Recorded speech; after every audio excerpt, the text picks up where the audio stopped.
live, and I'll get the looping on the camera going in a second. Good.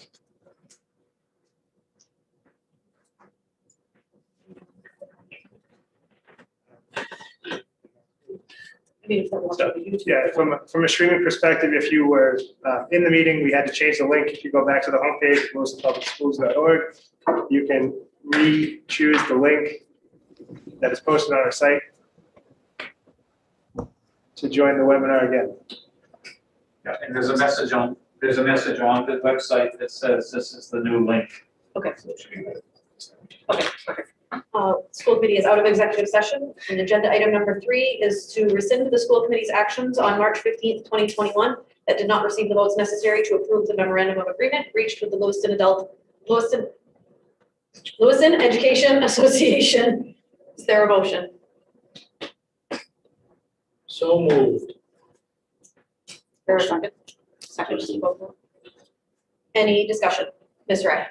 I intend to vote no on this action. I stand by the vote I took on Monday night. I think we were provided with all necessary information, and what that vote greatly displeases me.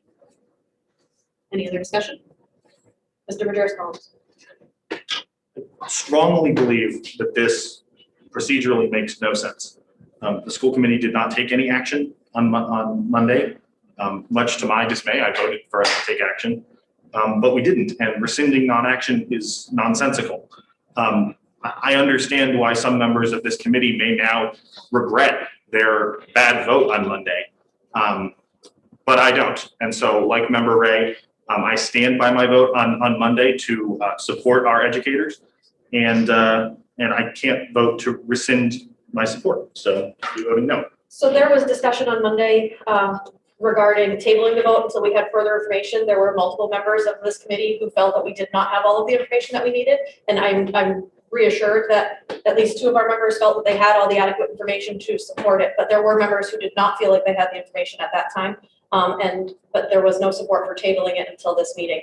So a vote was forced, and the vote was had. And then with new information, people have decided that this is the appropriate way with legal counsel to revisit this, and that's why we are proceeding in this way. Ms. Whitlow?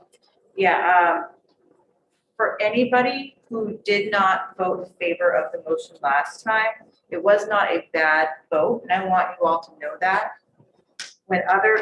If you voted a certain way, that's your vote, and we shouldn't be telling you that that was a bad vote. There should be no pressure. You felt you needed to vote a certain way for the information that was provided. That's all I want to say. I, for one, do not regret my vote on Monday night. I did not have the adequate information to make a vote that I wanted to make, and now I have that adequate information. So revisiting this is going to get us to a place where all committee members feel like they have the information that they need in order to make a well-informed vote, which is our responsibility. Mr. Potvin? 2 things. One, for the benefit of the public, can we get a description of the vote that was taken, what it was about, and the result, so that people understand what we're just talking about rescinding a vote, and we're not even talking about what it is. It's what I just read. To approve the memorandum of agreement reached with Lewiston, the vote to approve that. I just read that at the start of this conversation. The results of that were 4-3 with one abstention, and according to charter, we need 5 votes in the affirmative to approve something. So it fell short of the number of approved votes necessary. And echoing Member Park's concerns Monday night, I think it was a bad vote. I had concerns about the finances of how this was going to work. I wasn't clear on that. I certainly had concerns about finding out about something before I've even been given the information.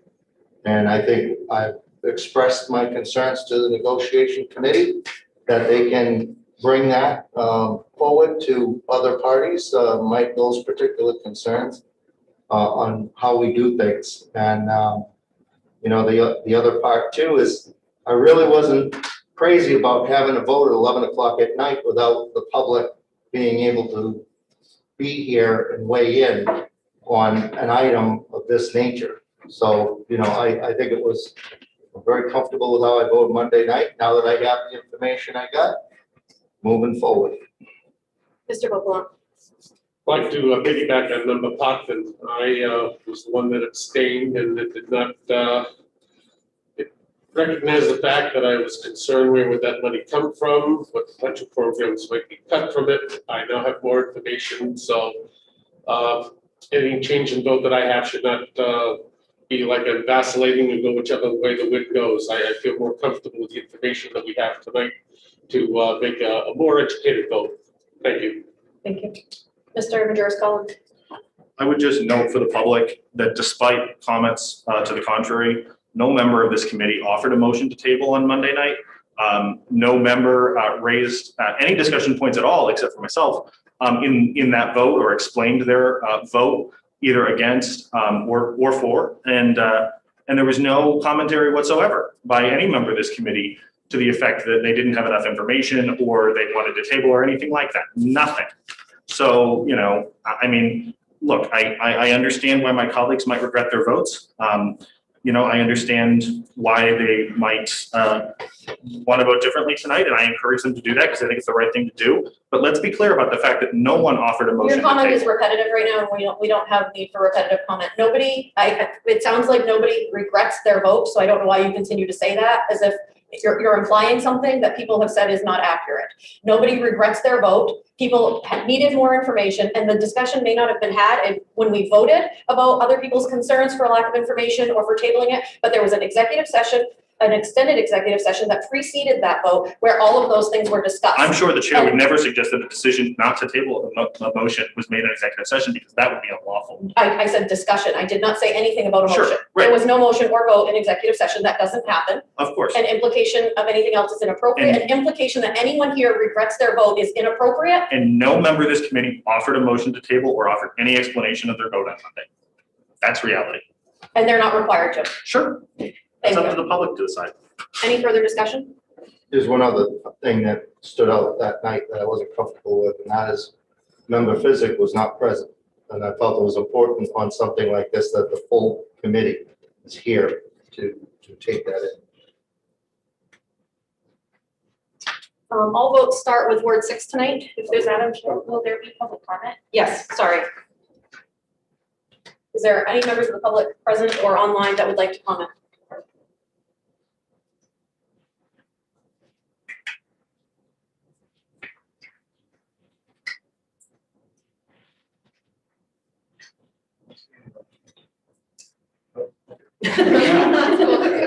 Allison Litton, LEA President, Family Engagement Coordinator at Connors and parent of 2 LPS students. I would just, I'd ask that we continue to attempt to be collaborative and have open communication. I was here that night when the votes were taken. There were no questions asked of me. I have been involved in this process since September. So hearing that there wasn't information, 3 out of the 4 individuals that took part in this process were also here, is a little confusing and upsetting to me that there was no motion for information or motion to table if that was truly the intent.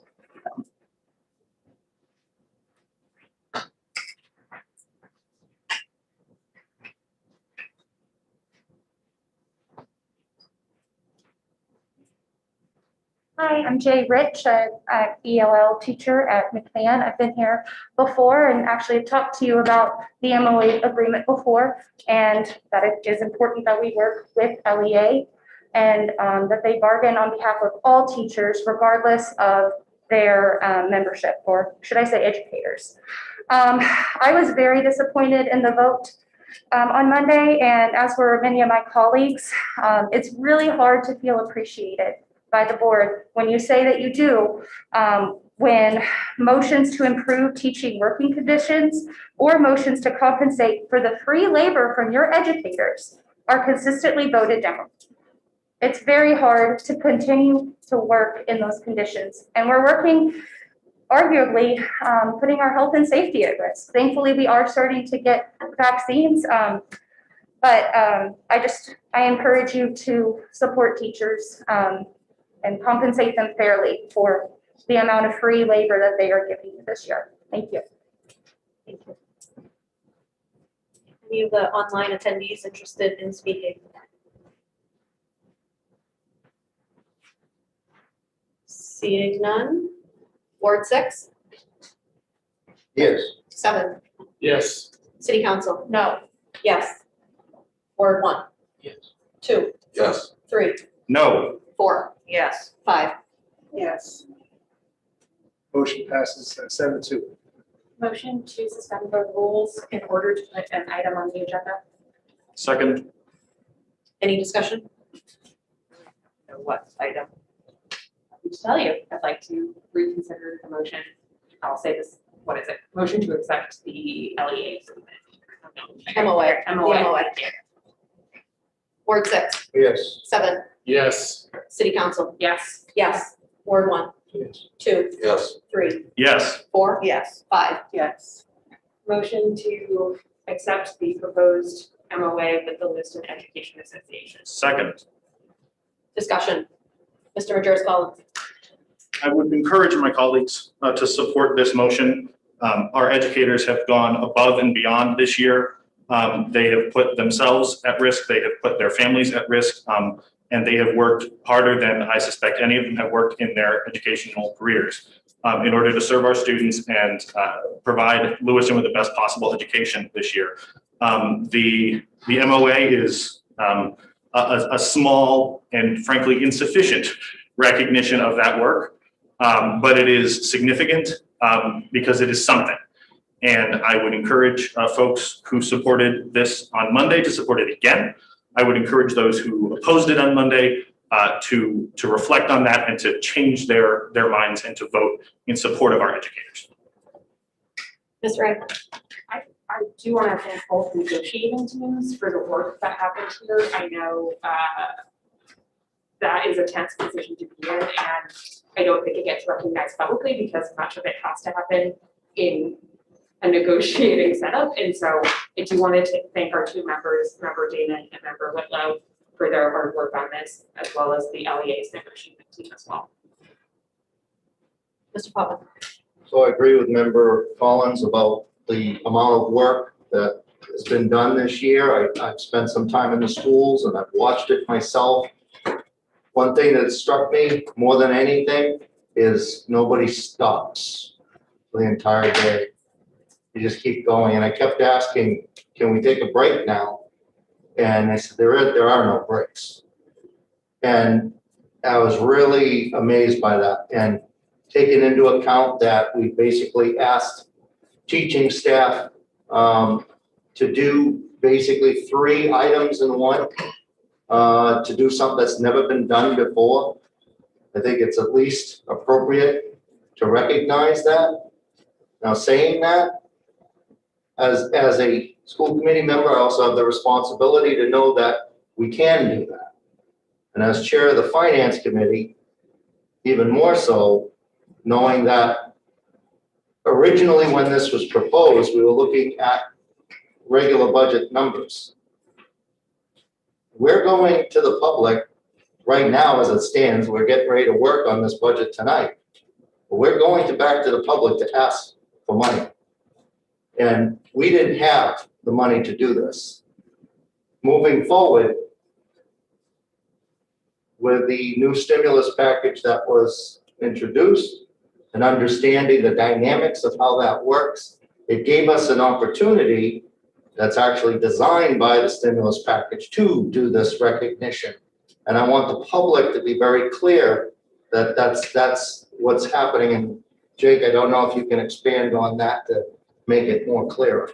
Yeah, I think over time with the budget as it stood, and I was trying to be clear on Monday that over time as the budget where it stood, there were so many unknowns, and to use general fund dollars to do certain things always caused me hesitation. With the first couple rounds of relief funds, there were applications that were put in. There was money that was dedicated towards things in those applications, and the process around opening them and reapplying, it all got crunched by a timeline. And then with the package that was passed after the new administration came in, it extended timelines, it opened up ways in which those funds could be used, and so it changed the conversation. And I think that when we talk about something like this, the use of the relief funds, where we can, it makes sense to consider that, because our staff has worked very hard to make things happen. And I wanted to be certain with that information, bring that back to you as quickly as I could. Any further discussion? Mr. Pheasant? Yeah, just got one thing to say, and I bring it up quite often, and Ms. Rich alluded to it about the work conditions and kind of the climate where they work, and I'm not talking about COVID, I'm talking about a lot of things that I brought up since I've been part of this committee, and I hope the conditions do get better, and I hope our teachers, I know there might be some that are considering leaving, I hope they don't. And I hope the administration is serious about cleaning up some of the conditions.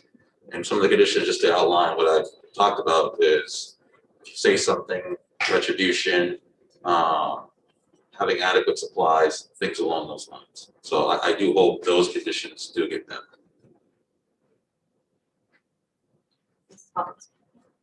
Coming along the lines of what Mr. Goodrich just said, I have mentioned in several of our meetings my opinion that we need to put out some sort of thank you to our teachers and our educators for what they do.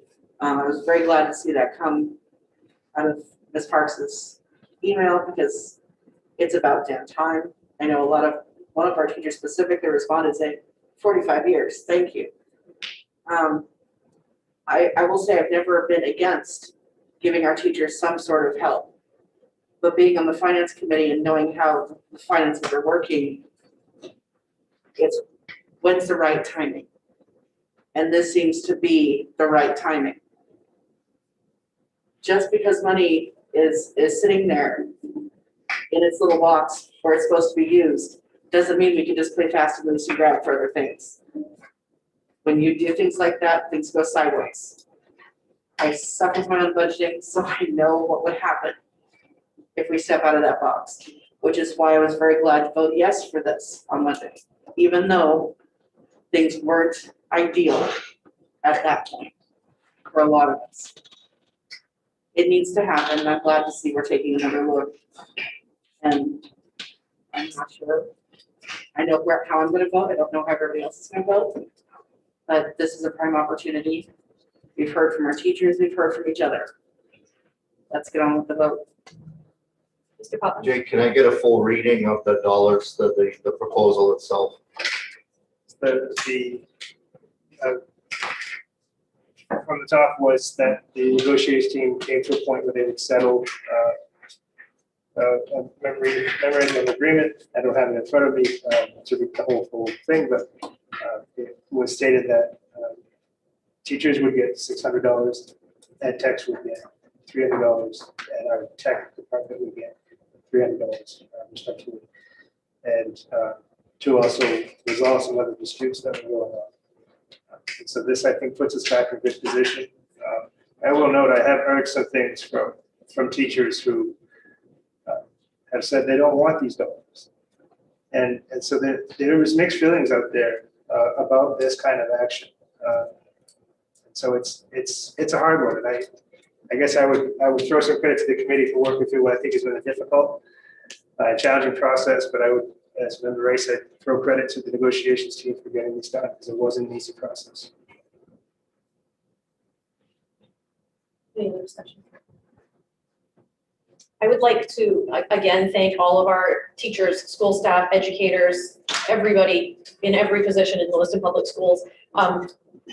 When I say I appreciate the work that's being done and I understand how heavy the workload is and that this $600, $300 stipend, I guess, is insufficient, I stand by that. I'm not a person who speaks just to hear myself speak. I don't speak to placate people. If I am saying something, it's because I genuinely feel it, and I want to reassure everybody that sometimes the votes that come here are not exactly the way, things don't always go the way we would like them to go, but that does not negate anything else that we say outside of things.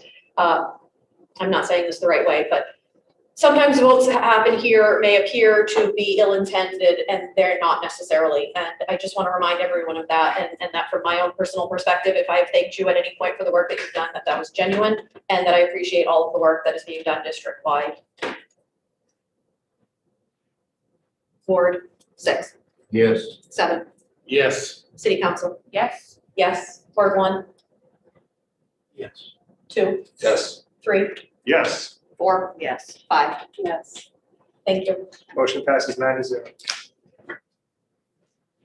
Agenda item number 4, to review and make possible revisions to the fiscal year 22 budget. Let's take 10 minutes, if that's okay with everybody, just because we're jumping topics. We just started an hour ago. We need a break already. This is gonna be a long discussion. We've got 40-something items to discuss.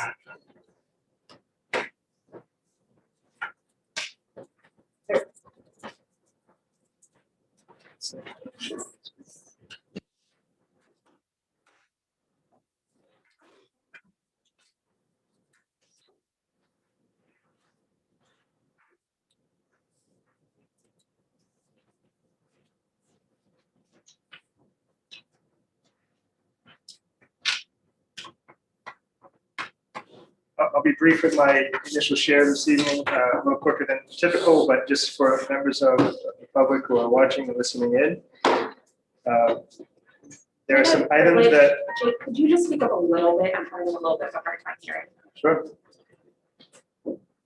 So looking at our work, just for full disclosure, there are some items that we're looking to reinstate, things that we have found through our own review process, some things that I had shared with Chief Officer Avery, things that I have found, things that she has found, and conversations that we've had with administration. So there's a handful of things here that we are putting back in from a reinstatement perspective. And again, some of these corrections don't impact the bottom line, but I want to be clear that some of them do. And I'll continue to do some work on how those things will fit in. But those things include the ELL teacher at Longley, which was discussed here.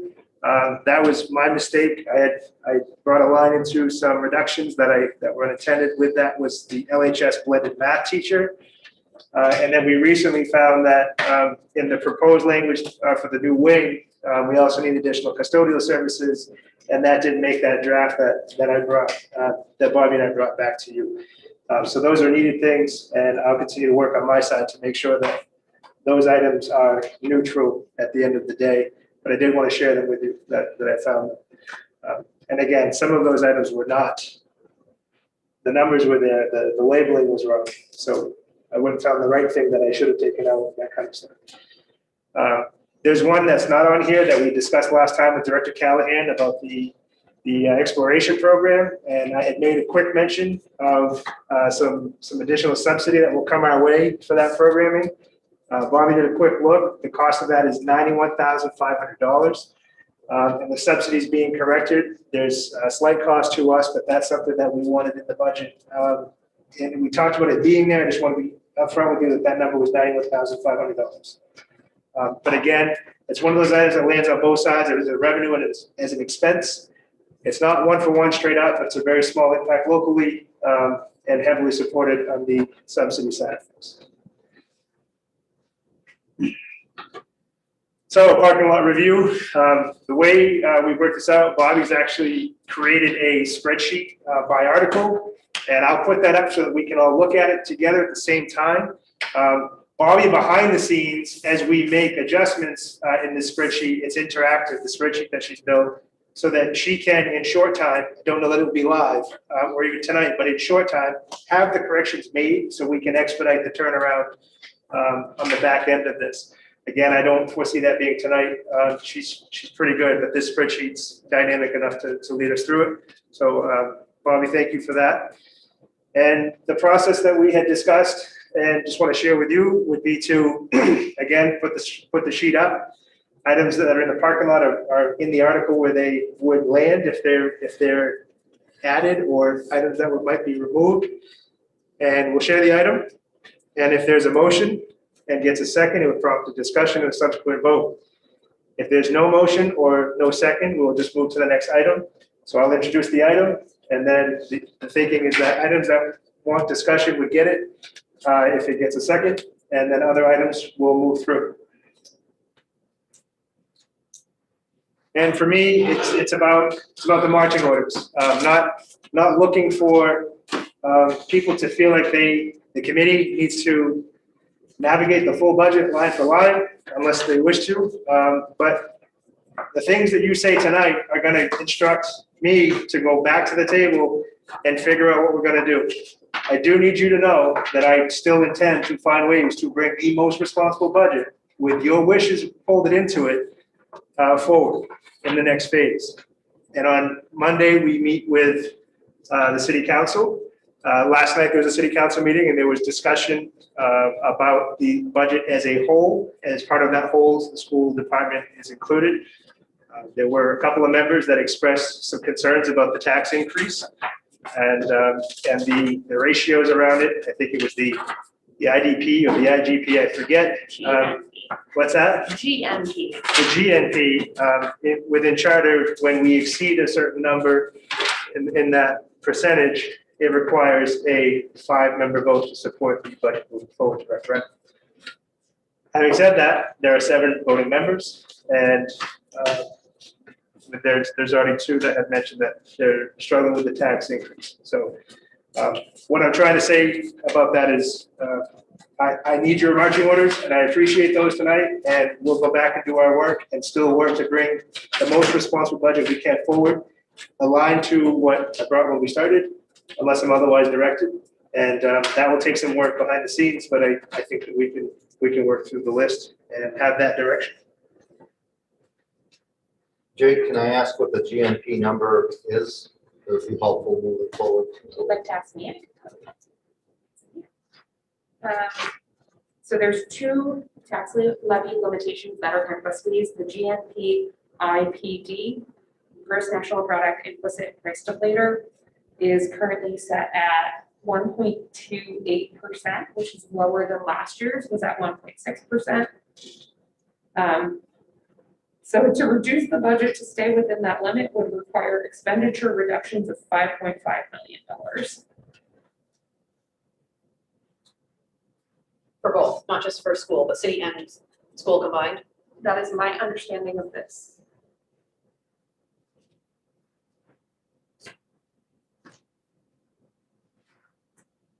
Go ahead. Can I just ask, the parking lot that we're looking at, we have been sent a document on March 10th. Has there been a document since then? So it's the same reference points. What Bobby's done is align it to article. But did you add anything in the 2 meetings since? Is my question. Do you want me to answer that, Jake? Sure. I don't think we did actually the last one. The only thing that I've added, and it's for my purposes so that we didn't miss it, is, and Jake already went over it, is the CTE exploration course. Let's see, the LHS custodial staff for the expansion, which Jake already mentioned. And then we reconciled the vacancy cuts in special education with the special education director. And so I made a note on this parking lot so that we did not forget to talk about that as well. So those are the 3 things that I've added. Those are 3 things added, but we won't vote on those, right? Because that's just personal reconciliation for the most part.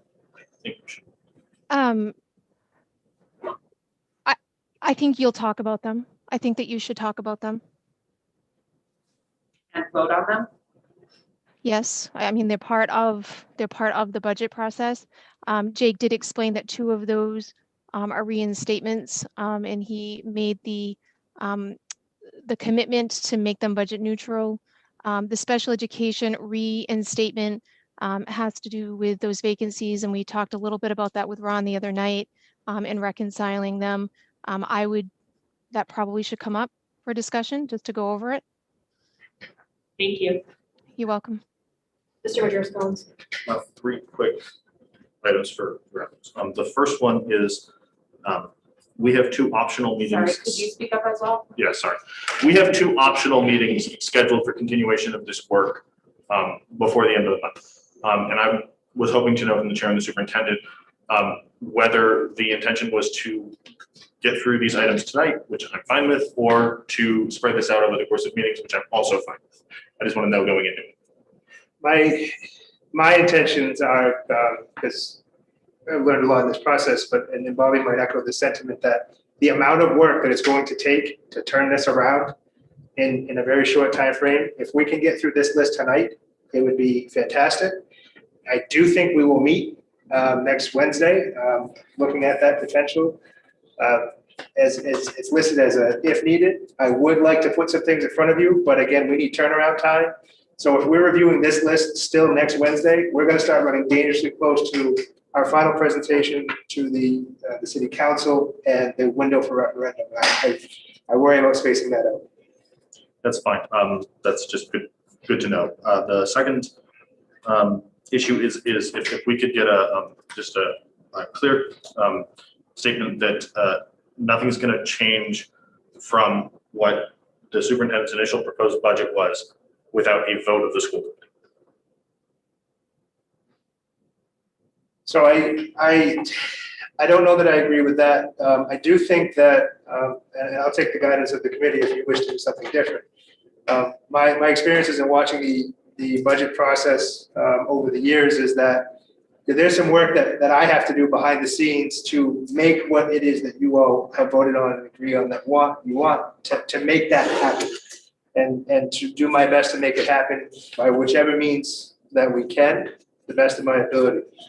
My thinking, and again, I can take the direction of the committee, was that, let's say hypothetically today we had $100,000 worth of items. If it's the will of the committee to add $100,000 to this budget as is, I think we're in trouble. I think that would be an irresponsible bring to the community.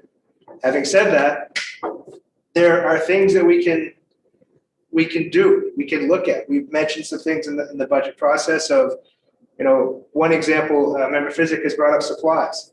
Those supplies were dropped to try to bring a responsible number forward. That number is responsible to some feel it's too low, some feel it's too high.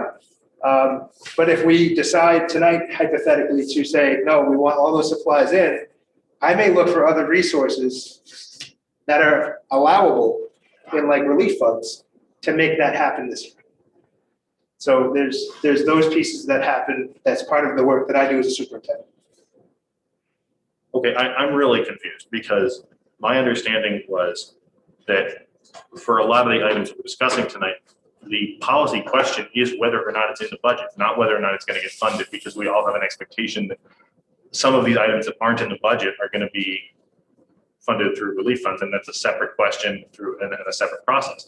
But if the committee goes to put something in the budget, it ought to be in the budget. If the committee doesn't make a corresponding cut, then that means the budget increases. And if the committee votes to cut something from the budget, that doesn't mean that the administration has the ability to just add a comparable amount back in another place. I think that it's really important that any changes from what we've got sitting right here be votes of the committee. And I think it would be great if the superintendent came forward and said, these are the items that I think that we should change to do whatever, but it's got to come through the committee in my view. I don't see how we can do anything other than that. I would say that last year's budget was an excellent example of what happens when the committee is not the ultimate voice on whether something gets added or taken out of the budget, because. Bobby, go ahead. I just want to say respectfully, I take offense to that comment. Mr.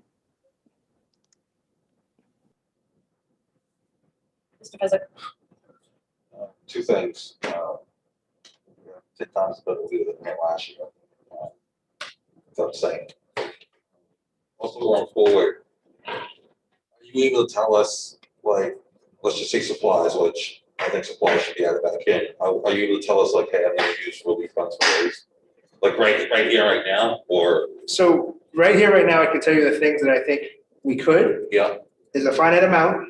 Yeah. There are other questions in play, like tonight's approval of negotiation item, that money's going to be pulled out of that area. I need to verify the allowable component of it. And so that's why we can't just extrapolate everything that we want to use those dollars for. I don't think in this time frame, because I need to make sure it's allowable. Having said that, are supplies allowable? Yes, but not all supplies, certain bands of supplies. And I'd be lying to you if I said I have all of those rules mapped out in my head to just say yes and no, and yes and no. There's things we gotta check. And so if the rules change for each one of these relief packages, and I just want to be sure that we're being smart about it. The other thing I want to add is the latest relief package is good through 23. And so it's intended for specific costs that are going to intend to get us through COVID relief for not just the coming year, but half of the year after in full. And that could be as simple as we can't spend it all because we need a contingency, because if a variant pops up and we need another 500,000 masks and we have no money to buy it and we spent all of our relief funds on the things that it's intended for, we can't do that. So I can say yes, I think that's something that we could likely find in relief, but I won't be able to answer all of those because I want to make sure I'm answering them accurately. And if it's a maybe, I can tell you maybe. I'm not looking to dodge it. I don't want to tell you certainties that I can't be certain about. The third item that I had was that I would ask that in the minutes of this meeting, motions be recorded.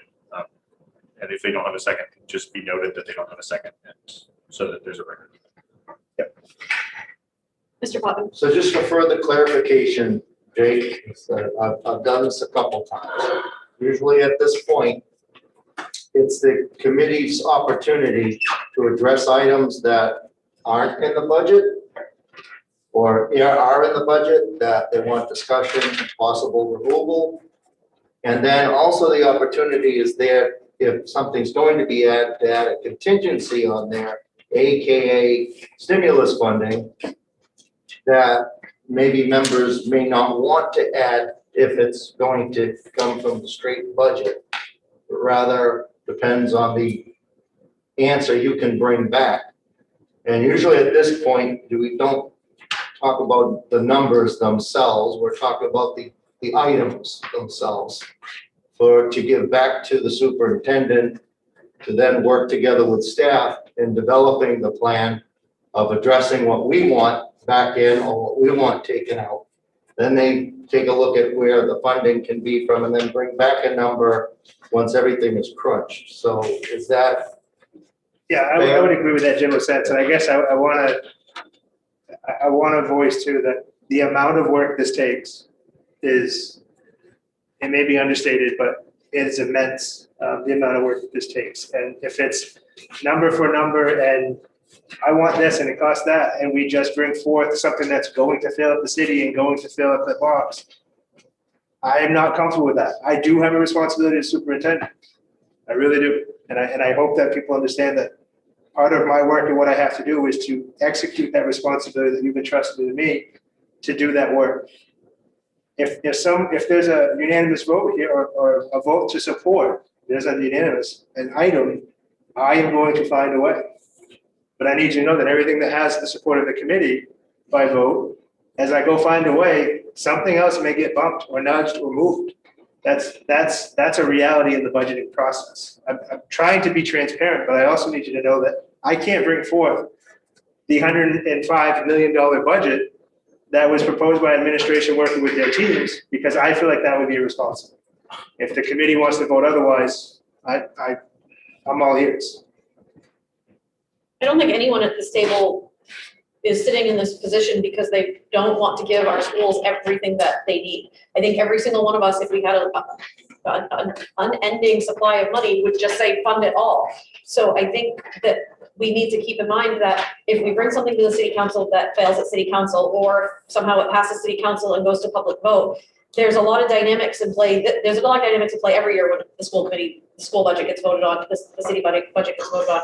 But I think that there's even more factors this year that are going to play a role in whether or not this passes, including the fact that we don't have a lot of our population vaccinated, so there'll be a lot of people that are uncomfortable voting. So an already low voter turnout is going to be even lower than usual. The majority of the people that will be vaccinated and will be comfortable going out to vote are people in the 60+ category who predominantly live on fixed incomes, who don't want to see an increase in their tax.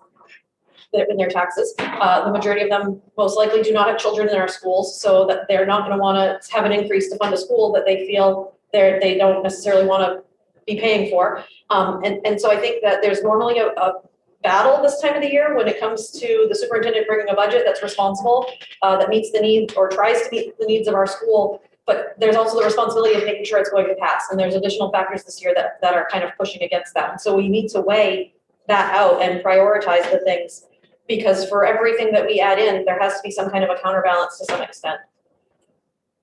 Ms. Ray. Thank you. I just want to acknowledge too that the work done on this budget is incredible by both Officer Avery and the superintendent, and I think they've done a really good big effort here. I think the votes tonight, who's to say what way they're going to go, positive, negative, in what degree too. But I do think I would like to ask the superintendent that if there is some massaging that needs to happen to find the way, as you were saying, just that it comes back and we're notified of it. I think that might be the transparency piece that has maybe been missing in past years, that it hasn't been so explicit. And so if it is a switcheroo, just knowing what it is and to what degree, because I think too,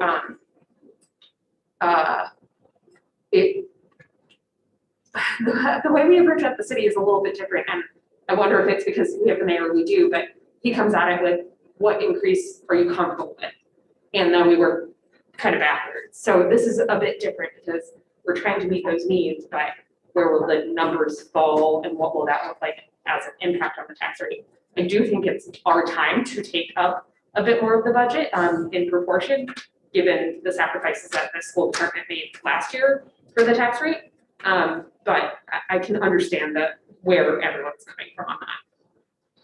I actually think that's an excellent point, and I'm open to that conversation of where is the committee comfortable, what's the number? And I have had some conversations with individual members, I plan to have more, but I also try to read what's going on as we go. And so I don't have a set number. I have heard people say that the initial budget that I proposed was a big ask, but that many members were okay with that big ask. They felt it was responsible. Some members, I think, want more, and again, I think some want less. And so any directive that I get, certainly I'll carry out. And I wouldn't mind having a good sense of that. I think tonight is some of that work. So perhaps that's an item that we can discuss after we go through the list of what's the number we're comfortable with. Ms. Hawkins. So, being on the committees I've been on, I've been able to spend a good amount of time with Jake and with Bobby. I know this budget pretty well, which is kind of scary for me because I never deal with numbers this big ever. So some of them frankly boggle me. I've got a level of trust in Jake. I live in a ward that I will say is disproportionately affected by budget cuts in a lot of ways sometimes. Do I wish this school district had a fairy godparent to show up with a huge bankroll of money and say, here, fix it all? Oh, hell yes. Every day, twice on Sunday. I would love that. Because that's what this school district needs. Is it going to come out of this city after a pandemic? No. We need to get a budget passed just to keep the school system moving, limping along as it is. And I do say limping. I'm not playing a game. I'm not fantasizing anything. The school district is limping along. We've been barely limping along for a long time. Last year, we made some serious concessions for the sake of the city. And the problem with that is that this year, things that we concessed last year are coming back to bite us, which is why things look the way they do. We're already hearing grumbles from the city about, and from taxpayers about they don't want the increase. Well, this is what happens when you skip responsibilities for a year. And it's unfortunate, but it's true. I know what's going to happen if we start putting all this stuff back in. Nothing we have in that parking lot is something I can legitimately say I don't see a reason for. I would love to have it all in there. But I know that in order to do that, we have to cut other things. They're just as important. I trust Jake. to have done that work when he gave us this budget to say, okay, this can wait a little bit for the sake of this. Because I know where his heart is and I know what he's thinking. And I trust that he knows this town well enough and our school district well enough to make the right decisions. I would hope that anybody in the city who's actually watching this and paying attention, taxpayers, committee members, doesn't matter, would realize that there are things our students need that we are skipping. Because it's the responsible, fiscally responsible thing to do. It's not the best for our students, it's not the best for the school department, but it's what we have to do. And it hurts. It's not what I want to tell the parents in my district whose kids are struggling, but it's what we have to do. Madam Chair, can we get going? Mr. Beaublanc, Jake was ahead of me. I'm sorry, Shannon was ahead of me. he's already spoken on this though. If you'd like to speak, you can go first. No, I brought, no. All right, Thanks, I'll try to be Member Wilbon. brief. I appreciate that. I just want to say, I live in and represent the poorest neighborhood in the state of Maine. And, you know, I'm here to advocate for spending more money in public education. I think that we can all have different ideas about what constitutes a responsible number, but the idea that $95 million is the responsible number rather than 96 or 94 or 98 or whatever is fundamentally a policy decision. And we all have to make that decision. But there's no magic answer that says 95 is the responsible number.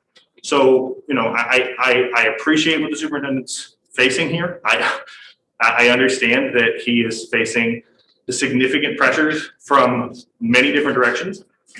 But ultimately, I would suggest that the responsibility for determining what constitutes a responsible school budget lies with the school committee. And that's not, you know, we've received a proposed budget. I think it's close to what we need, but it's not quite there. But we all have our opinions on that, and we have to go through a deliberative process and arrive at an answer. And if that means that people want to reduce it to 93 instead of 95, or raise it to 98 instead of 95, that's the prerogative of the policymakers. That's what I would say. May I ask of the March 10th memo with the proposed additions, how much that would cost and what percentage increase would be?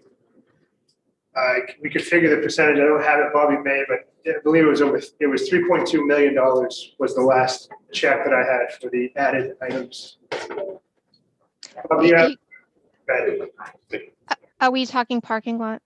Yes. $4 million is what it's at right now.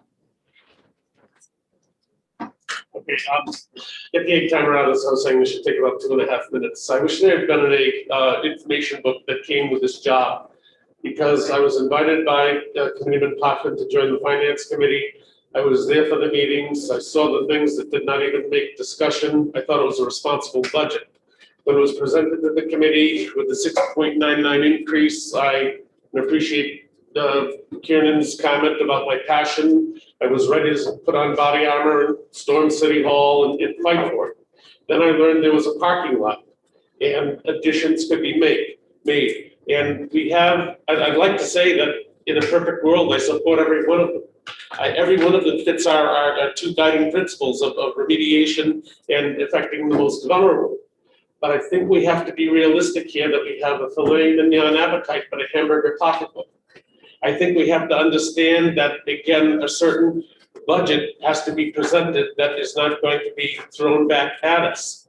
I'm just very concerned about this. So I'd like to look each member in the eye, because I think I'm only one of 3 people that did not have a proposal for the parking lot. That if I do not second or refuse or vote against it, it is not a criticism of this very valid issue. I, for example, again, thought gifted and talented 30 years ago when my first son was in it, was underfunded. 13 years ago, my second son underfunded, very much underfunded today. But I'm not willing to trade a gifted and talented teacher, using that as an example, for another position that is very valuable at all. So I just want to say to the committee people who are all have the best intentions, and again, I talk about the money tree, but there's only a finite amount. I have been, again, since I've been on here, a supporter of our superintendent to make the decisions, to make the, not the decisions, to make the recommendations.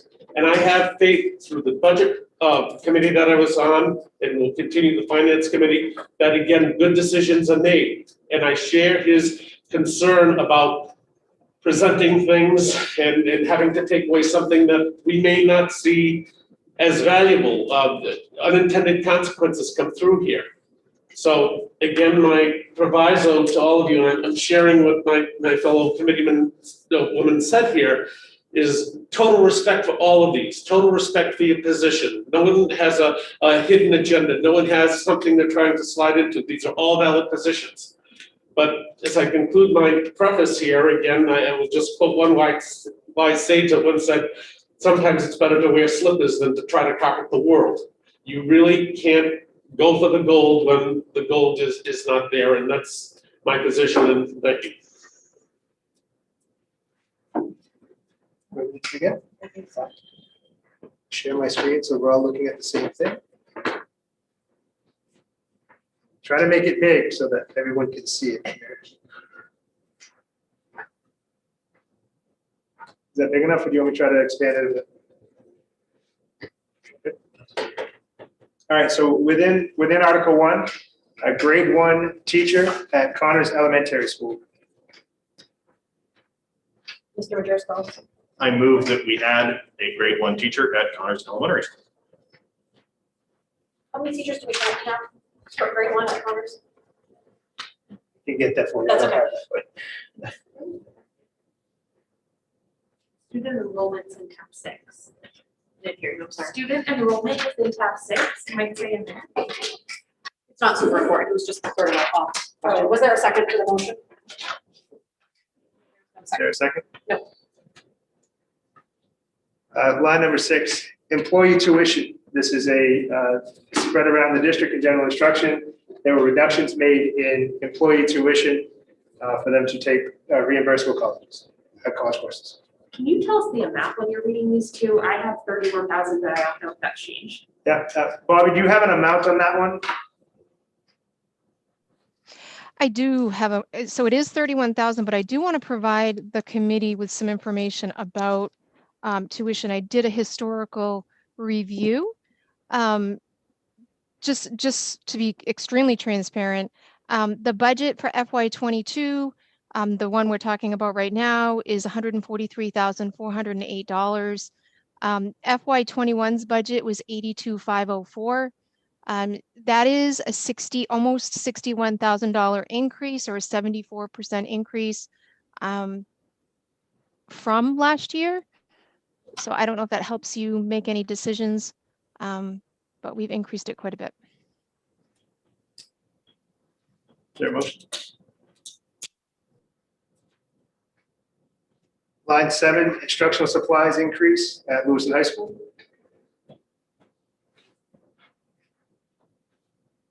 Mr. Majersko. I move that we add instructional supplies back to the budget for Lewiston High School. Second. Would you do an intro on each of these? Can you just give a 3-second reminder of what it encompasses? Sure. Most of them will be obvious, but on the ones that aren't, can you just give us a little bit of a reminder? Yeah, in a nutshell, instructional supplies have taken a hit at the high school over multiple years. They've either been flat funded or slightly reduced. And as time has gone on, things have gotten more expensive, and they're looking to get back to levels that existed 2 years ago. Mr. Majersko. Yeah, Member Potman, if it's amenable to you, I have this in my own notes slightly differently, but the combination of lines 7 and 8, which would be the book renewals as well for the high school. All told, the supplies and book renewals together totals 85,000, according to my notes, but you may have a different number on that. You're correct. Okay. So if Member Potman's willing to second it at 85, we can take the 2 lines together. Otherwise, I don't know what the number would be for instructional supplies specific. I'll second the 2 lines together. Okay. So we had a motion for a second for line 7. Are we amending that motion? Yes, it's a friendly amendment from me of my own motion with Member Potman's agreement to just take 7 and 8 together which is at a total cost of $85,000.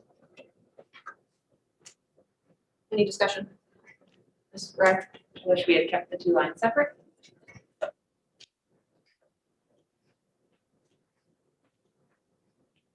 Mr. Driscoll?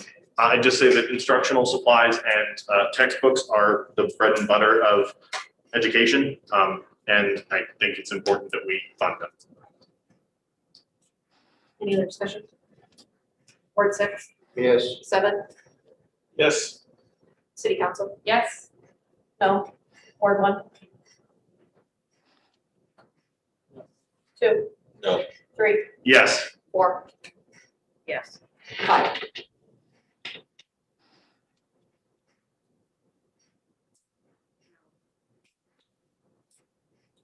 Motion passes 5-4.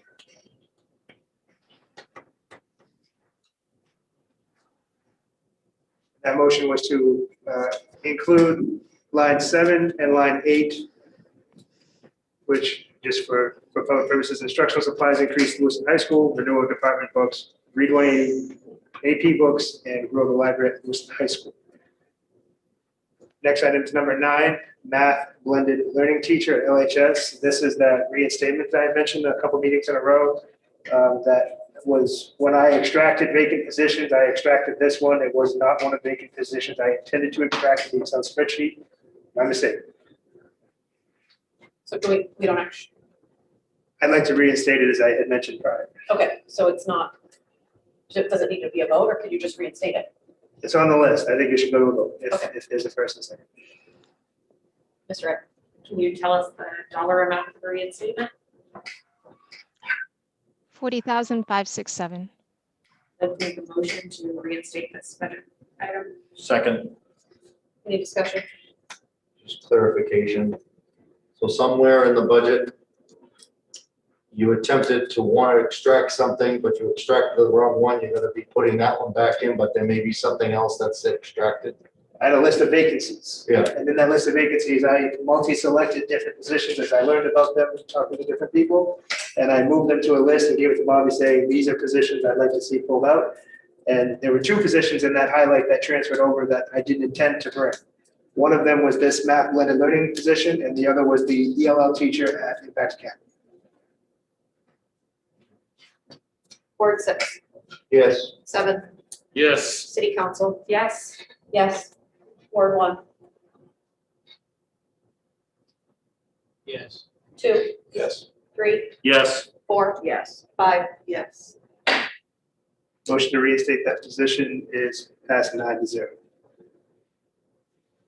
Line 10, ELL reductions all.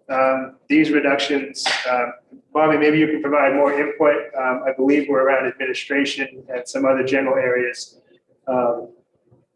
Phone, mailing, things of that nature was a reduction. If you give me 1 second, I will go to that list. Okay. These included the ELL restatement position that we've talked about this evening. It includes some tuition for ELL teachers. It includes phone services. It includes administrative supplies. It includes Read 180 and Math 180. It includes office furniture for new staff. There's some dues and fees of $1,900. And then it does include a reclassification of an employee, and that totals $10,000 for a grand total of $80,452. Is there a motion? Mr. Driscoll? I move that we add back the whole $80,452. Is there a second? I second. I would like to make a motion to amend to just remove the reclassification, so at 17,452. Wait, say that again. Sorry. The I want to do reclass- everything except for the reclassification, but if no one seconds it, that doesn't go anywhere. Is there a second on the friendly amendment to remove the reclassification? Okay. Ward 6, No. 7, No. City Council? Yes. Yes. Ward 1? No. 2, No. 3, Yes. 4? No. 5?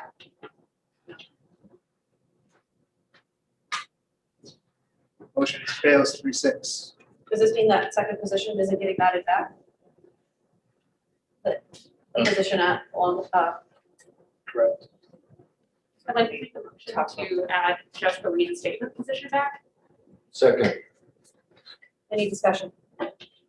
Ward 6, yes. 7, No. city council, Yes. yes. Ward 1, 2, Yes. 3, Yes. 4, Yes. 5, Yes. Motion passes 7-2 to add back the reinstatement of the ELL teacher position. Can we get a dollar figure? Give this 40, go ahead, what was that? With fringe, it's 51,784.92. 784.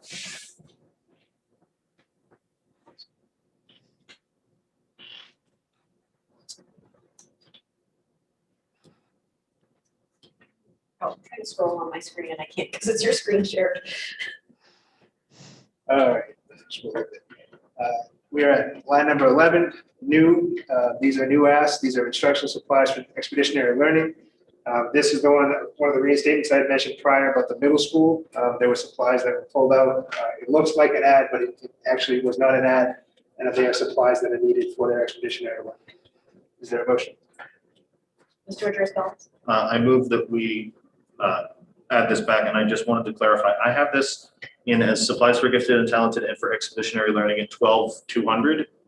Am I conflating two things? Potentially the very next line item? Yes, the next line item for AVEC fees is a $5,200 item, I believe. And this is like one seven. Okay, then I guess my motion would be to take them both together and to add them both back at 12,200. Second. Good discussion. I mean, I think this seems like something that we could use our funds for, possibly, or. That's, so I would say, yes, that's a possibility in the instructional supplies for expeditionary learning. I would say it's, my intuition says it would likely not qualify for the AVEC fees. What are AVEC fees? AVEC is essentially, it's a high school level, humanities-based, it's more experiential. It's not like advanced placement. It's more hands-on. It's a connection with Bates. They go to conferences, they do exploration. It's a really enriching program that a number of students benefit from. Mr. Driscoll. I would hope that if this is not successful, the superintendent or the administration would fund this through relief funds. But to my mind, this is an item that should be in the regular budget because expeditionary learning at the middle school is not a one-off, one-year expense. It is recurring, and so it should be in our recurring budget. But again, if the committee does not vote for it, I do hope that the superintendent will fund it in another way. A dollar figure? On the instruction supplies for expeditionary learning is $7,000, and the AVEC fees is $5,200. The whole motion is 12,200. Yes. And if we don't approve the AVEC fees, does that mean gifted and talented does not exist? It's my understanding is it's a small increase in what already exists for fees. It may limit some of the opportunity. I don't believe it will limit the actual program. Mr. Don't Vogel. believe. Was AVEC used this year?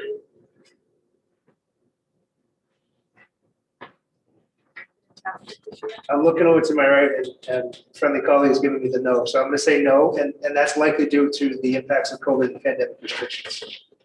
Because they would go to places like Bates and to other universities and participate on a college level like conversation. Somebody with a program. Ms. Wright. Sorry if I was being a space cadet, but this is, AVEC was a reinstatement. Expeditionary learning is new. Both are reinstatements, yeah. Wait, no, both are reinstatements I was asking for them to be reinstated. because you accidentally left them out of this budget? Correct. Thank you. These are things that when I say reinstatement, what I mean by that, they are things that I had intended to leave in. Yeah. That in all this spreadsheet work, Totally. I knocked out and wanted to put back. Thank you. Jerry, can I ask how many of these reinstatements exist on this 48 list? We're almost done, I believe. There's one more, I think. One more after this. Ward 6. No. 7, Yes. city council. Yeah. No. Ward 1. 2, Yes. 3, Yes. 4, no. 5. Yes. Motion passes 6-3 to reinstate both 11 and 12. Total cost there, yeah. 12,500. 12,002. 12-2.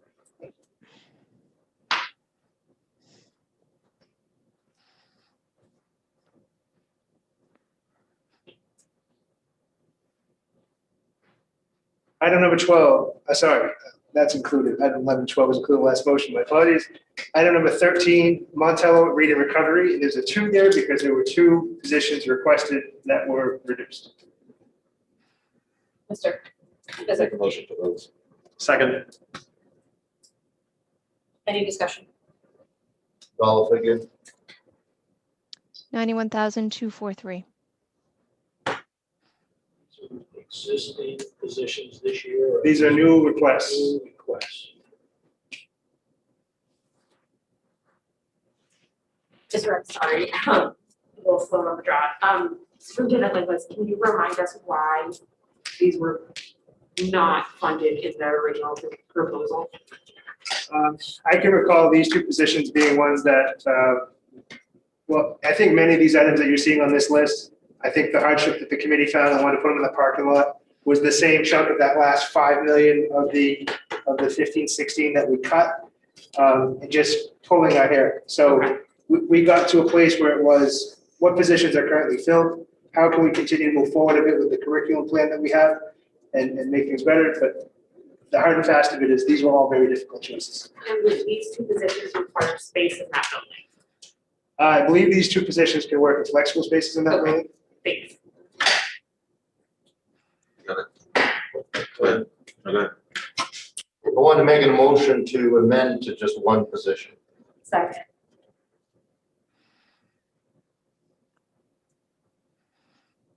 Discussion on moving to just 1 position. Sorry, I'm trying to keep up with the big volume right now. Ms. Gray. Best of both worlds.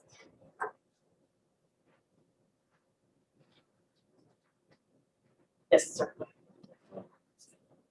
Same, it's kind of same thing. I want to see it happen, so I'll take the 1, but I just want to provide from Mr. Cliff's memo, reading recovery teachers provide early intensive intervention to first and second grade students. As we recall, a lot from our property committee, those are the let's say the most troublesome scores around those lines, which we kind of got in second grade. So that's what I think is very important. So to save the vote, would member Potvin, I think, made that amendment? Yeah. And member Ray, would you be willing to offer it as a friendly amendment? I would like to see it go to vote for just 1, and if that fails, then we have the option of going back to the original motion of both. Cool. I might suggest that we do it the other way. That if people wouldn't vote for 2, then maybe they vote for 1. Right, that's what we're doing. We're gonna vote on 1 right now, and if that fails, that might Okay, be because people want to vote for 2. okay, all right, then I won't make it. Yeah. Any other discussion? For 1. This This is, is for we're 1. currently voting for Voting 1. This is to reduce it to 1. To amend to 1 and then we Yes. would have to vote to. Yes. work with the end, but Yes. Or- 6, Yes. 7, Yes. 1. City council. yes. No, Ward 1. 2, No. 3, No. 4, Yes. 5. Yes.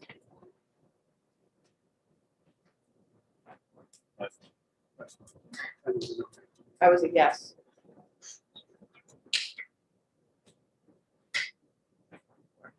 Motion passes 5-4. So does his original motion just go away now? No. What was No, that? we It's now been vote to amended. confirm the expenditure for 1, which is half of 91,000. I'm really confused. So now, So did 1 go through? We just Yes. voted on the No, amendment. no. We voted on the amendment and approved it. There was a motion on the table to approve 2. An amendment was offered to reduce 2 to 1. That amendment was approved. Now we have to vote on the original motion, which now is only 1. We did, Does that make we sense? just vote on It- one? it- No, we voted to change the motion. Oh, okay, It amends it, Okay. changes it. So now we're so considering now one we're and voting 46,000. on one recovery teacher. So let's make it clear before we're voting. Yeah. Because we voted on an amendment of the original motion, is there a new motion? It's an amended Just original. the other. I understand. So if we took another vote, we would need another motion. No. No, No, it's already, they already made it. You're saying that the vote we just had was not, we were not voting to add just one. We were voting to reduce his to 1. So now we're voting on his, which has been reduced to 1. So now we're voting on if we're going to add just 1. Still doesn't make sense. So, okay, to put it in. There was an amendment on the table with a second, and then you took a vote. And it on passed. the amendment. And the amendment An amendment passed 5-4. And the amendment was that we reduce it to one. Right. So we took a vote on one recovery teacher. You took a vote to agree to an amendment, so there's another vote for one position. Remember, Okay. remember, Whitlow, It needs a double vote. remember, Whitlow, this may make it a little bit more sensible. If someone proposes 2 and you want 0, but you think the committee might vote for 2 and you offer 1 to try to reduce it, then, and it passes, then you're doing 1. So you could vote yes on reducing it to 1 and still vote no on approving anything, if that makes sense. We just agreed to have a vote on one, So there's no option now to vote to have 2. Correct. unless there's a new Vote for motion. one. So what are we voting on? Right We're now, now you're voting on if we want 1 Except- added to the. Are we clear? We're voting on on an one. expenditure of 46,000. voting to approve. First. The motion on the table, the vote is to approve 1 Montello reading recovery teacher to be added to the budget. Yes. 7, Yes. city council, Yes. yes. Ward 1. 2, Yes. 3, Yes. 4, Yes. 5. Yes. Motion passes 8-1. One of the 2 positions has officially been added.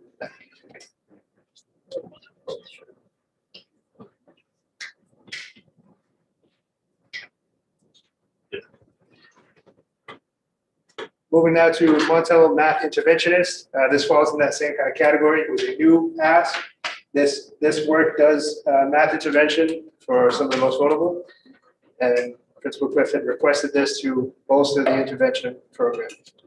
I think before I feel comfortable with any more new positions, I feel like I need a better understanding of how many new positions are, that we're being asked to approve throughout the whole budget, not just this list. I feel like there's a lot of new positions, and I just don't know if it's necessary for all the positions. And I feel like that's gonna take up a lot of budget. So we can find that. Bobby behind the scenes might be able to find it. Looking for how many new positions exist in this budget. Yeah. I think I've got it. I'm gonna have to look for it. Let me see. ELL stuff, because I feel like ELL, that's completely different. We're not touching that stuff. So the question is how many new staff with Jake's original proposed budget of the 95? Yeah, that's. Yes, and then I just want to make sure it's very clear when we're looking at this stuff on the parking lot list of what is new as well. I think we're being told correctly what's new, but I feel like I'm a little bit confused. No, I'm pretty comfortable speaking to most of these, and if I don't know if it's new or not, Bobby will have a note. It might just take a minute for her to dig for it. Information I have, I got from her as well. So. Okay. Bobby, do you have numbers? Kind of. I just want to check one more place because I don't want to miss anything. So if you could just give me a couple of minutes. So what we've added back in so far is 230,000. That's helpful to anyone if we've taken out. For new positions or No, just all that Just we've done? all Okay. that we've voted in the affirmative for so far, because And- that's helpful. And the Montello reading recovery, one position was 40 something? 46. I think that's the only new position we've approved tonight. Okay. Is that right? The others are reinstatements. The reinstatements. And the reinstatements were vacancies, so they were in the budget FY '21, pulled out by me accidentally. I do want to note that part of why we're using this spreadsheet as a format is on Bobby's side of this, she is making the calculations to the best of her ability. Again, I don't know that it'll be instant turnaround, but in pretty quick order. She's got this spreadsheet set up to do calculations for us, so to be able to tell us what increases by article. Instant turnaround, Superintendent Langless. Bobby, you're a rock star. Thank you. All right, so we are we okay with going to number 14 while Bobby looks for that information? Yeah, I'm fine with that. A new position? Yeah, this would. Yes, number 14, Montel Math Interventions would be a new request that was Yeah, then reduced. no, I don't feel comfortable voting on any new positions until I have a better understanding of what we're being asked in this budget. But we can go on to other ones. Can we go to 15 and come back to 14? Yeah, that Since would be 15's That's not easy. position. Number 15, we'll return to 14. Montel Supplies, similar to the high school, some supplies, things have been cut over the last several years. This will apply to all schools when we get to that. And I believe all schools have asked for an increase in their supplies, and the ask is to try to get back to prior levels with slight increases. Is there a motion? Mr. Make a President, motion. can I, since we've been combining some, I kind of get the sense that we're gonna ask to add supplies to all the schools. Can we just lump them all together at once? I'm comfortable with that if the committee is.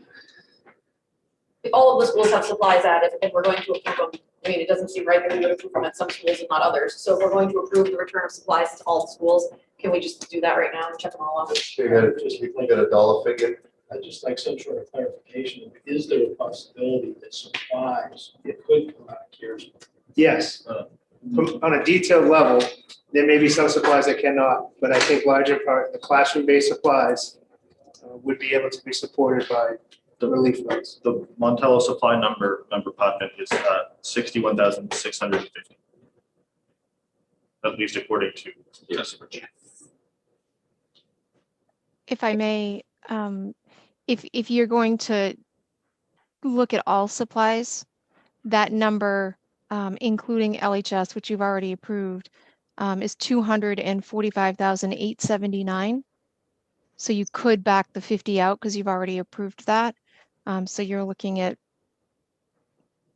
195,000. As it relates to all supplies that have been requested that are on this list, is there a motion? I would make that motion. Just real quick, just one other thing, if we want, are those include instructional supplies as well? Because so I see like Geiger has instructional supplies. So all of those supplies aren't necessarily on this list. There was a request, I think, from member Majoris Collins to do a worksheet on instructional supplies as well as books. And if you restore all that has been cut, that grand total is 310,450, of which you've already approved 50,000 out of that for LHS. And that would cover all of your supplies. So line 17 says instructional supplies and lines 15 and 18 just say supplies. Is there a differentiation between those two? No. Okay. Oh, okay. No. So just to clarify, Member Physic made a motion to restore all supply requests. No, we made one for Montello. Okay. Didn't get a second. Yeah, we didn't go there yet. Is there a motion for all supplies that have been reduced? Point of order is anyone else seconding member Physics motion, or are you withdrawing it? His I motion, withdraw, but I'll just Okay. go. I withdraw my motion. I make the motion that also instructional supplies and supplies be excluded. Second. Any discussion? Ms. Ray? Okay, so going back to what Officer Avery just said, the superintendent's budget preserved about half of the requested supplies. Is that correct? About 256K compared to requested with 566. Am I looking at the right numbers? So some of the requests here in the parking lot are duplicates of what the numbers I just gave you. So not all, when we went over this, when we went over the articles, you did not choose to add all of them, although one person, and I don't have it in front of me, but one of you did say that you would like to have a review of all supplies. So if you were to add them all together, that's the number that I had just given you just a minute ago. If you take them one at a time, you will be leaving some locations out. So the 310, 450 covers all supplies district-wide that had been removed. That's right, including books. Mr. Majeris. I would just argue for this motion with the same argument that I made specific to the high school. We've got to give our teachers and our students the supplies they need to learn, and I think that folks should support this. Mr. Kazik. I mean, I've seen it firsthand of, Xeroxing, reading programs from like 3 years ago. Students not having the adequate supplies. I think it's phenomenal. It is long overdue. So I would hope everyone would support restoring supplies. Any further discussion? So what's the total dollar figure that we're adding, taking the 50,000 out that we approved earlier? 245, 879.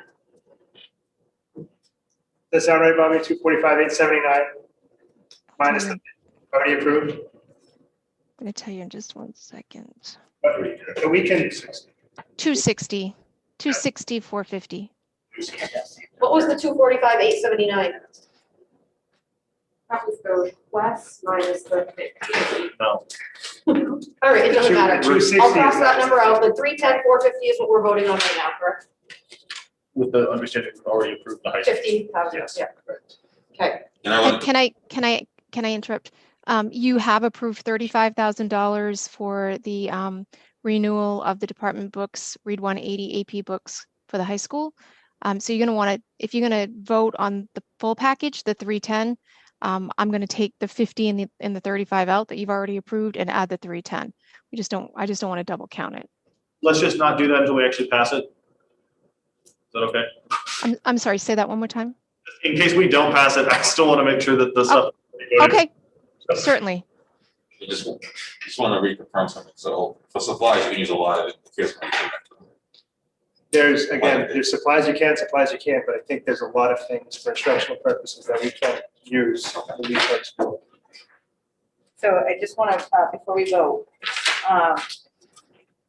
even if we do vote to have all the instructional supplies paid for, if there's a way that some of those supplies can be paid for with COVID funds, will we try to pay for some of those so that it work out? I mean, is that like 310,000 is in the budget that we will use for supplies, even if we could get it through other funds?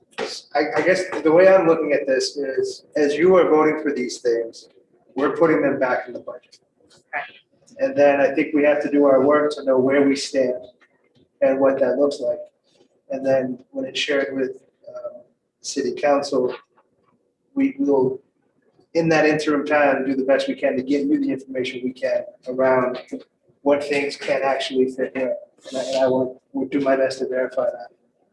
So in theory, if we voted tonight to add this 310 back in, and then you're going to do your behind the scene work, by the time you bring something back to us to let us know what you've done, will you have a better sense of what can go to COVID money? So you would be able to tell us at that time, you guys approved with the 310 back in, but instead we found this. Okay. And the hard thing, even by then, short of me going into every detail of every school's individualized request by line, because it could be, when you get to the fine details, a bottle of cleaner, pieces of paper, markers, if we get to that level of detail, I won't have time to do that in turnaround. Well, I mean, we would have to do that every waking minute for the next 3 weeks in this budget. So I can give you a better sense, but I don't want to just give you a blanket yes or no and then find out that, well, this teacher wanted this thing that it doesn't align. Okay, Mr. Daniels. Just a clarification here, the 560 that was originally requested by the administration. Would that be a normal operating budget line item year after year after year?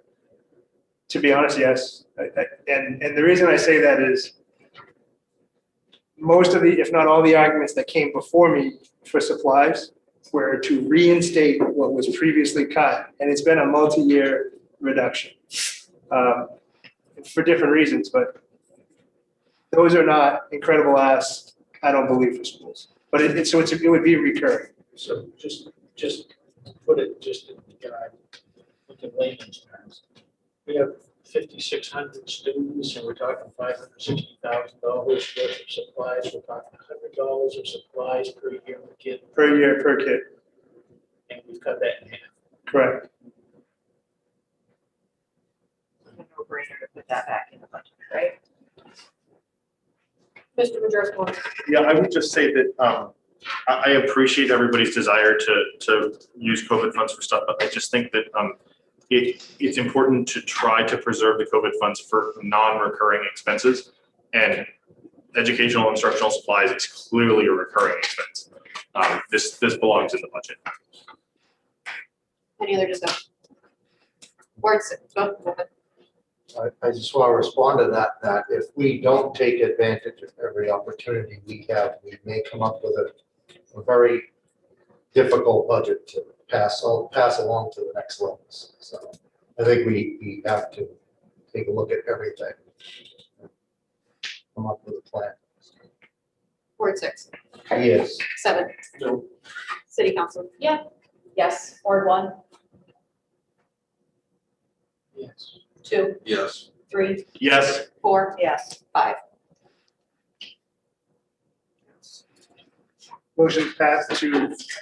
Motion to put back all the supplies that have been reduced passes 8-1.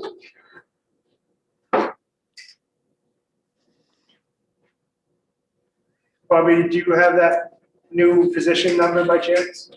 Oh, I'm sorry. Let's see. Okay. So there are a total of, let's see, 5.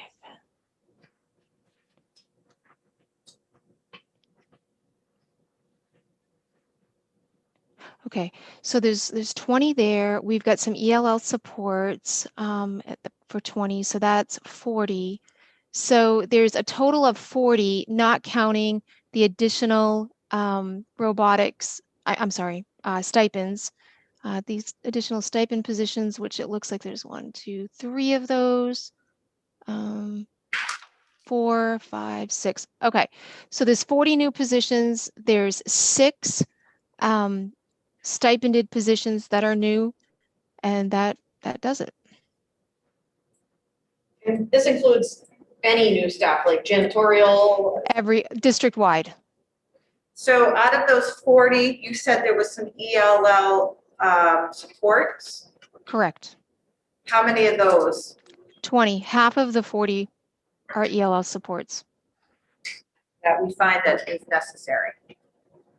Okay, so really, when we don't consider anything ELL, we've got 20 new positions and 6 stipend positions. That's right. And I'm happy to share with you what they are if you'd like me to do that. I would like that if you could. I can do that. So there's a Portuguese translator in this budget. There are 4 LMS teachers in this budget. There is a music teacher at the middle school. There's a modern classical language teacher at the high school. There's a drama theater teacher at the high school. There's the ed tech for the store next door, which is coded at the high school. There's an Impact Academy admin assistant. There's a, teacher to establish a day treatment program at LMS. There is a computer science coordinator. There is an instructional specialist position. I got a note saying humanities K-12. There's an assistant HR director. There's a project manager. The stipend of positions is there's a DA advisor, a poetry out loud advisor. There's a robotics advisor. There's an athletic trainer / athletic assistant. There's a volleyball stipend position.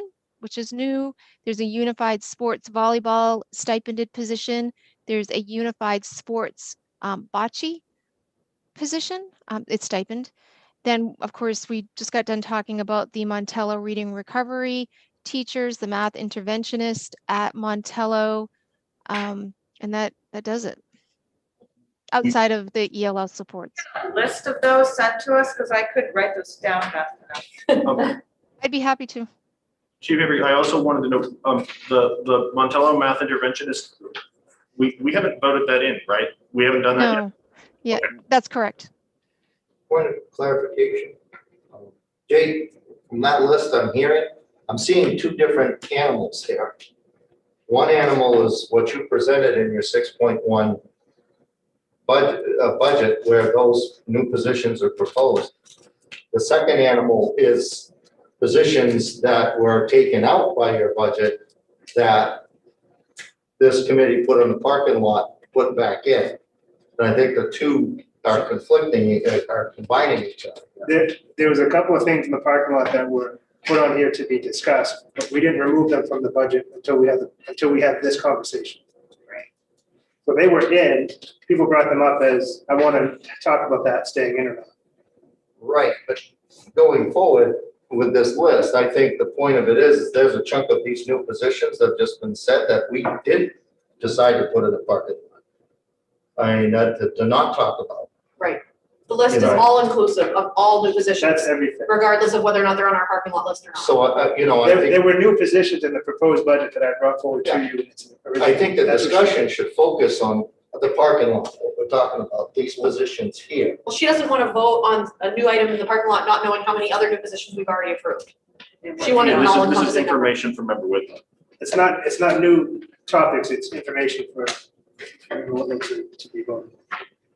On the individual, when we got to Montel Math interventionist, she wanted to know in the whole picture, how many new positions are in this budget?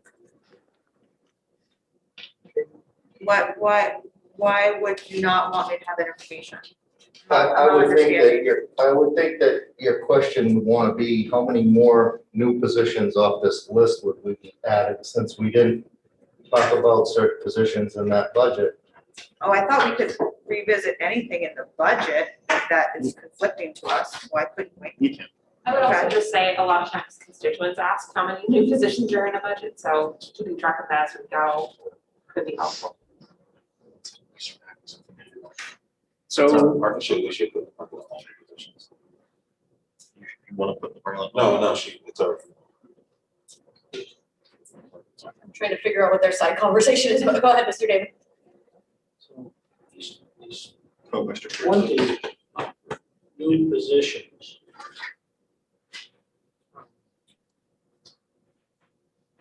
Were some of those filling existing vacancies, or are there literally new positions? the list that Bobby just shared are new positions in this budget, In excess of what we had.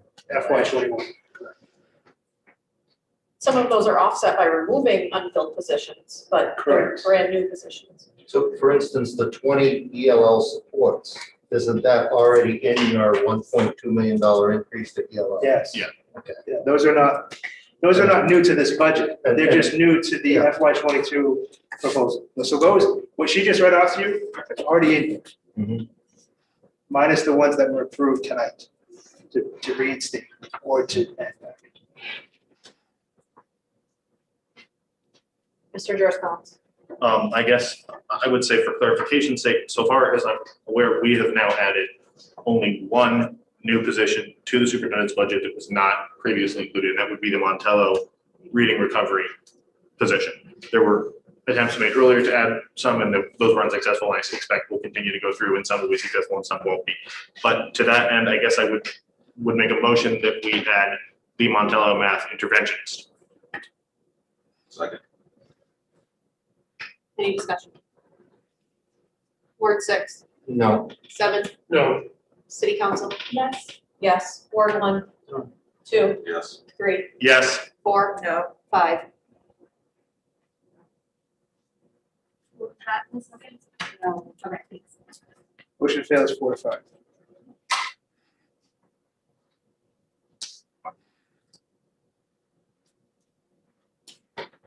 Next item is Geiger reading recovery teachers. Similar explanation to the Montello specialist. These reading recovery teachers focus on interventions with reading and comprehension. And Bobby, it says teachers. Is that two or It's one. one? Okay. I got a question. Yes.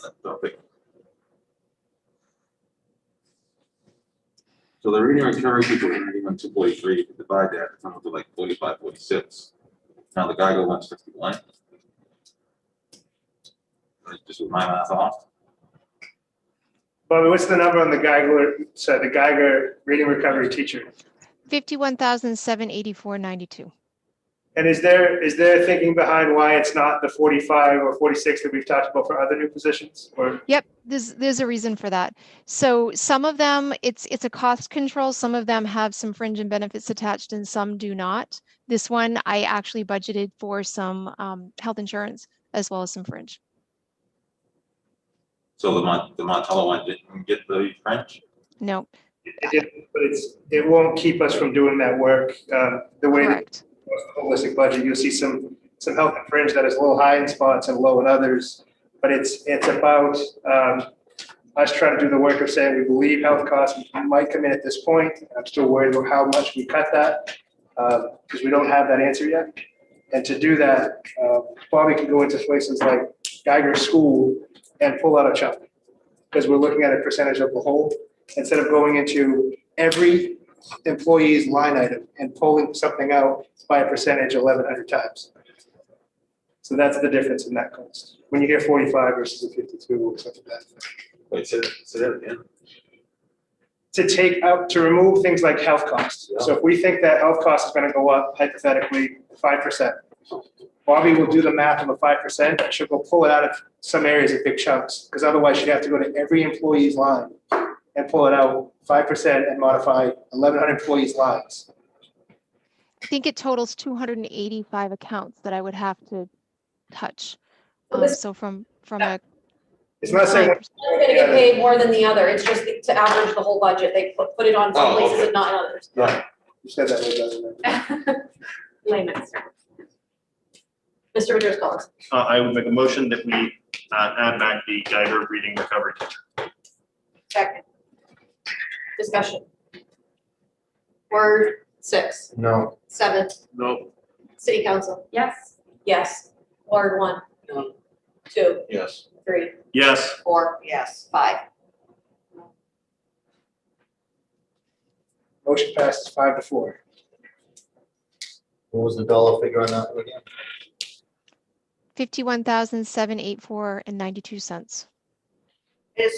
Just for other, maybe newer members of the board, over the past few years of budget and experience that I've experienced in the school district is that when sometimes when kids need intervention for reading, they have to be put on a waiting list. And those are our most vulnerable that can't read well and they have to wait 4 to 6 months to have a spot. So these reading recoveries are super important. They're one-on-one with those kids. Anytime we see that, those principals really need that. So I want everybody to be aware of that. I'll jump back for a second just to ask a clarifying question. The $310,000 for all supplies, is that inclusive of the 7,000 for expeditionary learning and the 5,200 for ABAC? No, so those are an additional 12,200. Those are separate. Thanks. If I, AVAC is, what about the expeditionary, Bobby? Is that part of supplies? it is part of, the AVEC is not, but the expeditionary is part of that 310 number. Thank you. All right, so it'll be AVAC's 5-2, only at 5-2. Yeah. So I'm looking at our list. Geiger instructional supplies have already been included, number 17. Number 18, McMahon supplies have already been included. Bobby, do you know if laminating film, batteries, and cleaning supplies are also included in that number? I can tell you in just 1 second. I think, yes, it is. And so we jump down to number 20, Impact Academy ELL teacher. This is one of those ones that I've asked for reinstatement because I took it out accidentally in my workshop. I wish it worked. And then Didn't we already We didn't vote on vote on this already? We this? did not.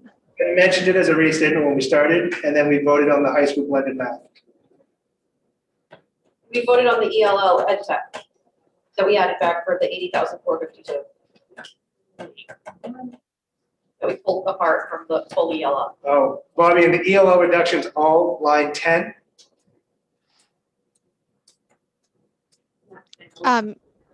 Your question, I'm sorry. In ELL, all line 10, we talked about different items. Does the Impact Academy ELL teacher land in line 10 as Yes, well? it does. Yes, it does. So we've already voted on that, so we should I be. thought that was a hit. Wait, So what? no, this is an happened in my- Impact Academy ELL teacher. What we voted on before was an ELL ed tech. No, it's a teacher. Yeah, teacher. We voted to reinstate, myself making the motion, Karen making the second, and we made a 6-3 vote to reinstate that teacher.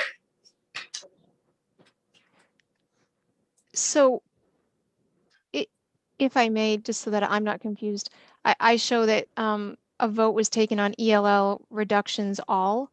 I didn't log in that passed. And then one of you had made a comment, oh, does that mean that the position that needs to be reinstated didn't pass?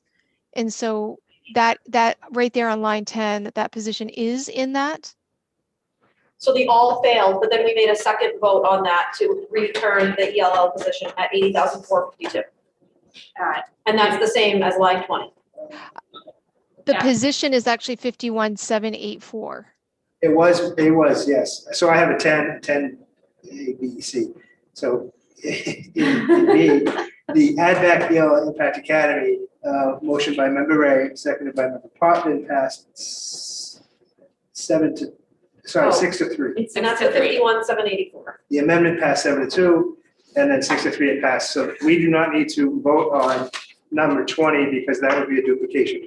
Does that sound right, Bobby? It does sound right.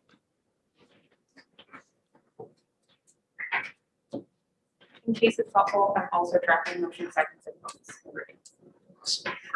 We can double check. Can we talk? Yeah. Okay.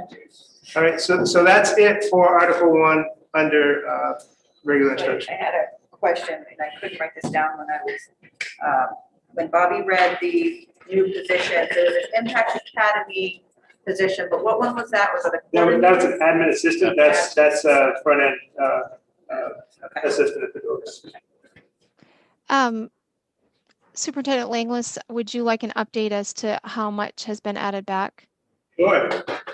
$648,908. That's a 7.72% increase. Can you say that number again? 648? 648,908.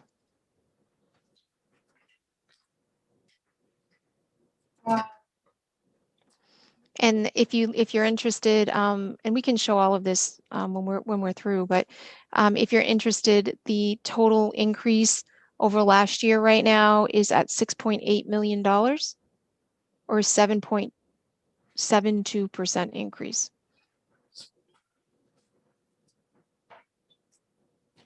The mill rate went from $1.46 to $1.79.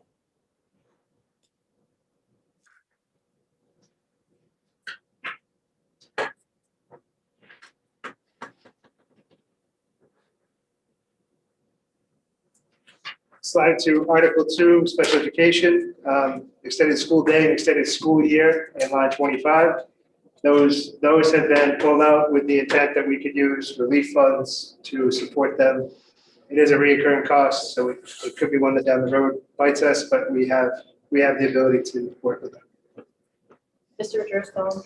I recognize that this is going to be funded one way or another, but I do think that anything that's a recurring cost and that we're going to fund ought to be in the budget. So I would make a motion to add extended school day, extended school year, special education to the budget. Is there a second? Second that. That's the 142,000. Yes. Okay. Right, Bobby, line 25 is the 142. That's correct. So very clarification, my paperwork says 1.4 million. That is, This is just a special ed. This is, That's all of that, special ed, summer school, ESD, ESY. So you are actually looking at, let me just take a peek. You're looking at general ed. This is, we break it out so that it's very transparent and very clear what programs we're talking about. This is just our special ed extended school day, extended school year program. So there's one of each. That's correct. We do have, and you did not choose to put that into the parking lot as far as the general ed general ed summer school. So that is not in the parking lot. But Member Potvin, you are right. I don't have that number in front of me, but I believe that that's the correct number. But it's not on this parking lot list because we didn't agree to put it here. Chief Avery, I'm looking at the parking lot from March 10th, line 28, summer school regular instruction, 1.4 million. Myself and Member Ray had requested it be included in the parking lot. Okay, hold on, let me look. All right, I do not because we wanted to preserve. Oh, nope, you're right. You're right. I was looking in Article 5. I apologize. It's in Article 4. I apologize to Member Potvin. You are absolutely correct. It's 1.459. and there it is. Yes, there it is. Yeah. All right, so there's a motion on the table to vote on extended school day, extended school year for special education. And this definitely can be funded by COVID funds, but the reason we want to add it is so that it's, because it's continuing stuff. It's a recurring cost, there was no question. 4 and 5. I mean, sorry, I'm not- 6, No, 7, No. city council, Yes. no. Ward 1, No. 2, No. 3, Yes. 4, Yes. 5.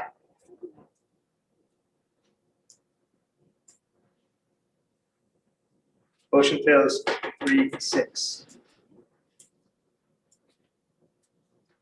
Item number 26 is special education reinstatements. Bob, do you want to fill us in on the details of that one? I can try. So where do I start? Superintendent Langless took a look at all of the vacancy positions that we have.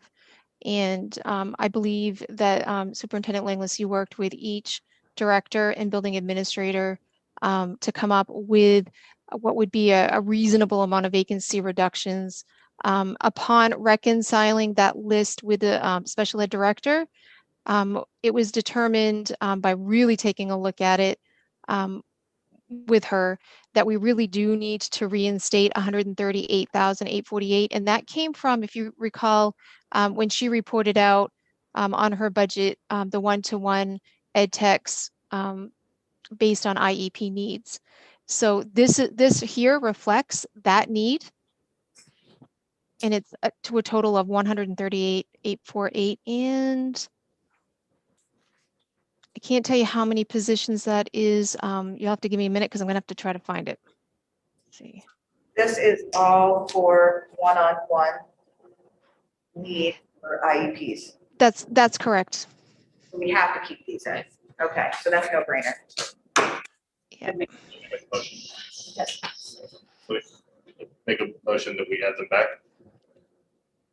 Second, Any discussion? There's not on this March 10th list, right? That's right. It's a reinstatement that was brought to us this week. Sorry, Ms. Wright.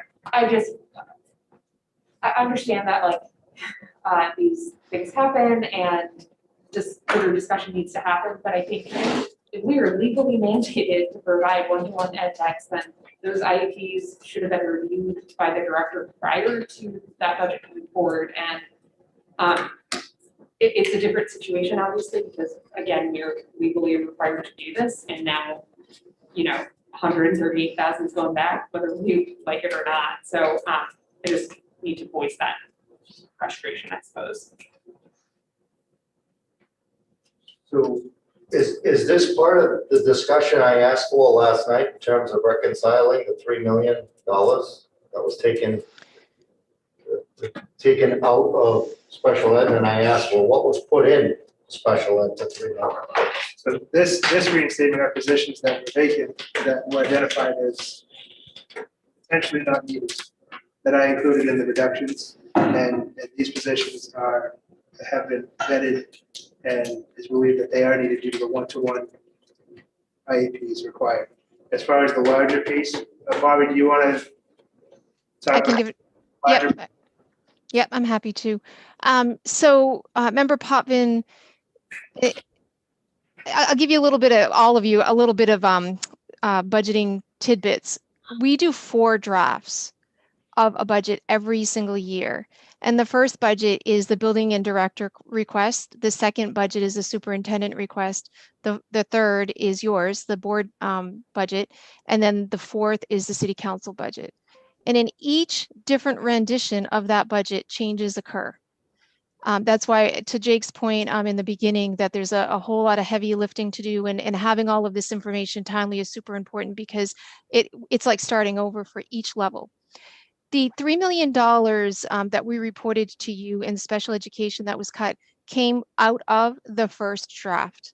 The first draft started at $105 million.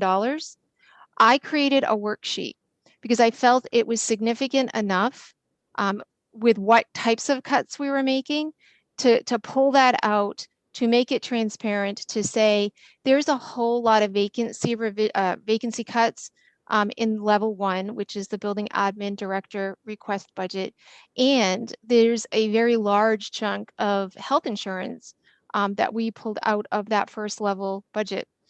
And that's where that $3 million, you cannot reconcile that $3 million to the superintendent's budget because it's not in there. It came out of the first draft. There's all kinds of stuff that came out of that first draft.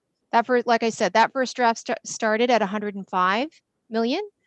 But I felt that this was significant enough to bring it to the forefront because it makes me a little uncomfortable.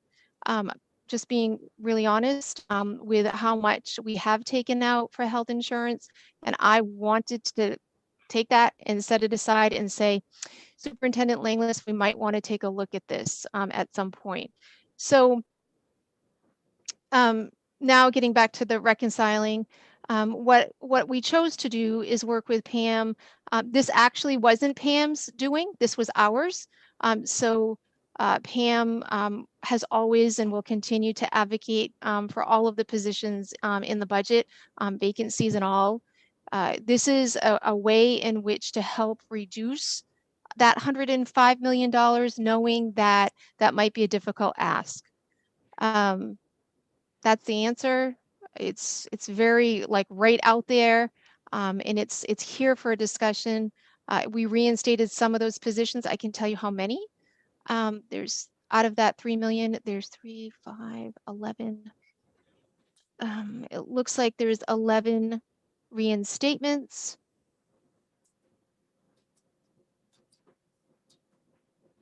That's it in a nutshell.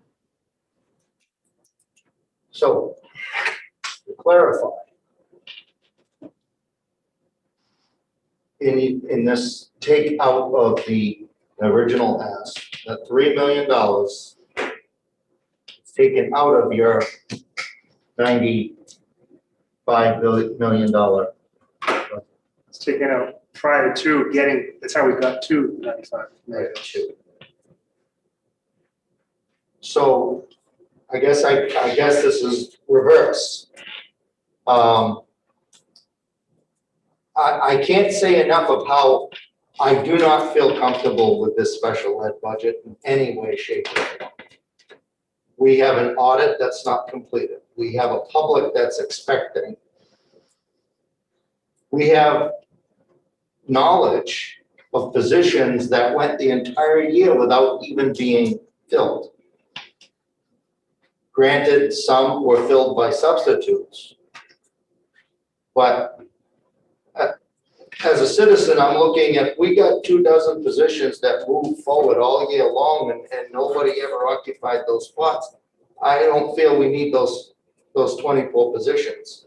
And I think there's something really wrong with the math and the justification behind all of this, that I just think that there's something here we need to take a further look at. I know we're doing the IEP audit, that's the whole point.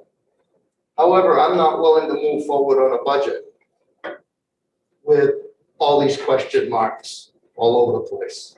So I will make the motion that $1.5 million of reductions to the special ed budget be reinstated back into your budget, the superintendent's proposal. There's already a motion on the table currently. What's the motion?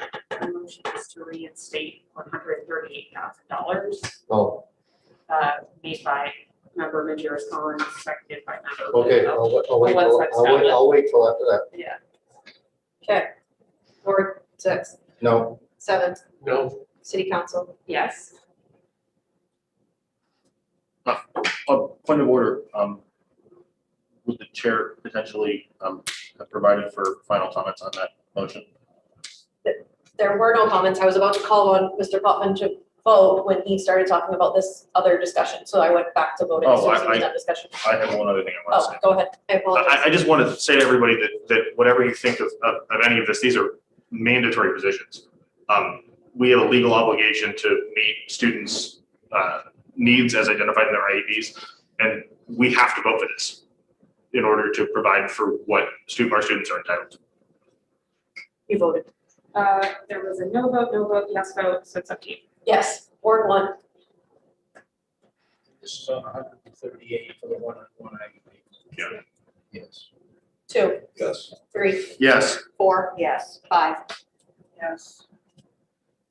Motion passes 7-2. Madam Chair, could we take a short break? Yes. Were you going to try that motion now or? I can wait. Okay. I meant to ask that for after Article 2. Sorry, I'm spacing. So, We're in Article 2, Right. so. This would be the last motion. Okay, so with what I said, we're in the middle of an audit. There's potential that things could change. We already had an audit that showed significant overspending, and it floors me that we would not make a budgetary adjustment to it. So I'll make the motion for a $1.5 million reinstatement of the original cuts by Superintendent Langlis to be reinserted back into his budget. Just for a point of clarification, so the items in the list of things that were removed were in fact removed. They were not put back into the $95 million budget. They were extracted. So if we would be talking about additional $1.5 million cuts if we're making a motion to do.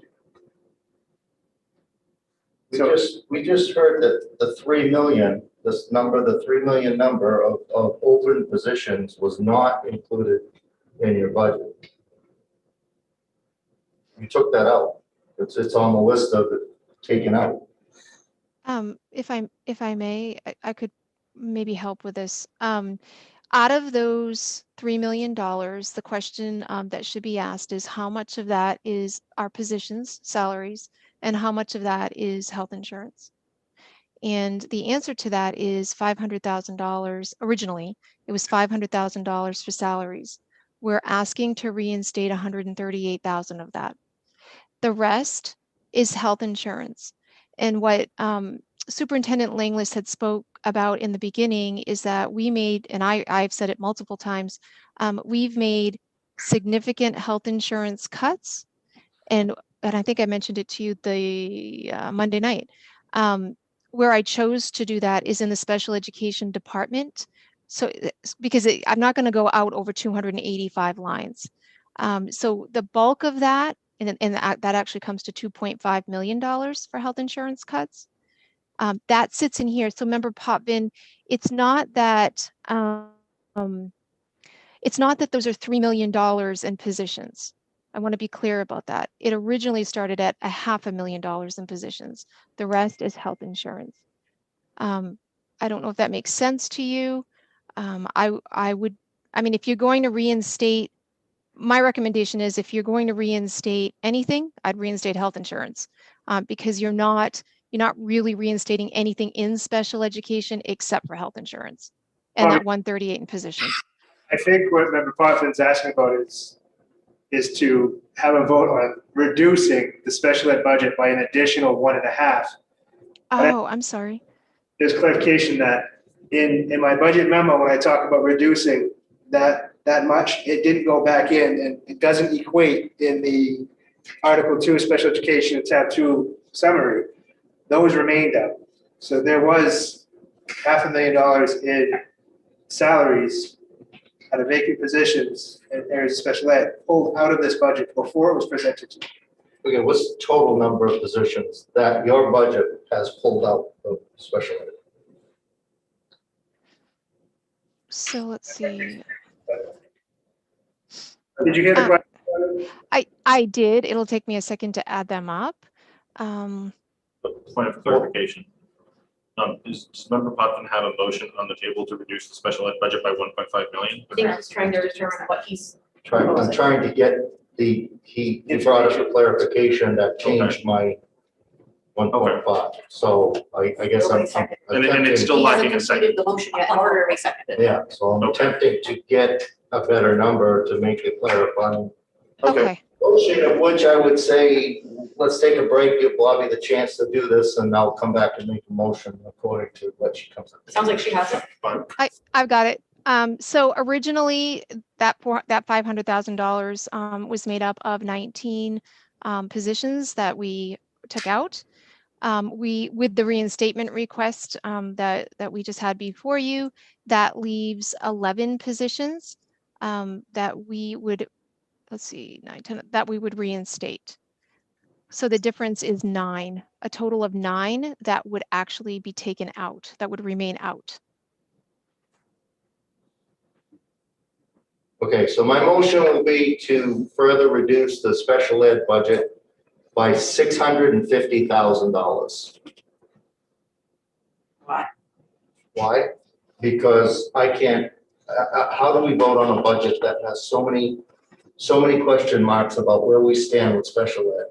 In terms of the audit, in terms of positioning, in terms of what we filled this year, what we didn't fill this year.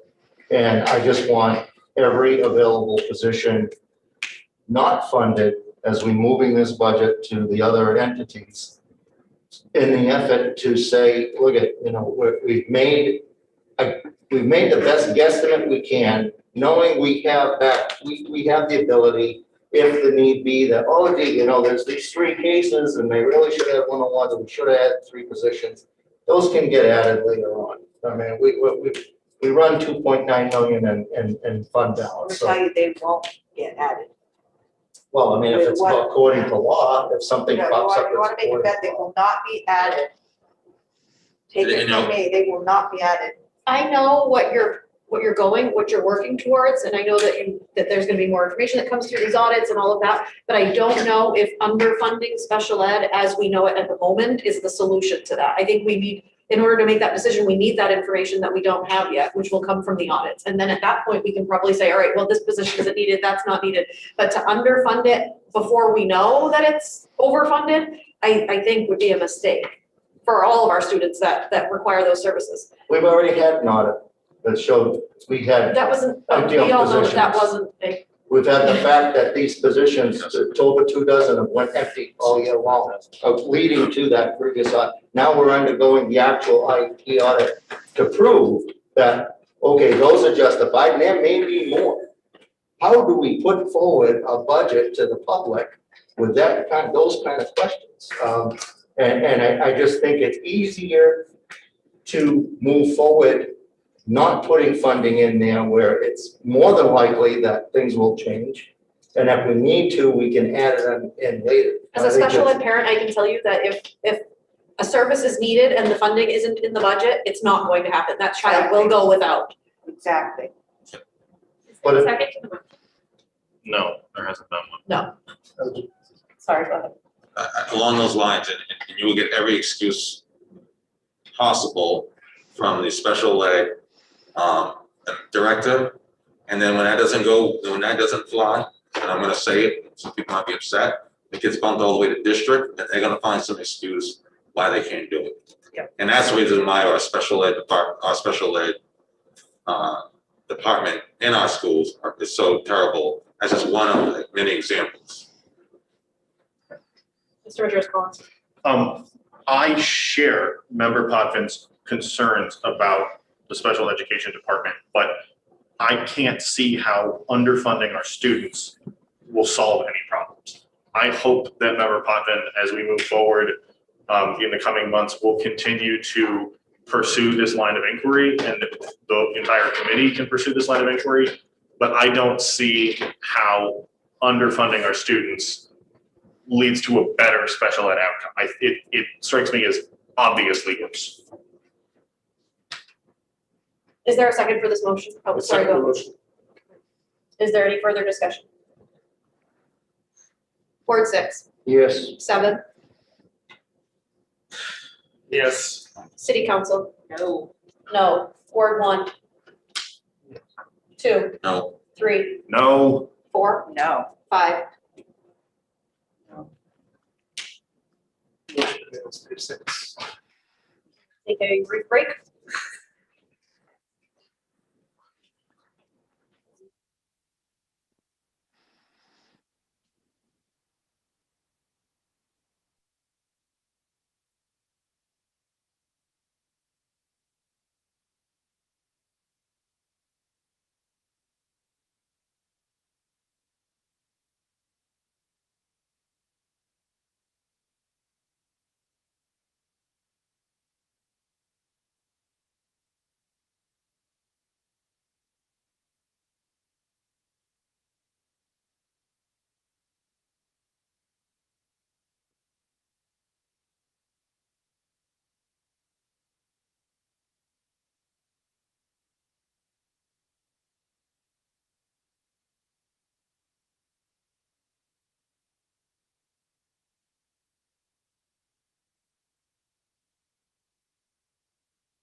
We're live, all right. Bobby, we can't see you because I'm sharing my screen. Are you with us? Out of curiosity, is anyone watching for participants who want to say something?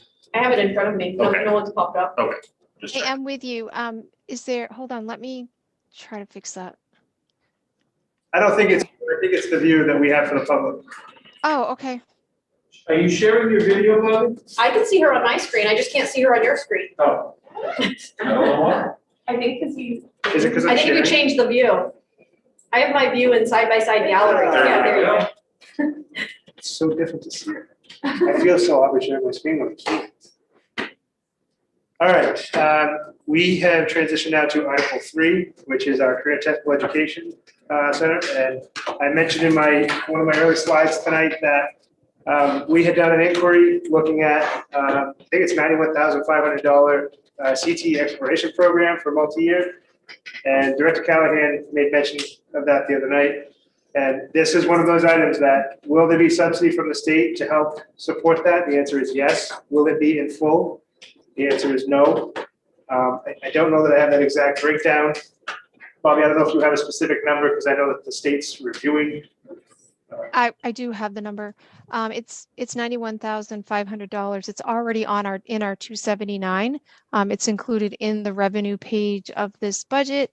And the budget that Director Callahan has provided is for teacher benefit at $67,936, benefits at $15,000. That's including fringe, and instructional supplies at $10,500, which is budget neutral. We get 91.5 and the budget's 91.5.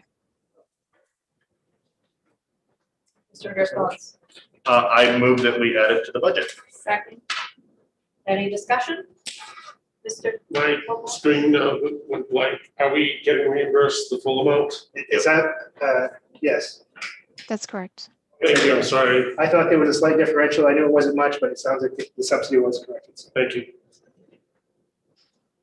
Ward 6, Yes. 7, Yes. City Council. Yeah. Yes. Ward 1, Yes. 2, Yes. 3, Yes. 4. Yes. 5. Yes.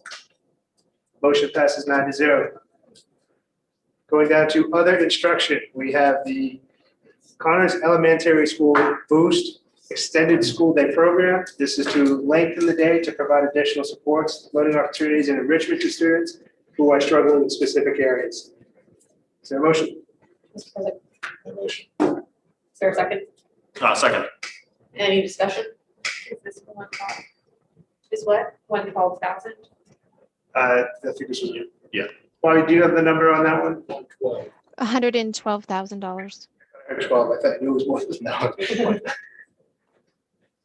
Mr. Driscoll. This is another one of those that I strongly suspect will be funded some way or another, because we have the COVID relief funds, and this is an excellent place to put those if it's not funded. But this strikes me as another recurring expense. Kids at Connors are not just going to need 1 year of this boost program, they're going to need it every year. And so if we don't include it in this budget, then it's a totally new ask next year, and we just don't know whether the next school committee will back it or not. Mr. Rick. Could you tell us how this program differs from the summer school regular instruction $1.459 million that we have in a different space? Yes, this is an after-school during the year to make the day longer and have targeted interventions and enrichment opportunities Monday through Friday. Or I don't know if it's Monday through Friday, but it's during the week, which is different from the special ed extended school day school year, which is its own area, and the other positions were summer specific. And there's no 21st century program at the school? or- There's a grant in application. This program would run differently than that, Okay. in a targeted way. Ms. Whitlow. And how would the transportation take place, and can we have that in the budget for extra transportation costs? Transportation is actually included in that program as proposed by Principal Ferrara. Mr. Physick. How many students is that gonna, how that works? We actually have it as part of our, Boost was one of the attachments that was provided right after the Connors report, and 80 to 100 students. And this can be funded by COVID funds? I mean, Yes. General movement. Okay. Yes, this is something that is permissible to use relief funds for, absolutely. Yes, sir. Remember Whitlow's question? Maybe think of a different one. So if students are here during an extended school day, then they don't need to be transported at, say, school ends at 2 p.m. So you're running less buses. Why can't you just use those buses later in the day? We have our contract, we run out of time, and so this would be after that time, transportation service. That's how we do our 21st century and our other programs in the district. So we have a contracted time to run all these students home. Connors ironically is the last pickup because of the hours of the school day here, and so this program would extend beyond that window for pickup and drop off, which would cause the transportation company to have to look at overtime, bus usage, whatnot. They're pretty friendly with us about those rates, but it is a different bus rate. I feel like we just heard from Director Roman that Hudson, we are their only client. And so if we give them this information earlier, I mean, it seems like maybe it could be worked out for less of a cost than what's being proposed here. We can revisit it. They called and said, hey, we're looking at doing this program. We need a budget number to pitch it. And he did get a budget number. It's my understanding, again, they work with us. The rates are not incredibly high, but there is a cost associated with busing kids after the after-school programs. And not all kids do the extended school day, so the buses still have to run at the normal times, just probably not at capacity. Right, right. So it's essentially they're doing 2 runs. And these drop-offs encompass everything. So it might be 1 or 2 buses, but it will cover all kinds of city. We'll drop off after this.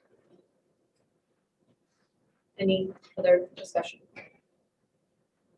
Ward 6, Yes. 7, No, City Council, Yes, no. Ward 1. 2, Yes. 3, Yes. 4, no, 5. Yes. Motion passes 5-4. Superintendent Langlis? Yes. I just sent out the new position list to everyone. I just want to make sure everyone received it.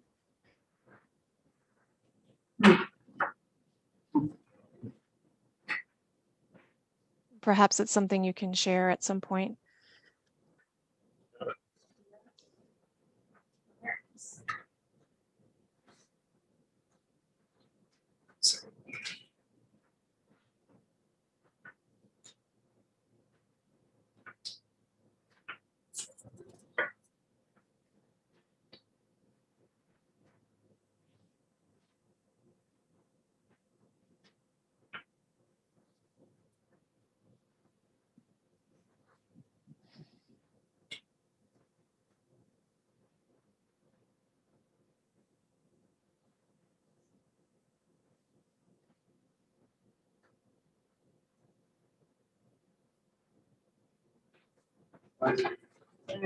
Can't move it.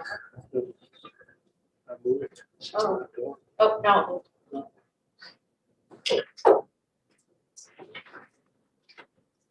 it the light?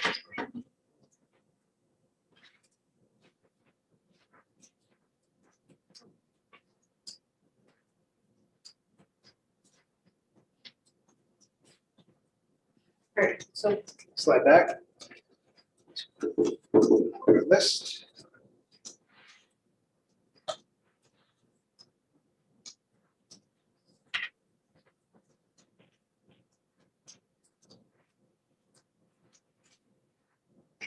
All right, now you can see shaded in the gray. These are items that members of the committee have asked to discuss further. These items are currently in the budget and with discussion for whether or not we keep them in the budget, at least have a discussion about reviewing them. I know that Athletic Director Jason Fuller is here. If we have questions for him, he's willing to answer. And line 35 is volleyball. Volleyball is a sport that, as was noted, has not gone through the year after year procedure for Booster Club. The pandemic put the brakes on that last year, though it might have happened. The year prior, Mr. Fuller was looking for what the participation might be for a club. The students were asking about it, looking to go through that policy process. And he had somewhere around 150 plus students say that they'd be very interested in volleyball, which is a fall sport for female athletes. And so he brought it forth in the budget. It was something that we shared in the budget last year, didn't quite make it. So there are some costs in around volleyball, which include a stipend, a little bit of equipment, some uniforms, officials, a little bit of travel. That currently sits in the budget. Okay. What's the dollar number? What's the number on volleyball?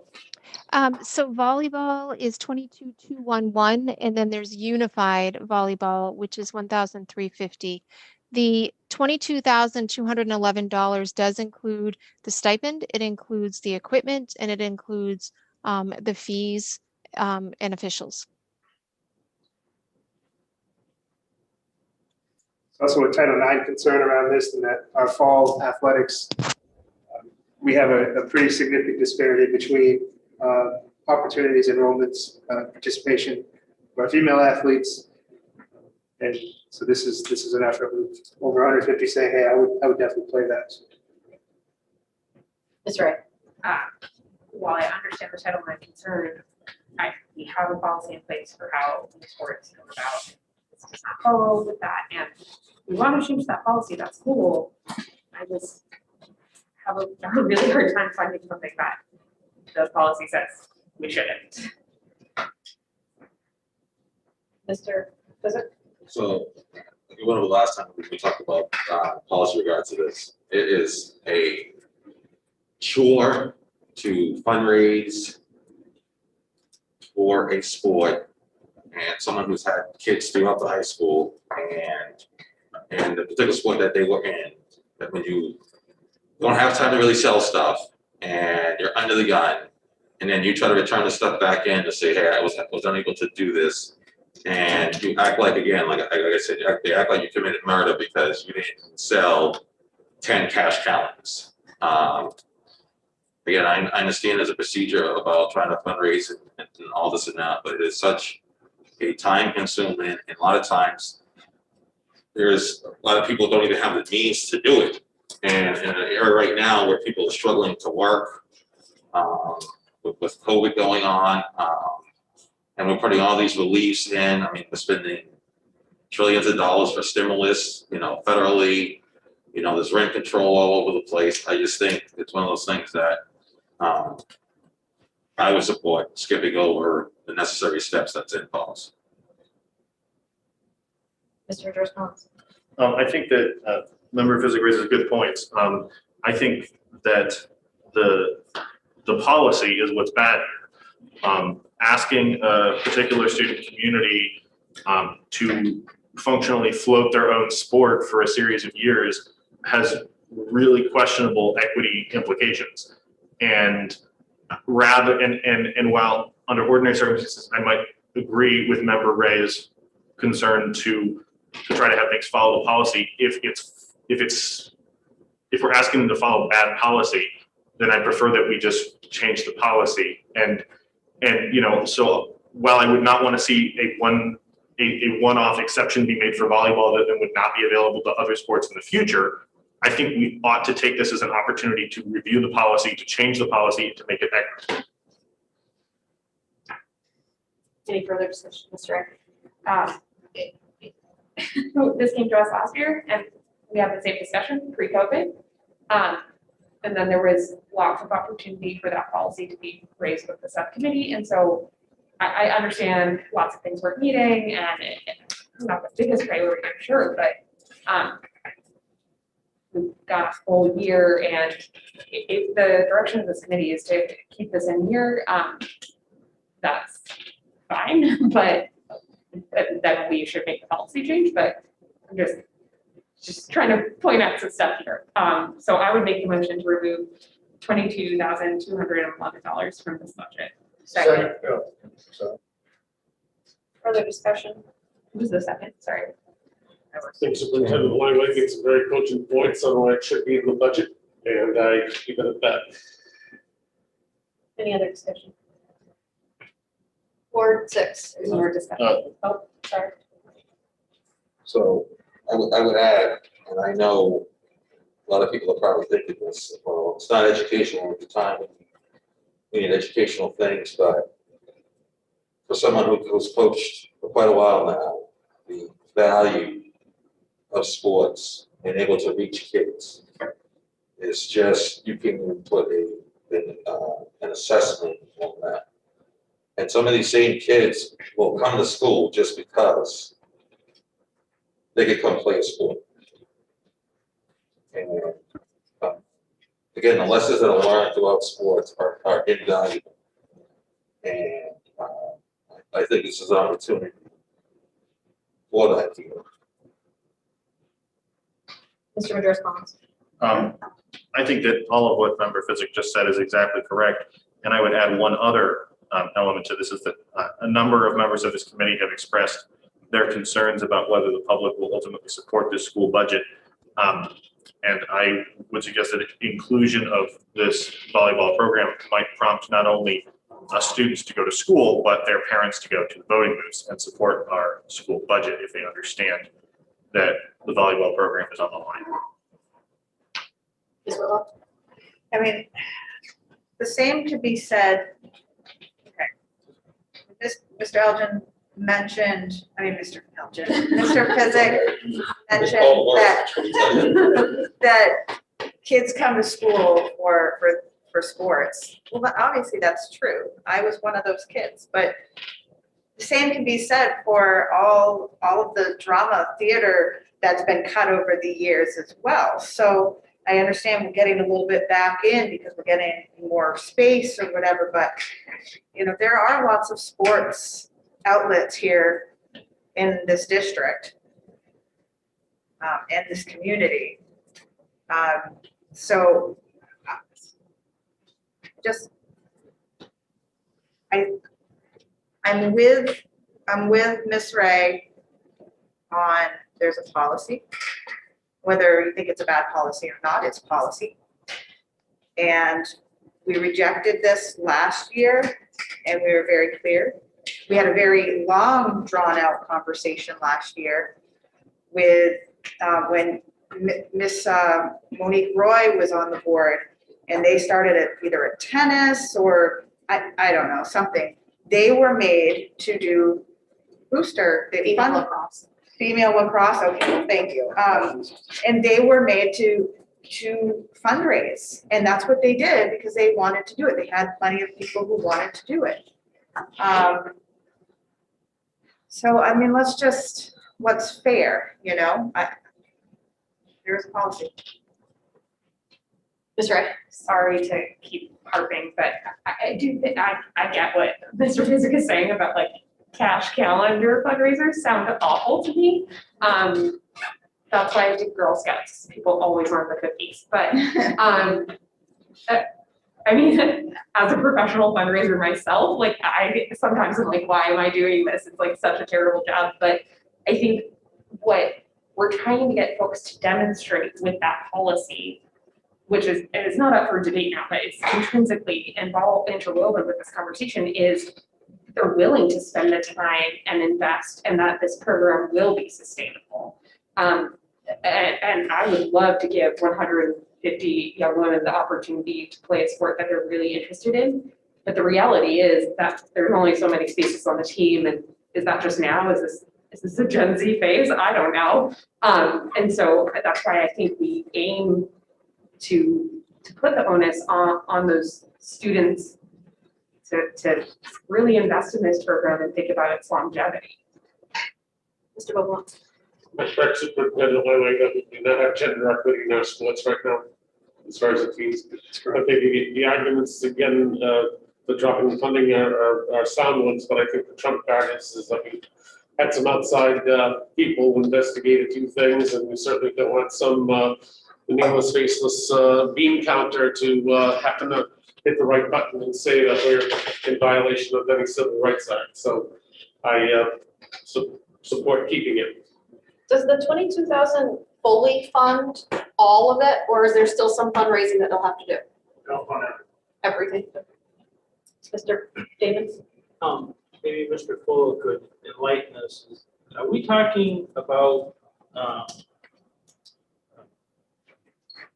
full-blown team sport to compete against other schools, Yes. both men and women and JV, or this, what is this program entail? This is a female-only sport. It'll be the numbers that signed up, and I know a year and a half ago, but we're looking at more than enough for a varsity JV program. I'll be honest, probably too many for that right now. But yeah, it'd be a female-only sport, JV varsity. And would be competing with other schools that have the program? Just like everybody else, yes. Are there, how many other teams in this area? This area, off the top of my head, I don't know, but I can tell you volleyball is growing very rapidly right now in the state. We're one of the few Class A schools that do not have this. Mr. Beaumont. What season does it fall with Fall. Well, Yes. And just, if I may, I know that this has been a couple of years of conversation. I'm not going to try to sway the vote one way or the other. I do think it's important. That's why I left it in. But I would say from the policy work that needs to be done, I would agree that this policy does need some attention. And I agree to the extent that asking kids or their parents to float a team for 2 or 3 years by policy for students that are economically disadvantaged or have other factors in play, we are saying essentially, if you have the means or the haves, you can go to the sport, support it, and if you don't, it's dead. It doesn't follow policy. So I do think we should look at that policy. I think we should do it before this comes up next year if it doesn't pass.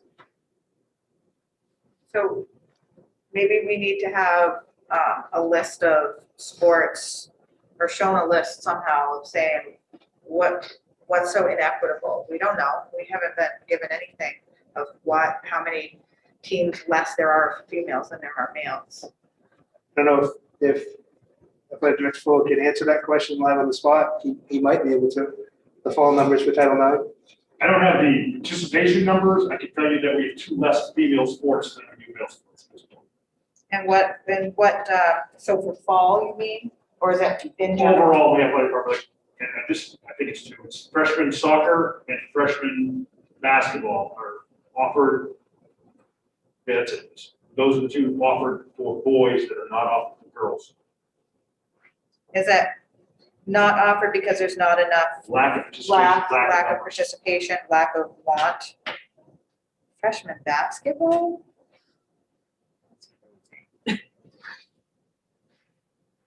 So it's not that the district hasn't offered this and that the district is being inequitable We cut that here when there was no participation or little participation.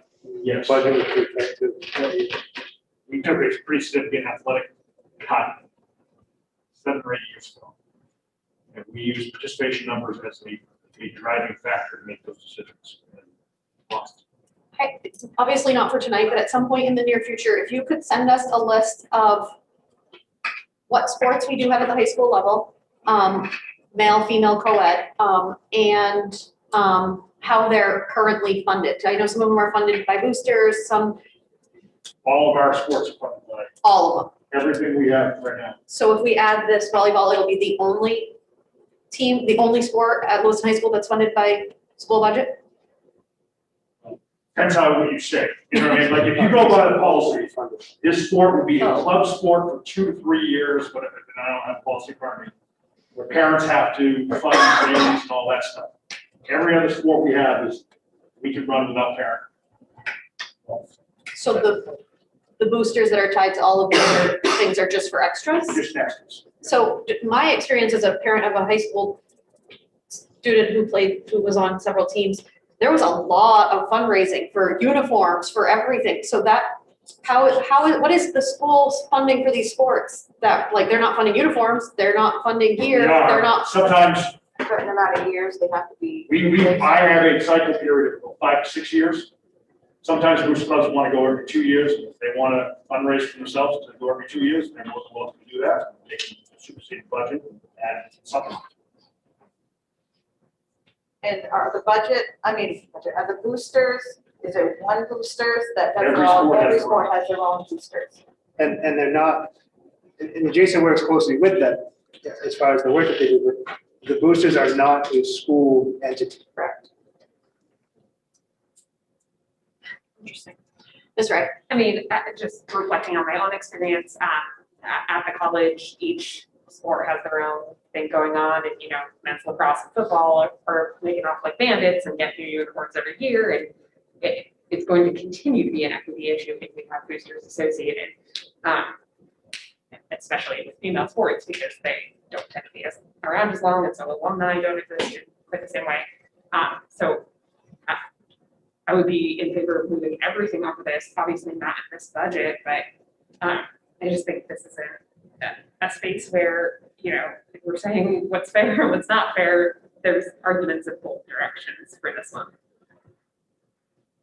Are there any members of the public that wanted to comment on this?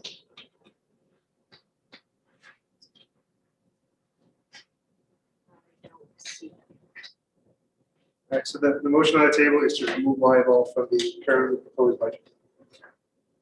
Is it volleyball, unified volleyball, bocce, or is it? This is just volleyball, the unified are separate. Wait, unified is separate? Yeah. Unified volleyball and bocce are separate. I think watch. Okay, this is just. And what's the difference here? Well, listen, okay, so I don't think you can, I think unified has volleyball and volleyball are tied together. Okay, I can't do unified volleyball unless I put a volleyball program in and buy the equipment in order to do it the right way. So lines 35 and 36 are joined under the 22,211. Right, so you're gonna get all the equipment for volleyball, and I'll add a stipend for unified volleyball and a stipend for regular volleyball. Director Kohler, what is unified volleyball? Unified is an adaptive sport that will entail a mixture of athletes and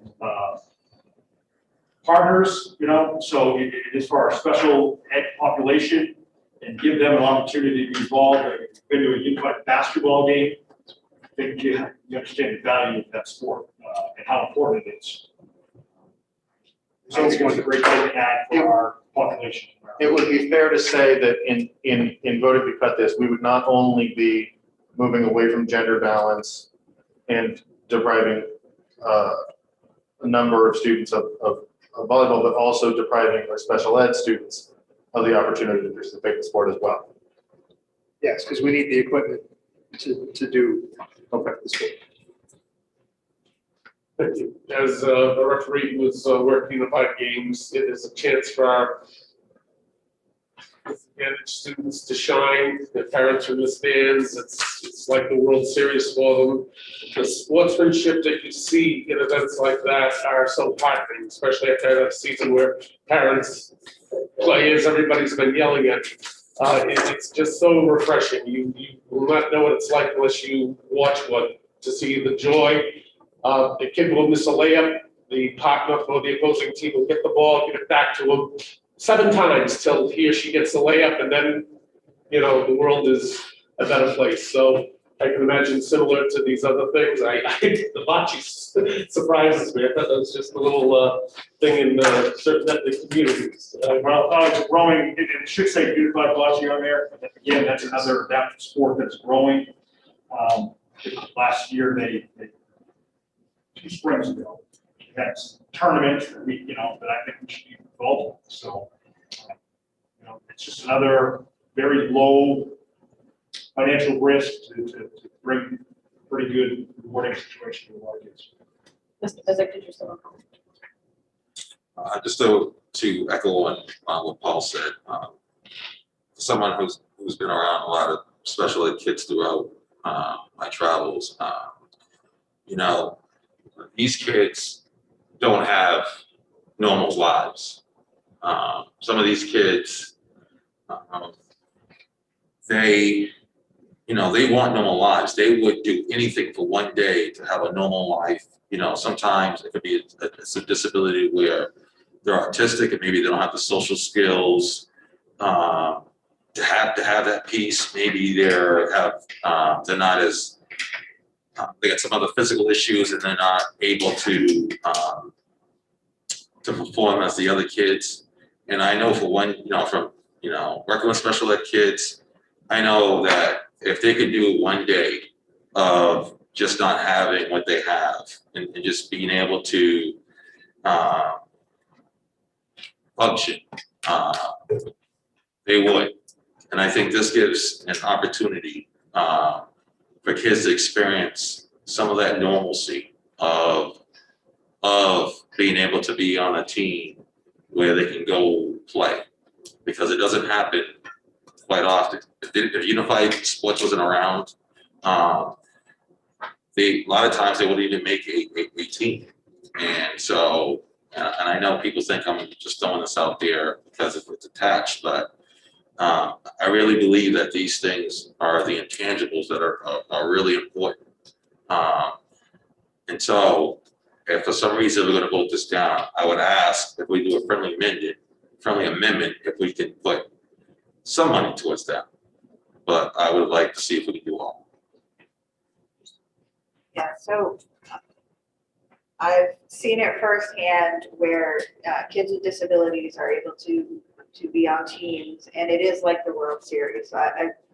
It's pretty, I mean, it's pretty emotional. It's pretty fantastic.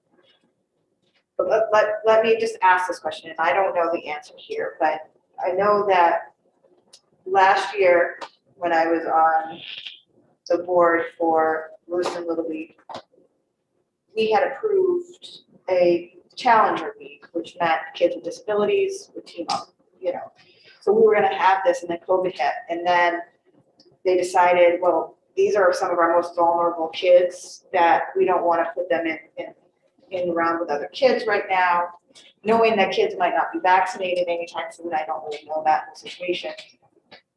Are we thinking that kids, and I don't know if you might have a better answer to this, Mr. Fuller, but are we thinking that this year's the right year for that, to put those unified volleyball, bocce sports in our district, not knowing if those kids are going to be playing like the other kids? I don't know. We are playing unified basketball right now You are? with extremely high numbers, Yeah. and I would caution the committee to make a decision based on that. I think that is a lawsuit waiting to happen. You say to a special ed kid, we can have basketball, we can have volleyball for a regular kid, but not a special ed kid. To me, that is the wrong direction to go. This committee moves that into the way. You're going to have basketball. You can have volleyball, you can have unified volleyball, and offer it to every student. Well, I could say that for freshman girls basketball as well. If we're gonna offer basketball, we might as well offer female freshman basketball and freshman girls soccer. So, And it's not that freshman students don't have the opportunity to play, there's just no freshman team. A lot of those freshmen who want to compete are on the JV team. And I appreciate your attitude. What teams? Do all of our current sports have a unified team? No, just because they haven't built at that level right now in the state. I just know these are the programs that seem to be taking off. What do we have for unified? Unified basketball. That's the only one that we have? Only one formal one. Okay. Ms. Wright? I just want to clarify my motion, upon your further information from the athletic director. I wasn't trying to touch bocce at all. I don't know why it's in there, but, I would amend my motion to be for, $23,561 reduced from the budget, because we were quoted $13.50 for unified volleyball. Those are all separate items, so we were just taking that line at 35, but we can add it. I mean, if there's, $13.50 is the stipend associated with unified volleyball, I think. yep, so I would just trump those two. So the 22-11 does not include both unified and regular volleyball? Yes, it does. Oh, it does. No, it does not. The volleyball stipend is $4,711. There's $15,000 for equipment, $2,500 for fees and officials. Then on top of that, I broke it out so that you could clearly see that the unified volleyball stipend is an additional $13.50.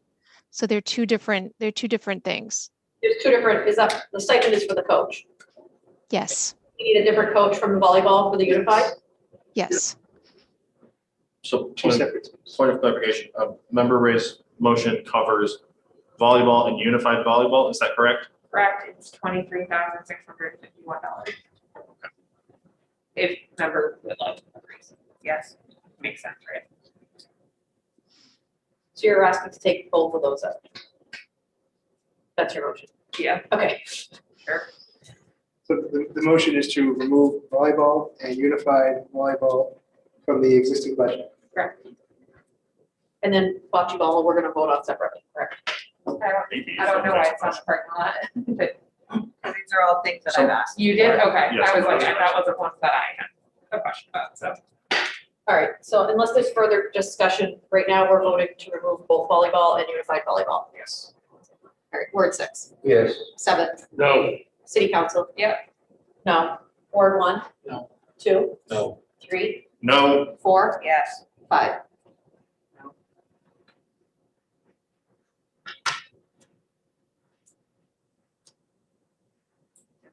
So motion to keep it passes 6-3. So it's actually 3-6.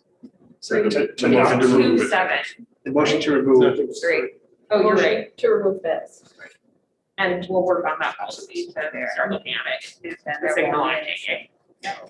And then we don't have regular bocce ball, but we are going to be adding unified bocce ball. And do, And is, although there's a stipend for the unified for a coach, is there fees for to start that? No. No, Very cost effective. okay. and has there been a survey to find out interest on this? Not been a survey of that. Just know that it's very involved at the state level, with a bunch of tournaments the summer before, we were not fall.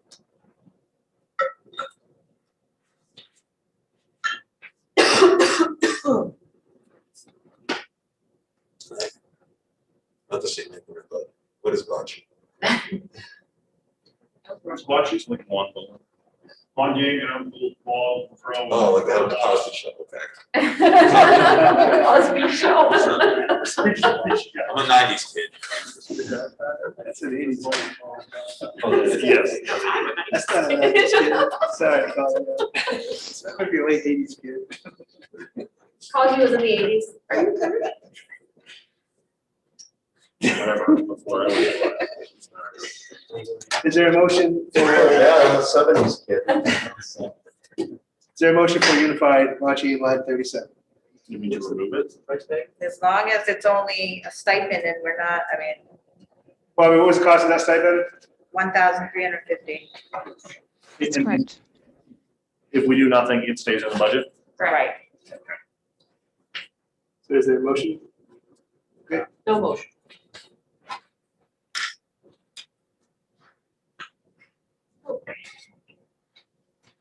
Line 38, Superintendent Langlis, can I just clarify? So all three of those are staying in, correct? Yes.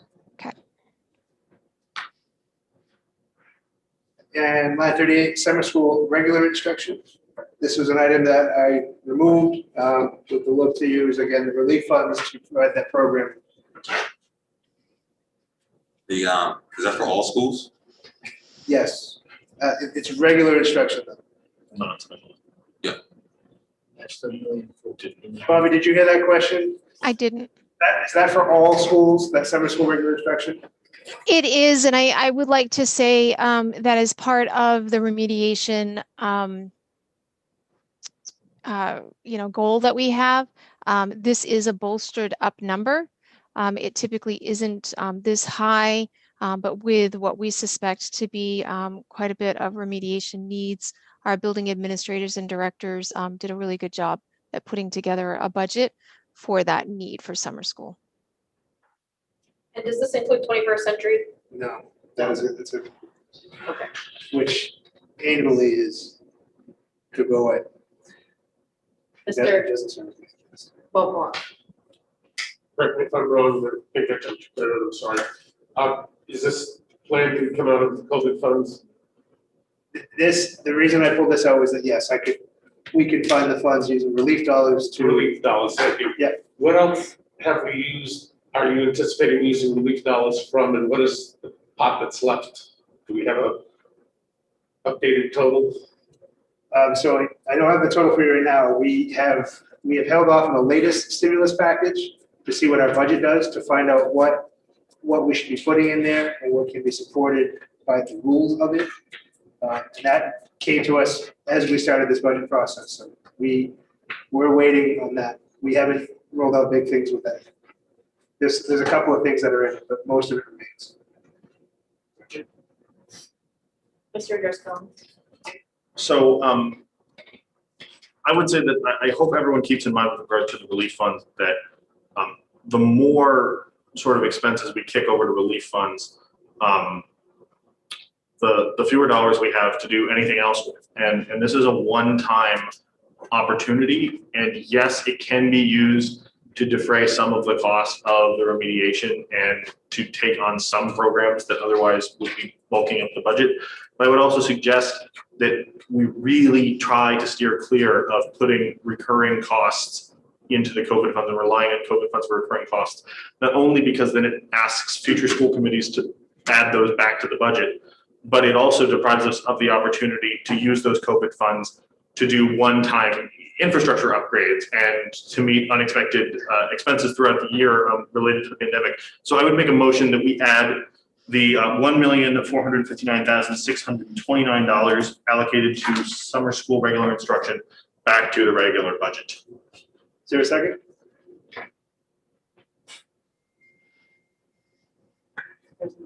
Seeing none, item number 39, the athletic director, it's actually the athletic assistant director. I wanted to ask another question first. Is that okay? About the summer school regular instruction, is this, Bobby, I think you answered this, but you said that there are some funds that we're gonna go above and beyond in the summer school because of this year for remediation. But Yes. is there a difference in what's the difference between what we budgeted last year versus the extra? Hold on one second. Want to keep it in the budget, yet maybe we can use COVID relief funds for the extra. So we, in last year's budget or this year's FY21, we actually reduced that at the same time for the same reason, to use the COVID funds to help support that. However, what's in the budget for FY21 for summer school is $516,680. I don't. Sorry, what was in the budget the previous year, pre-COVID? Yes. 535, 958. 539. 535, 958. And this here is 1 million something? 1.4 million. 1.4 million. I guess I'd make a motion to add $600,000. Well, I think I want to have a kind of a discussion on it. Like if we want to continue to keep that in the budget for summer school, wouldn't it make sense to keep that in the budget? Or are we thinking, let's take advantage of these COVID funds and use it all? So you're suggesting putting in the average price that we normally pay and then supplementing it with the COVID funds for the extra that we. Correct, that's what I was thinking. But nobody's Mr. really. Vogel? That's right. Well, I don't doubt the importance of it. It certainly fits our goal of remediation. I just think that there's a big chunk of change, and I worry about what we would have to knock out of a recommended budget to make it a reasonable figure to present to the public. Ms. Wright? Did I? Okay, then I'm not gonna make a motion. I just wanted to kind of throw that out there. Can I ask real quick, do you intend to fund this with your funds? Like, I mean, obviously you got to. Yes, I intend to have summer school. I intend for it to be, as of right now, it's looking like we'll have the ability to do in person. We'll be able to spread out enough. I say that looks like that right now. And still fund it, using it as it is, Mr. Davies? including some grants that we could apply for. Jake, in a typical year, your summer school program would be 700, 800 students? I would say, because last summer was a bit of a wash, but prior to that, I know in summer school programming 2 years ago, we were around 450 students at the high school, and I believe most elementary schools ran something. And I think that our bigger elementary schools would have 100 plus. Farwell might have been a little smaller, but those programs all ran. Maybe under 1,000. If it was under 1,000, I'd say just a little under. Are we anticipating that this year it will be much more than that because of the lack of presence of remediation?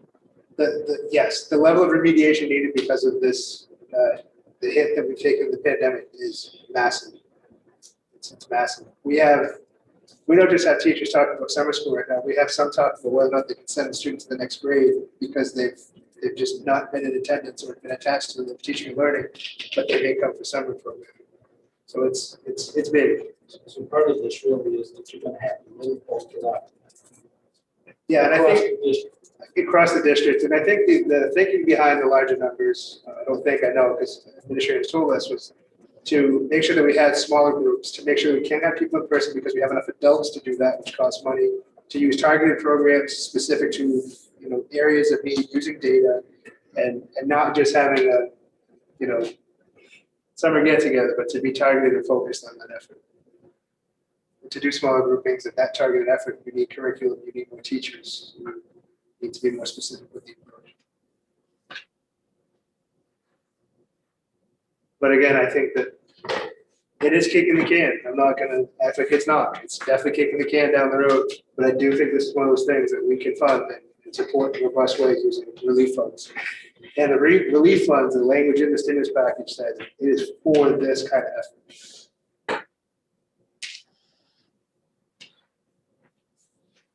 Sorry. We've also said that we had a possibility of using relief funds in other areas. We wanted to carry over surplus, and the fund value is shrinking and getting a little nervous about that. What do we have for total funds, repair funds? The latest relief package was 9 million. We don't know about the next relief package. There's different conversations happening that the funding will go to districts. It may be more than the 9. There's other conversations that it's going to go to the state. The state might look at how they can use it for general purpose aid. Until we know that, we can bank nothing, and it could be something else. It seems bizarre that you're going to get a count between 1 million and that's not.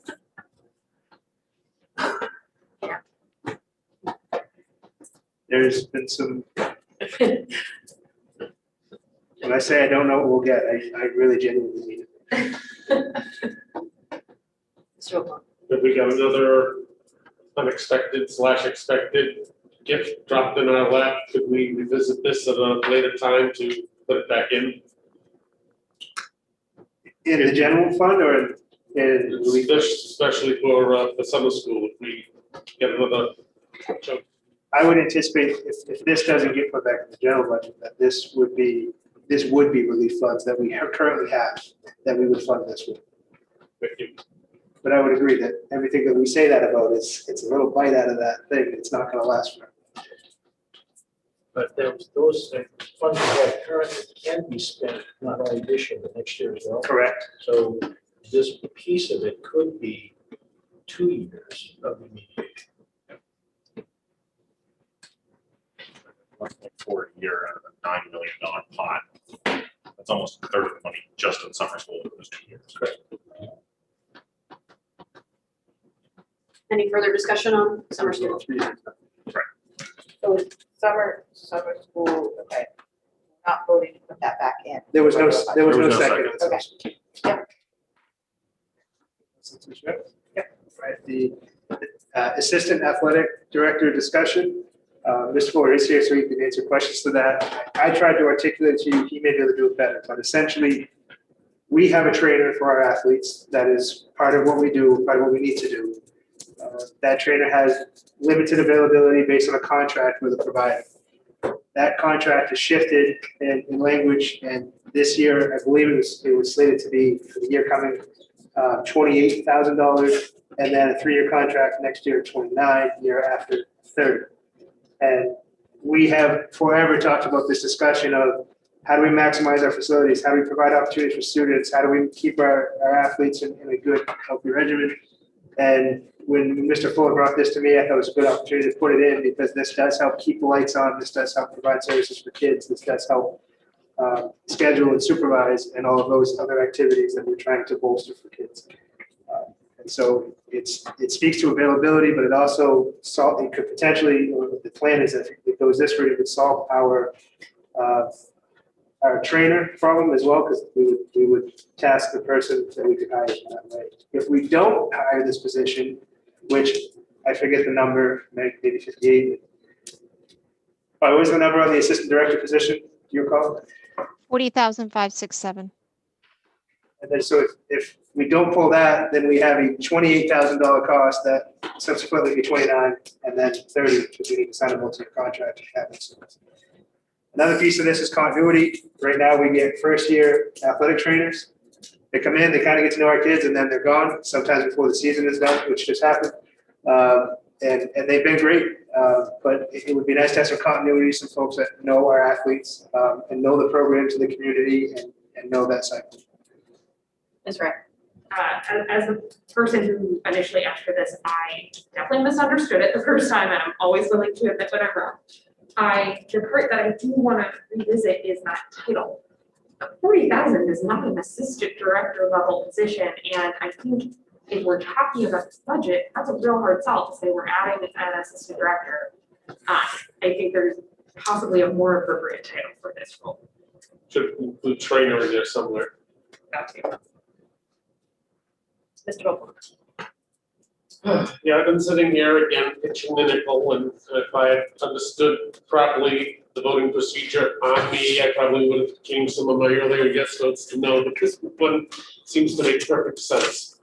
Full disclosure, I've known Jason for since you were a science teacher. How many years ago was that? Long time ago. Long time ago. We have the hardest, most respected, and I'll say this to his face, and if he wasn't here, I'd say it anyways. Hardest working AD in the state, for those that I've seen throughout the state. I have seen ADs that don't want to go out of their way to schedule a scrimmage because it's too much work. I've had ADs that have done personal things and left things unattended. When I do a game in Jason's gym, I know the crowd is going to be under control. He's going to see that I have an on everywhere. And he has to be in so many places at once. If I think coaches, referees would get paid very well, thank you very much, more than I'm worth. But if I think coaches get paid about $1.37 an hour for all the time that they put in, our ADs get about 73 cents an hour. And if Jason had any sense, he would use his skills to go to the college level where he could have all of these assistants and a nice plushy office and everything else. But his dedication to here is something that he should get. He's going to get an AD of the Year award one of these days, and I'll be one of the first in line to congratulate him because he deserves it. But he is not a bragger about it. He does it and does it for the kids. And I know he's the type of guy that would say if there needs to be one kid that wouldn't make a team because of this new position, can the position. And I'm not saying to do that, but I'm saying that's the nature of this. We'll get coverage, we'll get the arguments make total sense to me as far as getting a consistent type of trainer. Again, if we change that, somebody that can go to the game and not have to go to the hockey arena and then have to go back for the basketball game and there's a problem and somebody calls them. These guys are on call most of the year and most of the time. It's a job for special people and only special people can do it well. So I would urge, if we've been putting money in, adding things, and again, my point of view, this is one that is very valid. This makes total sense. He should have an assistant, the trainer position, that was a gem, whoever came up with that, to combine the two. I hope we can find somebody with a skill set that can do both. And we know that whoever works at Jason will take on that philosophy, so, thank you. Ms. Whitlow? I didn't know this was for Jason Fuller show, but just kidding. I have a question for you, because I support this completely. But I know that with our new fields, And the controversy in the community with local teams not being able to afford to use these facilities because they can't pay the fees that maybe out of town teams might be able to pay. And I know that this is partially the rec department is in charge of doing scheduling and stuff like that. And I don't really know the grand scheme of things, but I do know that there's been a lot of talk in the community about having the ability to have local teams use these fields for less. But it's always been balked at, I guess. And I'm wondering if, and I'm sure you have way more insight than I do on it, but with this position, would there be a sense that they could maybe handle more of those field things and allow for more participation in local teams? I'm not sure, I know what you're asking, and it's twofold. Does that allow us to bring more revenue in, or does it allow us more opportunities? The answer is, I'm not sure this position is gonna do that per se, okay? I do know that our athletic department, school department, and the rec are trying to work on making some changes to more together. So I think some of those things are, there's possibilities for more opportunities out there. But this position wouldn't necessarily oversee the fields. No, because that's for the rec, they truly Right. oversee it with my assistance, so I don't think you could see that. Okay. Realistically, I do want to say this, I mean, yes, there's going to be a portion that reports to me, you know what I mean, that will work with me during the day. And that's going to make my life a lot easier. I think the real emphasis behind this for me is to bring in a consistent level for our athletes during our training services. We've had outstanding trainers over the last 7 to 8 years. They're just not sticking around because the salary they're getting paid doesn't match. We're on our 3rd year where we had a trainer for 6 months, and now we're looking for a new one, and that's what we're in right now. The trainer just resigned to go to a situation that is more cost effective for her. So the 40,000 that we have budgeted, is that sufficient to keep somebody? Because that doesn't seem like it's me, but It's better than an initial, I think, salary for a first-year trainer, you know what I mean? So I think there's people interested in that. I do know that trainers tend to prefer to be employed directly through the school versus the service model that they're kind of answering to right now. Okay. And I think these positions are, you know, it's obviously going to increase over time. And I think people are going to see that as stick around and get paid on the other end of the one who's there. So you think that it's workable? I think it's workable. Good. I'm hoping so. So is there not a possibility of keeping it as a trainer and paying the $40,000, or is that why it has the assistant director title, or Well, is that to lure people in because it sounds better, or? well, listen, I win with this plan, so we maybe get a little more bang for the buck for the $40,000. You know, that they come in and work for me a couple hours every day. I'll be honest, there's a part of me that said that having a trainer is going to help the school nurse as well. That the trainer's going to be there. If something comes up, the trainer can be involved. I think there's multiple levels to that 40 grand.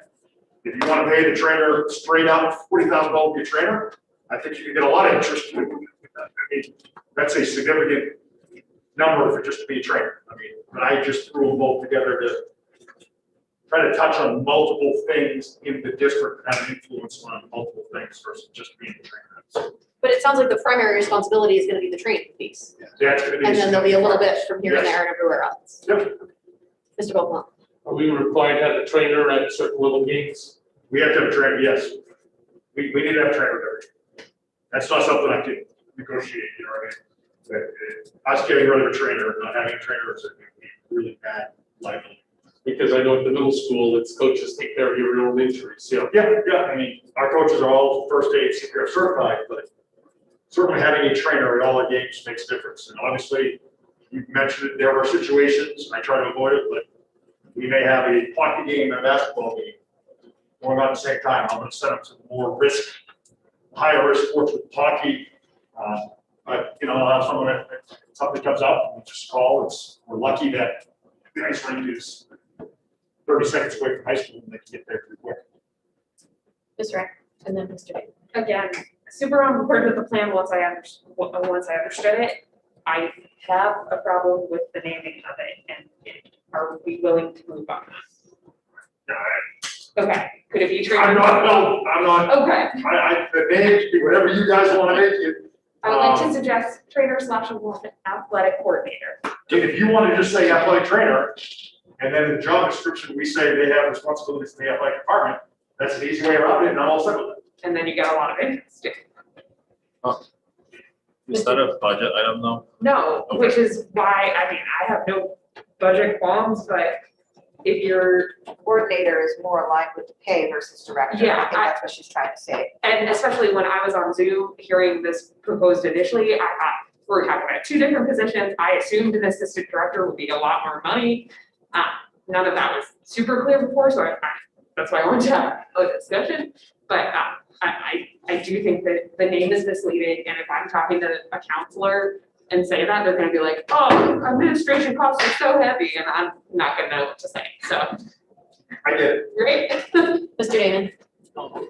Is the $28,000 contract that you have now, Jason, that is something that's in your budget currently because it's a requirement? Yes, So we're only really talking about $12,000-13,000 differential?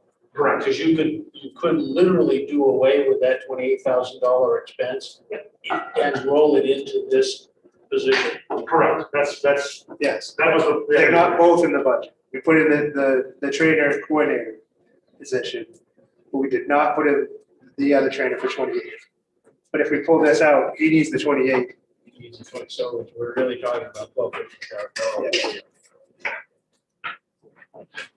Any further discussion?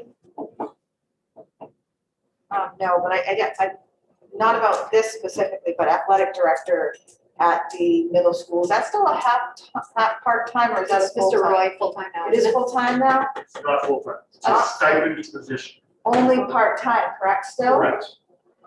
We need to start looking at that too, because I would agree. that right there, I don't know how you can do anything. But that's not in the budget right now, I know, but that's, needs to be, And FY23. it might be a next year. Is that still Dale? No. No, it's Chris Roy. Okay. Seeing a motion that stays? Yeah. Moving to Article 5, Student Staff Support, number 43, Vision Screener. This was requested by our nurses. There's one that exists for our district. I believe the cost of that was $8,000, if my memory serves me correct. And they were looking for an additional one, so they didn't have to share one. But we do vision screening, and now they share one device. She has it listed at 3,500. The cost is 3,500. It's not 8,000. I know that was shared whenever Article 5 was shared, but the cost is 3,500. That's something that would last years. It will last. Until the technology changes. Mr. Vickers-Collins. Superintendent Langlis, can you commit to us that this is going to be something we can purchase through, that we will purchase through relief funds? So an item like this would be something that I would consider at the top of the priority list because it's a one-time purchase in this sense. It makes sense from a distancing perspective. It's a safety tool for the nurses to use. So yes, I could easily put before you that I would support this being part of the use of relief funds. Okay, because this is a one-time expense, I think this is an ideal thing to have for relief funds, and I don't see a need to include it in the overall budget. Any other discussion? Number 44, floating nurse. So the floating nurse, this conversation we have had about with relief funds, with the 2-year cycle. One of the things that we struggled with in the original round of funding was we had nurses interested, very interested, but did not want to take a one-year position that they could not guarantee. With the 2-year cycle of relief funding, we could float it to them, no pun intended, to see if there are any takers that would take it on the 2-year potential opportunity using the relief funds. The problem is, I don't know who or if anyone will take it if it's not in the general fund to be ongoing. But this would be an item that would also be able to get relief funds. We've already had a need for nurses district-wide prior to COVID, and now that's amplified. I don't think it's changed, but if we were not in the middle of a pandemic, do we have adequate nurses in the budget? Even if No. there's unfilled positions, or we do not? We do not have adequate nurses currently, even if it was not a pandemic. Ms. Wright? I'd like to make a motion to add one floating nurse to the budget. I believe that's. Second. I just seconded the motion. Oh, I thought you said 7. No, it's, She hasn't finished her motion yet. it's 55,810. I have 52,310, and it also says 2 floating nurses on my list, so Um, that's what I was trying to. One member of the committee suggested that we consider 2. I just want the one.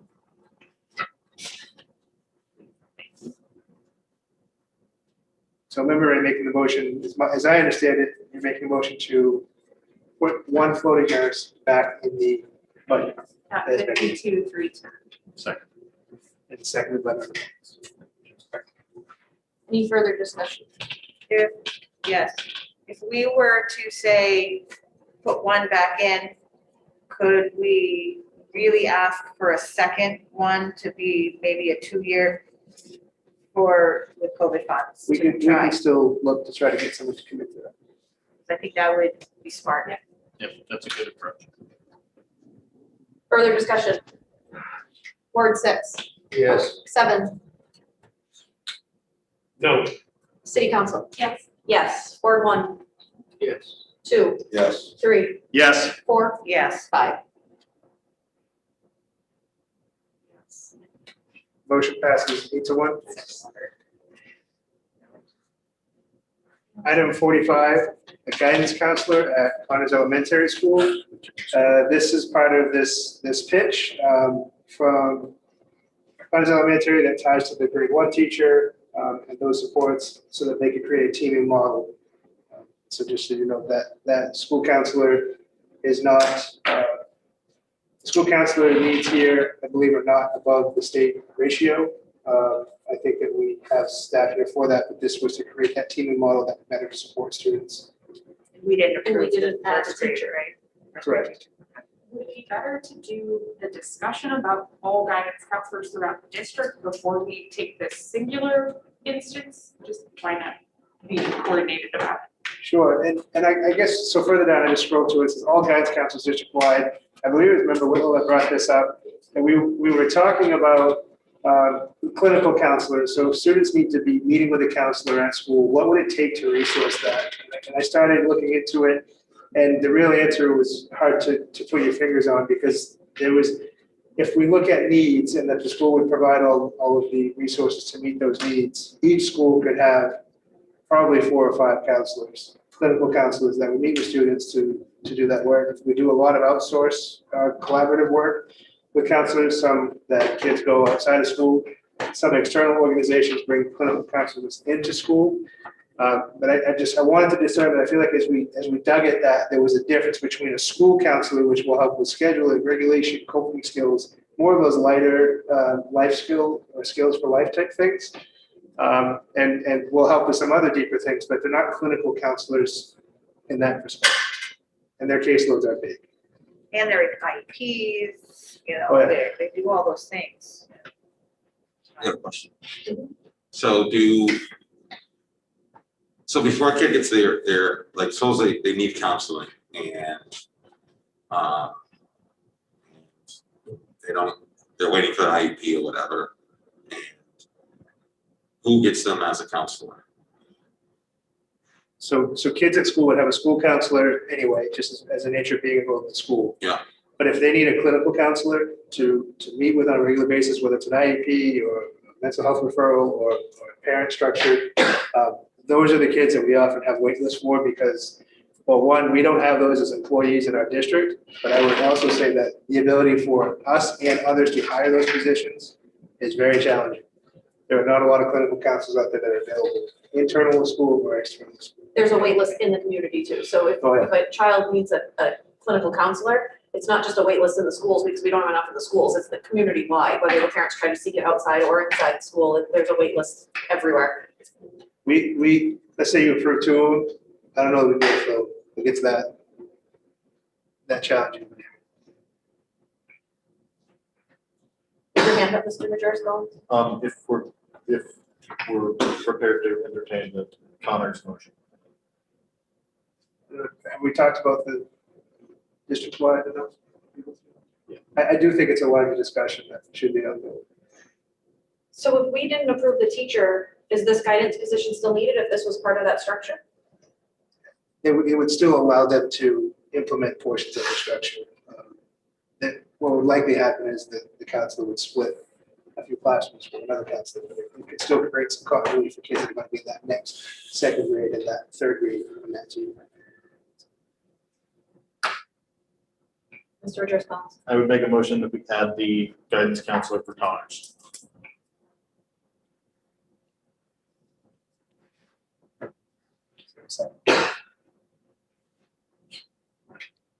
Second, we'll move to number 46, which is dyslexia professional development.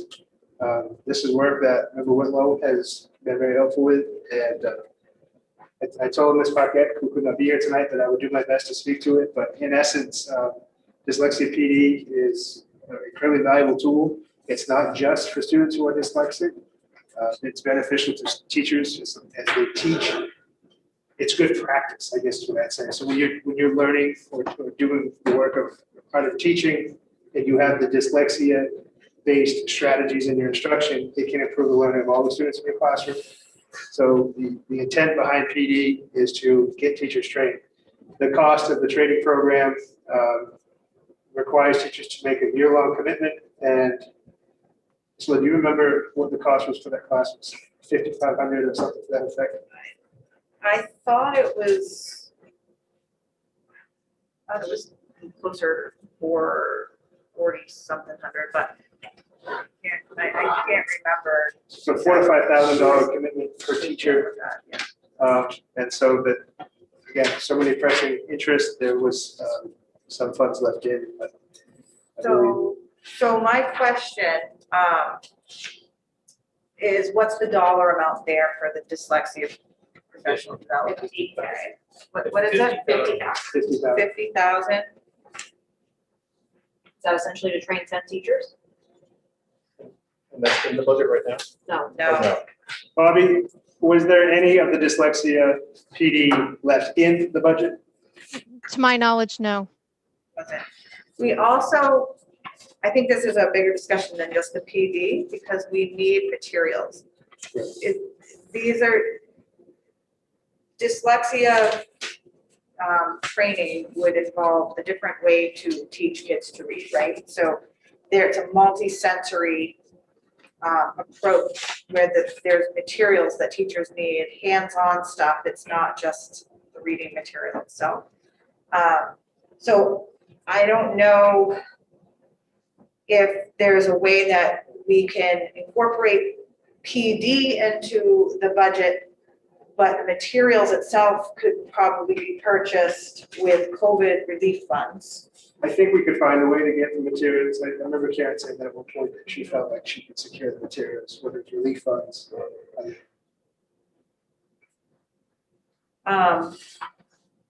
I question $50,000 is enough, but I really wish Karen was here because she's been doing all of the talking with Portland Dyslexia Center with all of that information.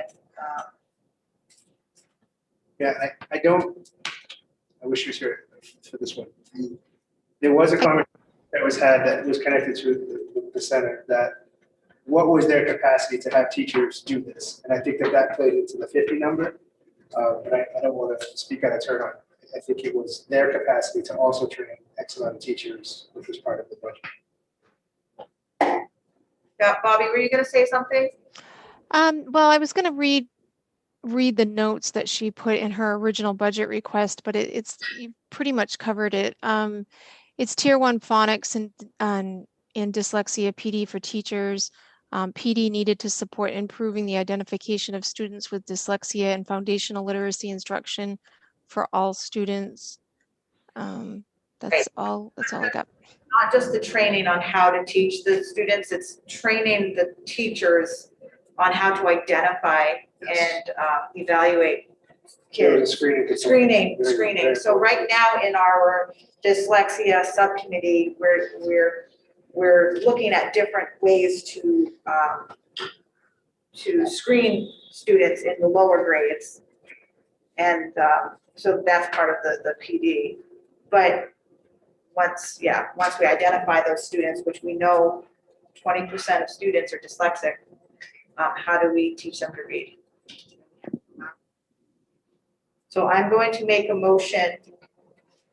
I just don't think $50,000 is enough. I just don't. And I'm going to make a motion. And if I said 75,000, would people freak out at that? I mean, when we start, we would. Oh, okay, then I'll just stick with the 50,000, but I'm hoping to have people who will back this, but to put dyslexia, professional development, $50,000 back into the budget. Ms. Wright? So I have some concerns about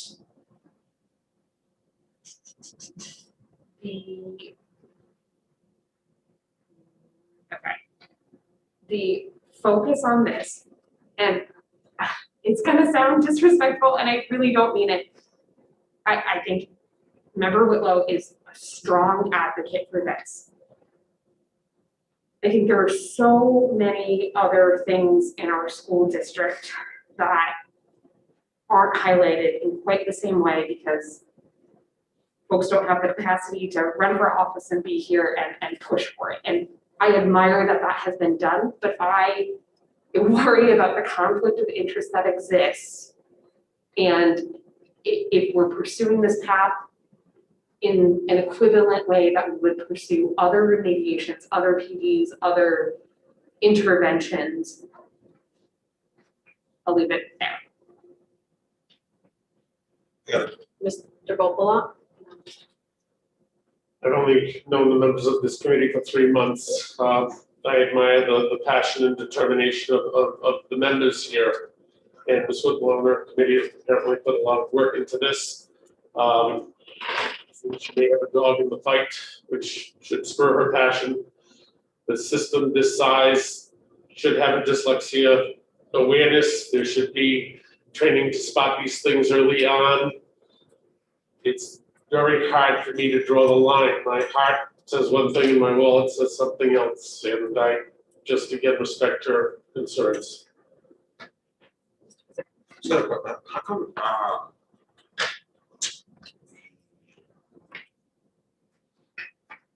those people that do all the testing, the doctors, and for our schools, what's their title? Psychologists?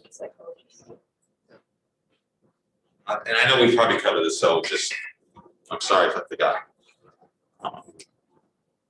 How come they can't do some of that work?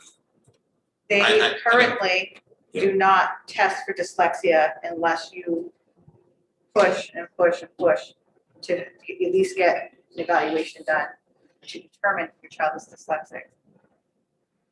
But once you do determine that your kid is dyslexic, we don't have any of the training or the staff to have the right intervention. So you've got these reading interventionists that are going to continue to intervene the same way they do with all kids. And many times you don't see any improvement because you're not teaching them the way they learn. So I do, and I just want to mention that we have so many programs here in Lewiston for autistic. I don't know, we have so many. But you're not understanding, 20% of kids are dyslexic. That is over 1,000 kids in this district who are probably most likely unidentified, who maybe have low test scores, will drop out of school. Some are more extreme than others, but I think that if we're worried about looking at our curriculum for special education, this is a piece of that. We're looking at our low reading rates. This is a large piece of that. So I think we're missing something if we don't approve and start the process of putting a little bit of money in the budget to get our teachers trained. Mr. Madera's thoughts? So, so I think that it's worth reflecting on the fact that dyslexia is the most common learning disability in the world. And the reality here is that we need to do a better job of teaching our kids who are dealing with dyslexia or some symptoms thereof. Prompted by Member Whitlow's passion for this issue, I've read a small amount about it in the last few months, and it seems as though there's a core contingent of about 5 or 6% of the population that is fully dealing with this, but up to 20% that's dealing with some symptoms. And Member Whitlow was right that that's a massive group of people. I respect her passion on this issue. I admire it. I am always an advocate for more spending on public education, and I will support this. I want to emphasize to the administration that because of how challenging this can be, I want the administration, if these funds are allocated, to be doing its due diligence in making sure that the programming that is being funded is fully evidence-based and supported by the best academic research available. I think that when it comes to something like dyslexia, a lot of parents are so desperate to see improvement that there is a willingness sometimes to buy into things that don't have a lot of evidence supporting them. And I'm not saying that that's the case with what Member Whitlow is proposing. I'm just saying if this money is allocated, I want to make sure that we're using whatever the best, state-of-the-art programming is based on the best available research. Mr. Pavin? So, as a dyslexic myself, growing up, I will biasly support this program and advocate not only just for this program, but for an expansion of this. And having to personally have gone through it, this limited me severely in school, starting from first grade. Not only was it me, but it was also my fellow dyslexics that we struggled throughout elementary and through high school. And this condition was kind enough to give me some tremendous gifts, being able to understand mathematics and physics and science, but asked me to put a sentence together and I failed. And I fail even 50 years later. I think that what stands out to me is watching my fellow students fall through the cracks. And I mean, again, we're talking the 70s here, so we weren't that advanced in what they were looking for or trying to deal with.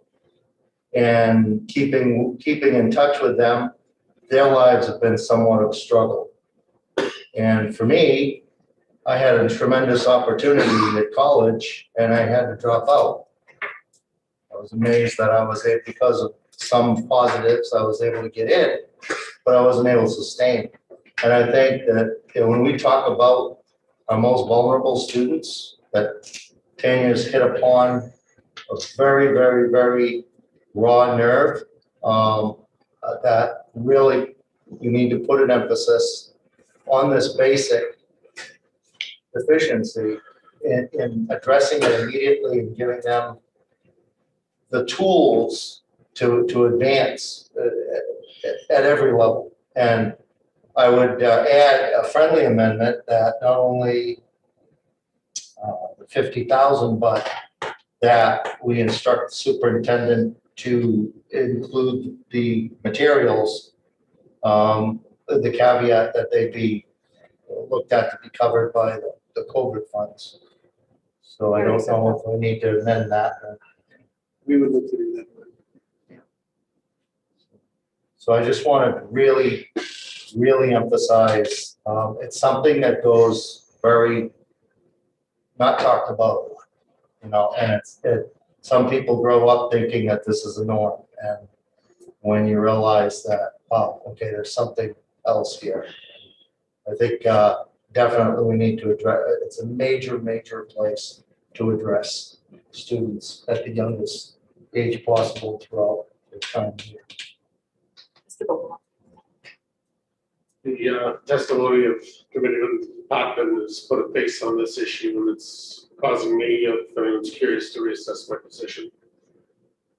Can I ask, do we assess students as they come into Lewiston Public Schools? Yes, but not for dyslexia. We do.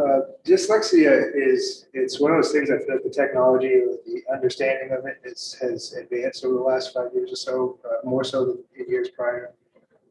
It's not something that's currently required to be screened for. It's not something that is used, as Tanya mentioned, unless someone's really It pushing is required by law. to screen, but from a special ed perspective, it doesn't necessarily qualify. And so there's that gap there that we don't have a good mechanism to do.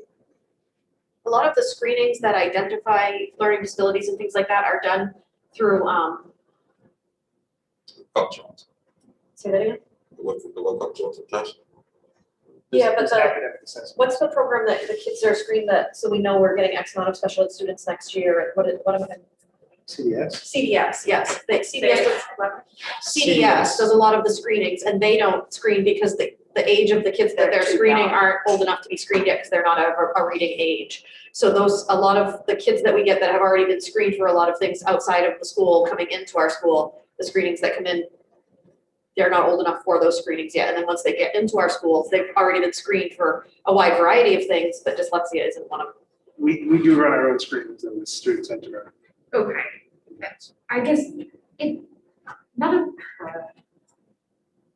we're vision screening, and the nurses were here and they talked about all these years that they have to do it by law and things like that. It's just like, why isn't there a better system? Because this plan is insufficient if we're looking for a program that consistently and reliably identifies and moves into a pathway students. This doesn't do that. Is there a better way? Is there a more prescribed way to do that? Third grade, everyone gets screened for that before they. That's too late. First grade typically is when you start identifying, like you mentioned. Yeah. You know. I mean, I don't care about grade. I'm trying to say, like, when is the moment that we could do this? Get a specialist for $50K per day or whatever it is. I mean, You would need specialists. You need your teachers to know how to screen. And that's what we've been working on. There's one piece that we as a district are not screening for, and which is required by law. And unfortunately, our district is not doing that. And that's rapid naming of words and letters and things. That piece right there is going to identify those who are very likely going to have dyslexia because they can't rapid name. $50K to do that. That's going, maybe that can help with some of them. That's not gonna, we need all of our teachers trained. This is only gonna start and it's not going to catch every student. But we are working on being able to give a little bit of professional development to the screening process, but this 50,000 is probably gonna be more towards training teachers on how to get certified in how to teach child with dyslexia once they've identified the kids. Does that even make any sense? It makes sense. Yeah, okay. This, August. So the size of this ask compared to some of the others we've been asked to make, just in this conversation tonight, is fairly small. It's not tiny, but it's not ginormous either. And it really is like get your big toe in that door and praying it doesn't get slammed. Because this is really a jumping off point. This is, the door is cracked. We're gonna wedge something in there and pray we can keep shoving. I've talked before about my suspicions about myself. My younger sister has it's a form of dyslexia called dysgraphia. It has to do with math. Do not give her a sheet of numbers. She will break down in tears. My son has both. And if we're required by law to be doing it, I think the least we can do is train a few teachers to be able to start the work of noticing, hey, this child's struggling a little extra coming out of kindergarten. Let's take a deeper look. It's a start. It's not going to fix it all, but it's a start. And it's not, we're not looking at 7.3 million here. It's $50,000. So. Mr. Gerspon's. Yeah, so as I said, I am gonna vote for this. I've consistently supported more spending on public education throughout the evening on all items that are, in my view, gonna be beneficial to students and are not one-time COVID-related expenses. And that's gonna stay consistent. I do wanna say that I think that Member Ray had a bit of a point in her initial comment, and it's not enough for me to not vote to support something that I think is worthy of support. But I do want members to reflect on the fact that we have voted down an awful lot of really valuable things tonight. And I think that it is easy sometimes to see the worth in programs and expenditures that are directly related to a member or a member's family or a member's experience or a member's constituents, and be willing to put money there and good money and worthy money to support a worthy endeavor, but then perhaps not do the same in other areas. And so I just I'm gonna vote for this. I urge others to vote for it, but I do think that it is worth thinking about our own personal investments and biases and trying to bring the same level of understanding to programs that are not as specifically beneficial to us or to people that we know personally. I don't think that we've voted down anything tonight that is this unique. I think we may have voted down positions that we have other positions similar in the district, or we have other programs similar in the district. There isn't anything else like this that we already have. So this is a unique item, regardless of who's bringing it to the table. There isn't a second option for this. There isn't something that's already existing and we're just cutting it in half. Or all of the other items that we have voted down tonight do have a backup plan in place already. This one does not. And I think that for any members who run for school committee, as opposed to maybe some other political seats that people run for, I think that predominantly it's usually parents, and it is because they have a direct connection to the schools and they have a direct connection to their children and to their children's friends and to their involvement being in the schools day to day, things like that. So I don't think it's inappropriate for a school board member who has a vested interest because of their own children or their own experience to voice that here. I think that maybe if this had happened long before now, we might have dyslexia training here if there had been a parent on the school committee previously who had enough passion to bring it here. Unfortunately, that hasn't happened yet. And we don't have this in place, and I would hate to see this voted down or shot down just because of a personal interest is what brought it to us. It's something that needs to be done regardless of how it came to us. Jade, I know Karen started to talk about it, that the person who would coordinate this she kind of had a vision where it wouldn't be just focused on dyslexia, but this coordinator would be able to focus on other areas also while being able to coordinate this.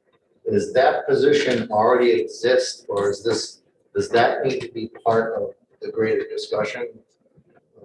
So in one of our discussions, we talked about the language specialist that might in part be able to do some of this work from a coordination perspective. That is right. We need training. Teachers need training. Teachers want the training.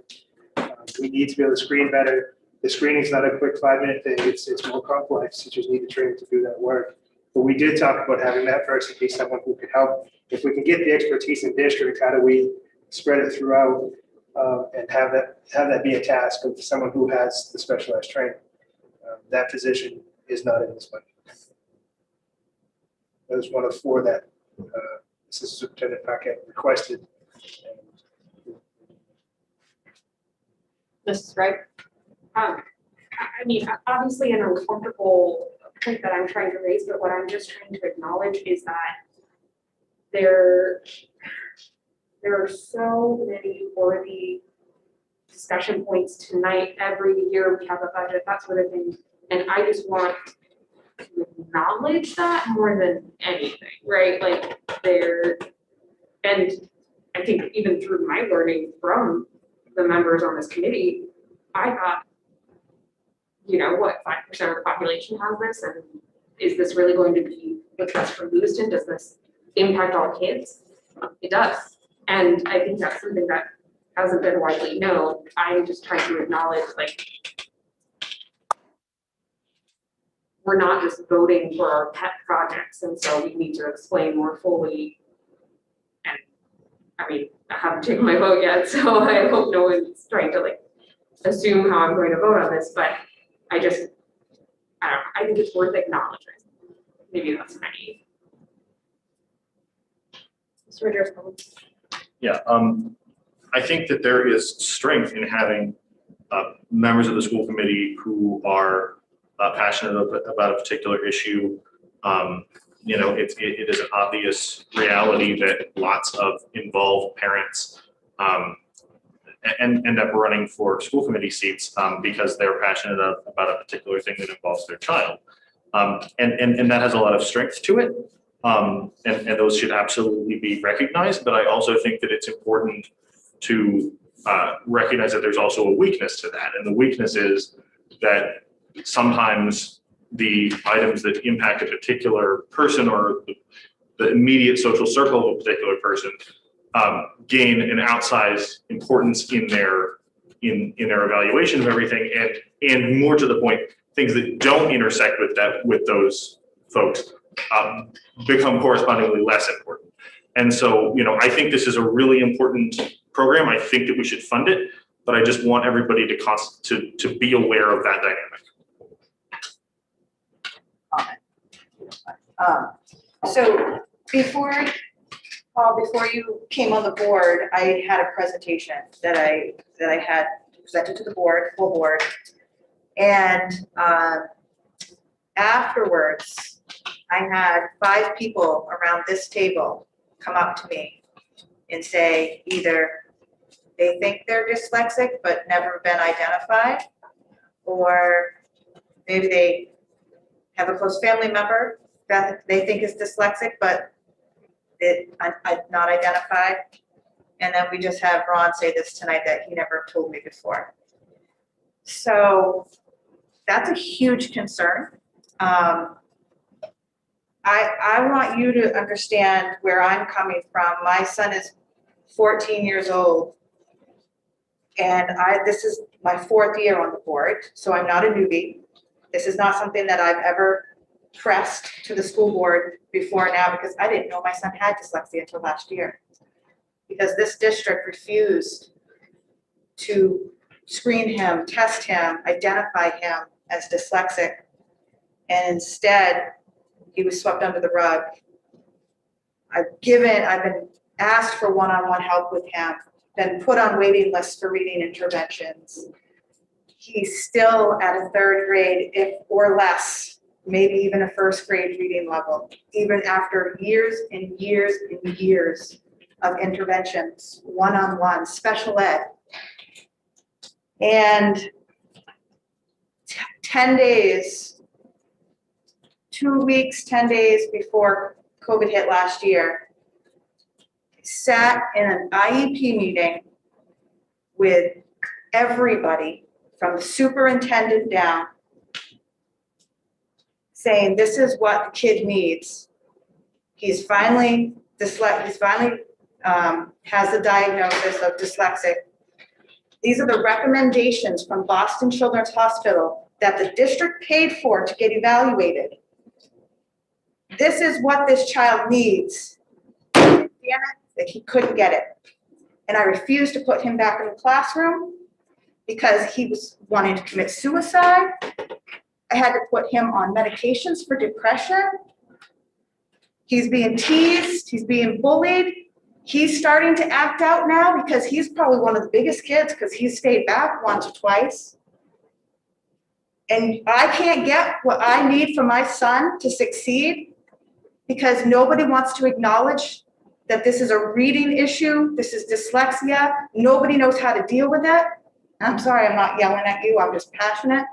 That I had to pull my son from Lewiston Public Schools and homeschool him. I was being threatened about truancy because I wouldn't put him back in special ed because I still wasn't getting the one-on-one he needed. And damn it, I will continue to run for school board until this district mans up, woman's up, him, they, they're up, and puts this program in place.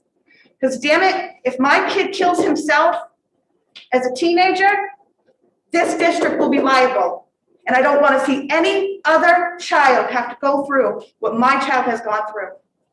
For years, we didn't know he had it. We just didn't have a clue what to do for him because nobody was diagnosing him.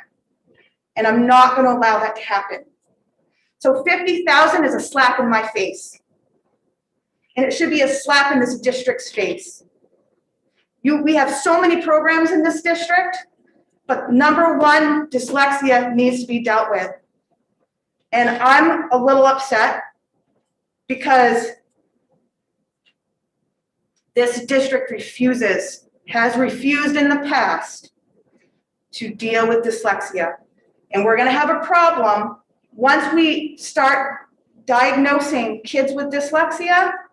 We don't have the teachers to start training them. We are going to have to outplace these students. What's the cost going to be for that next year? Let's see. Because we're going to, by law, we have to give them the right interventions. And what we're doing now is not correct. And so there's a lot of stuff we're going to have to look at.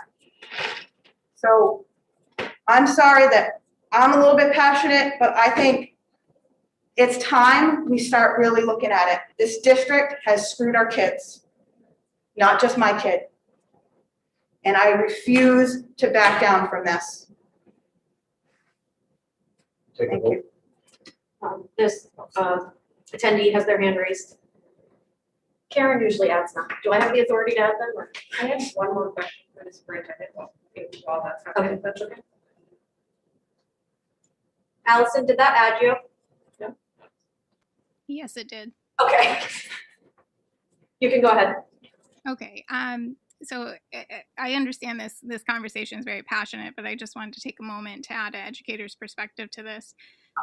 Prior to my time now out of the classroom, I taught for 9 years.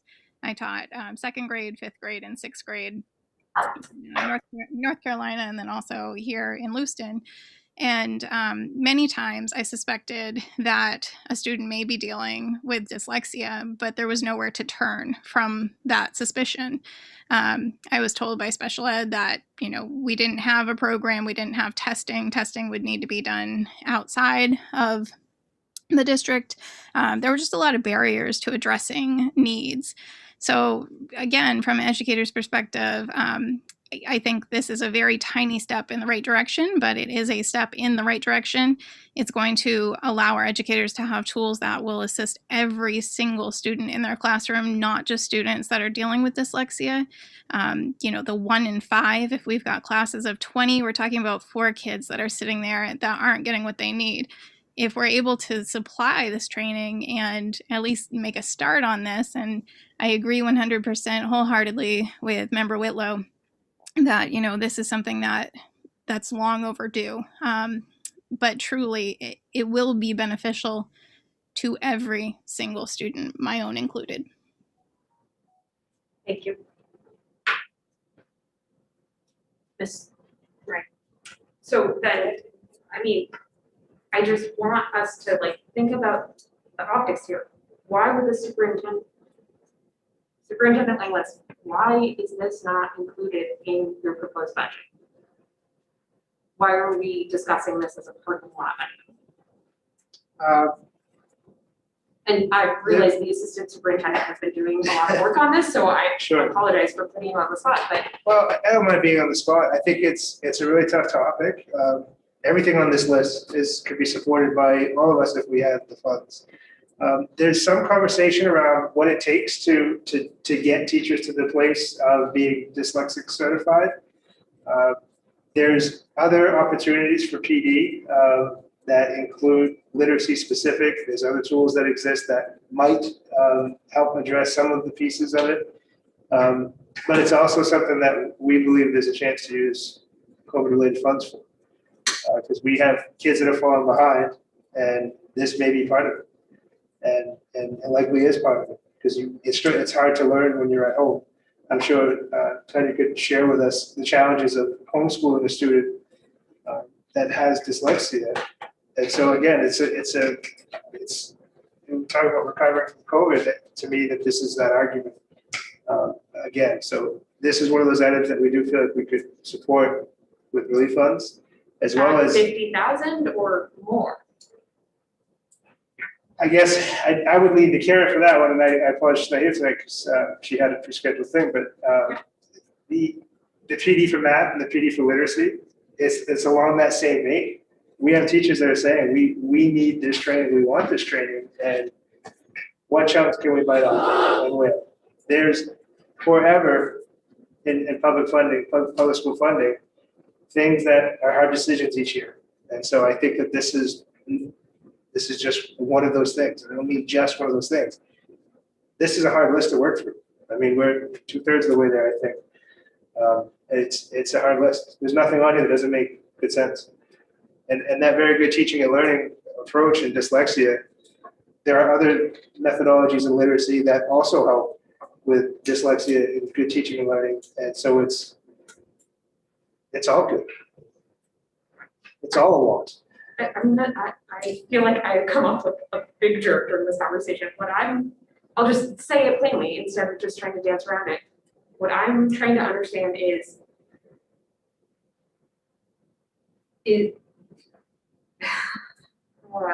It's not in the budget because it's not the norm for districts to have it in the budget. and what I'm trying to point out is the optics of it. You are an incredible advocate for this.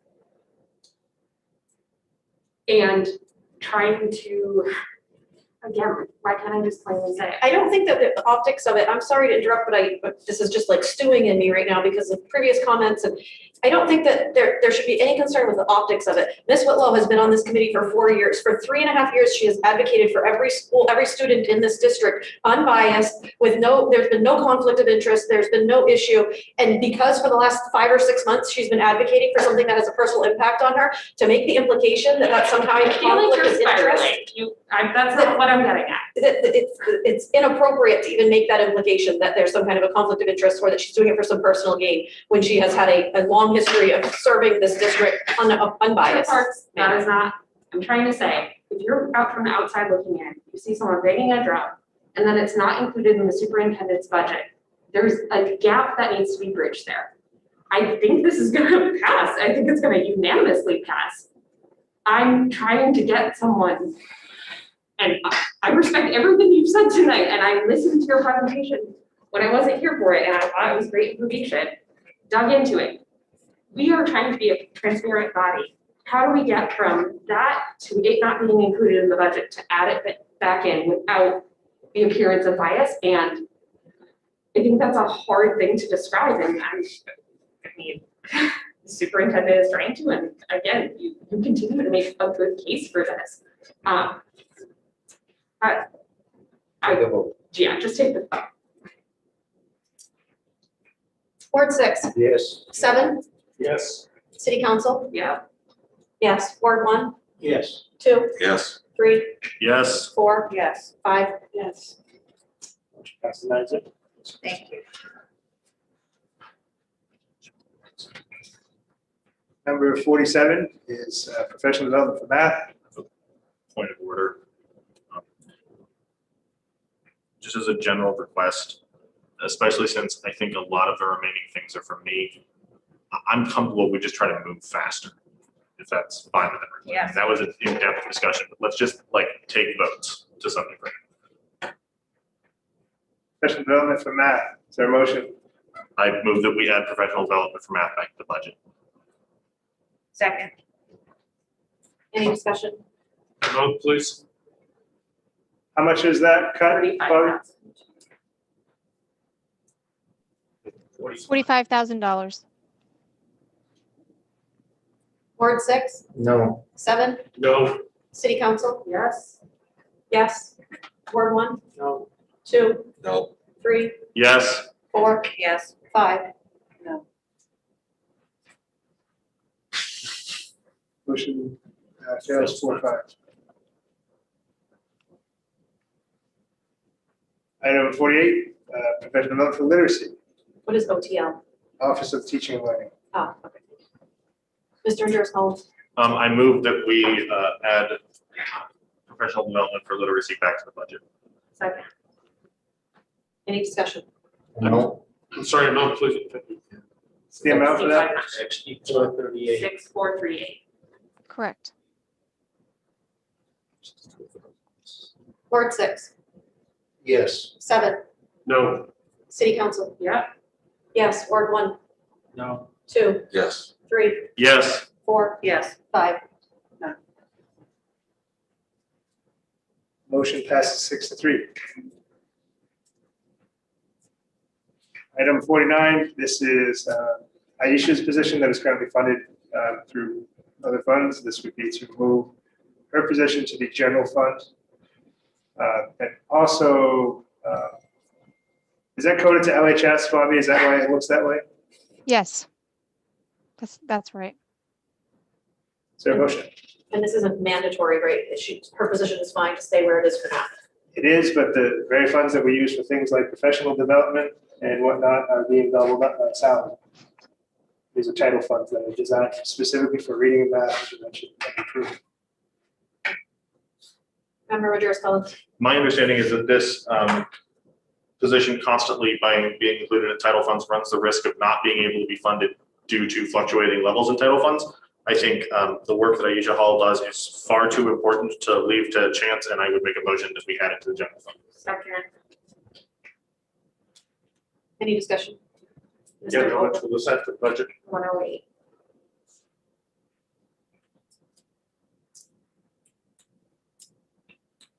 Any further discussion? Word 6, Yes. 7, No. city council? Yes. I'm just gonna reconfirm. Her position is not at risk in any way, shape, or form. If this does not go through, she'll still be funded and everything will be fine for now, correct? For now, yes. Okay, no. Word 1. No. 2, Yes. 3, Yes. 4, no, 5. yes, Motion passes 5-4.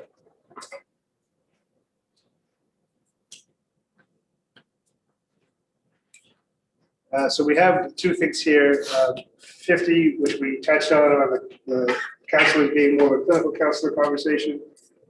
I really think it's something that this committee should be committed to ongoing. I don't know if it's an item that we want to, this is not something that's in a budget or out of the budget. It was just a discussion to talk about where we're headed with this. and that was my ask to start the discussion, but I don't think we need to vote on it. Okay with that now? I don't really have a dollar amount associated with this now. It's not. Correct. Technology discussion and where we're headed in the future. This is still very much in discussion. We haven't had time really to dive into it. I think teachers still need time to have that opportunity to provide feedback. This was built around, do we stay one-to-one? Do do we not, in the current budget, we're able to stay one-to-one. We have relief funds that can be used in the area of technology. So I don't know if we want to entertain that at this moment in time, or if we want to slide forward. Mr. Putnam. Yeah, I want to make a simple motion, just to create this into a phase 2 project that half be taken care of this year and half will be taken care of next year. So I would, my motion would be to reduce this budget by $600,000. Yes. Is there a second? Second that. Any discussion? What exactly, are we under Article 6? Nope. Number 51, 51. technology. Article 5 still.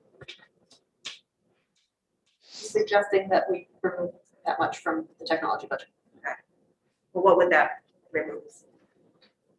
$600,000 worth of our technology budget would be 50 things. I would say that a number of those items might likely be COVID fund potential, and looking at the software packages that teachers have kind of adopted in the world of the hybrid plan that could continue forward using relief funds. That, again, it almost falls in that one-to-one conversation of what are we going to continue when schools return to a more normal way, and what we have to discard. I think that software piece would be likely the place to start. The rest of the items that Mr. Terry has in his budget to keep the infrastructure up and running. Mr. Driscoll. I'm not going to support this motion, but in the eventuality that it passes, I understand Member Potvin wants to reduce the budget by $600,000 here. And I would offer an amendment that the reduction in technology be minimized by the amount that we currently spend on school resource officers by zeroing out that line item. Second that amendment.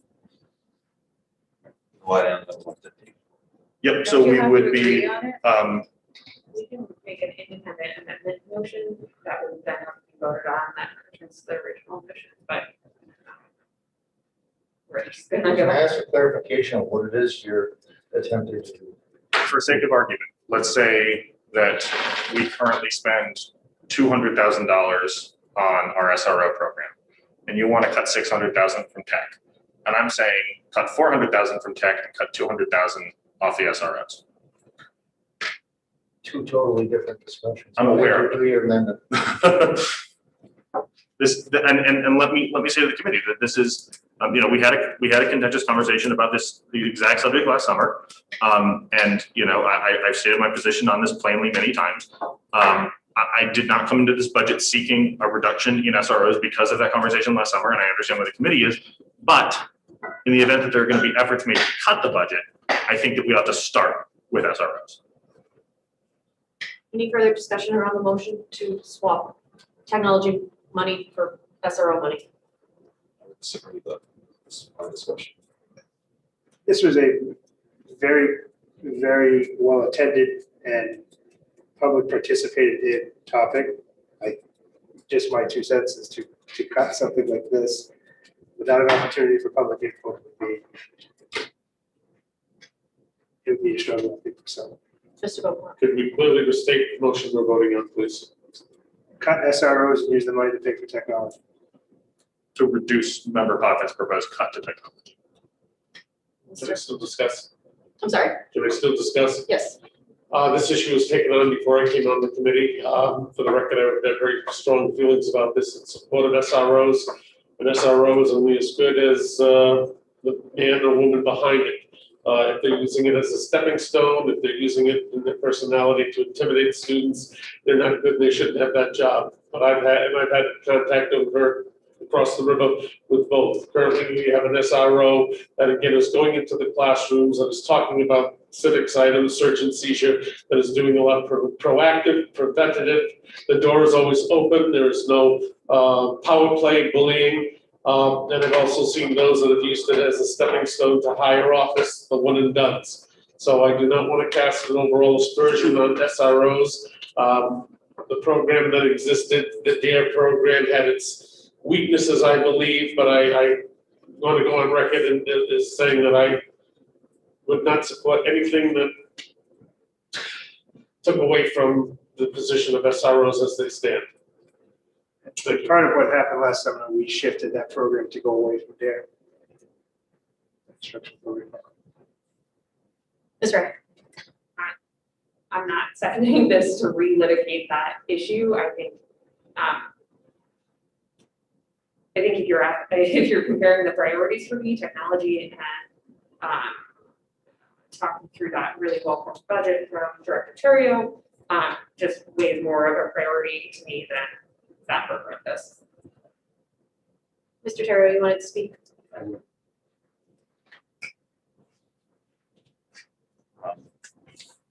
Do you want to move your camera onto you? No, definitely not. I think I'm good this way. And I'm just really passionate about this. You guys all know that. I thank you all this year for the support you've given the technology department. It's been outstanding. But this is a thing that's been going on for over 20 years in Lewiston and involves supporting technology in our schools. We did a lot with COVID relief monies this year to do exactly that, to bring us forward and to support our students and to bring this technology in our schools. And we spent time training our teachers to be able to use that technology. And I think if the situation were different and a pandemic had pitted technology against poor parents trying to, provide education for their students at home after a long day of work and they're exhausted and tired, and they saw the value in the technology. Technology should be fully integrated into the classroom. It should be a tool just like any other tool you have in the classroom. I talked to you about the resource, about textbooks versus, Chromebooks the last time I spoke with you, and about the importance of our two goals you have in your committee are the most vulnerable youth and remediation. And I can't tell you about a device that as I spoke the last time, about all the resources it provides for the most vulnerable children. And also, all of the different types of resources it puts right in the hands of parents and kids in the home.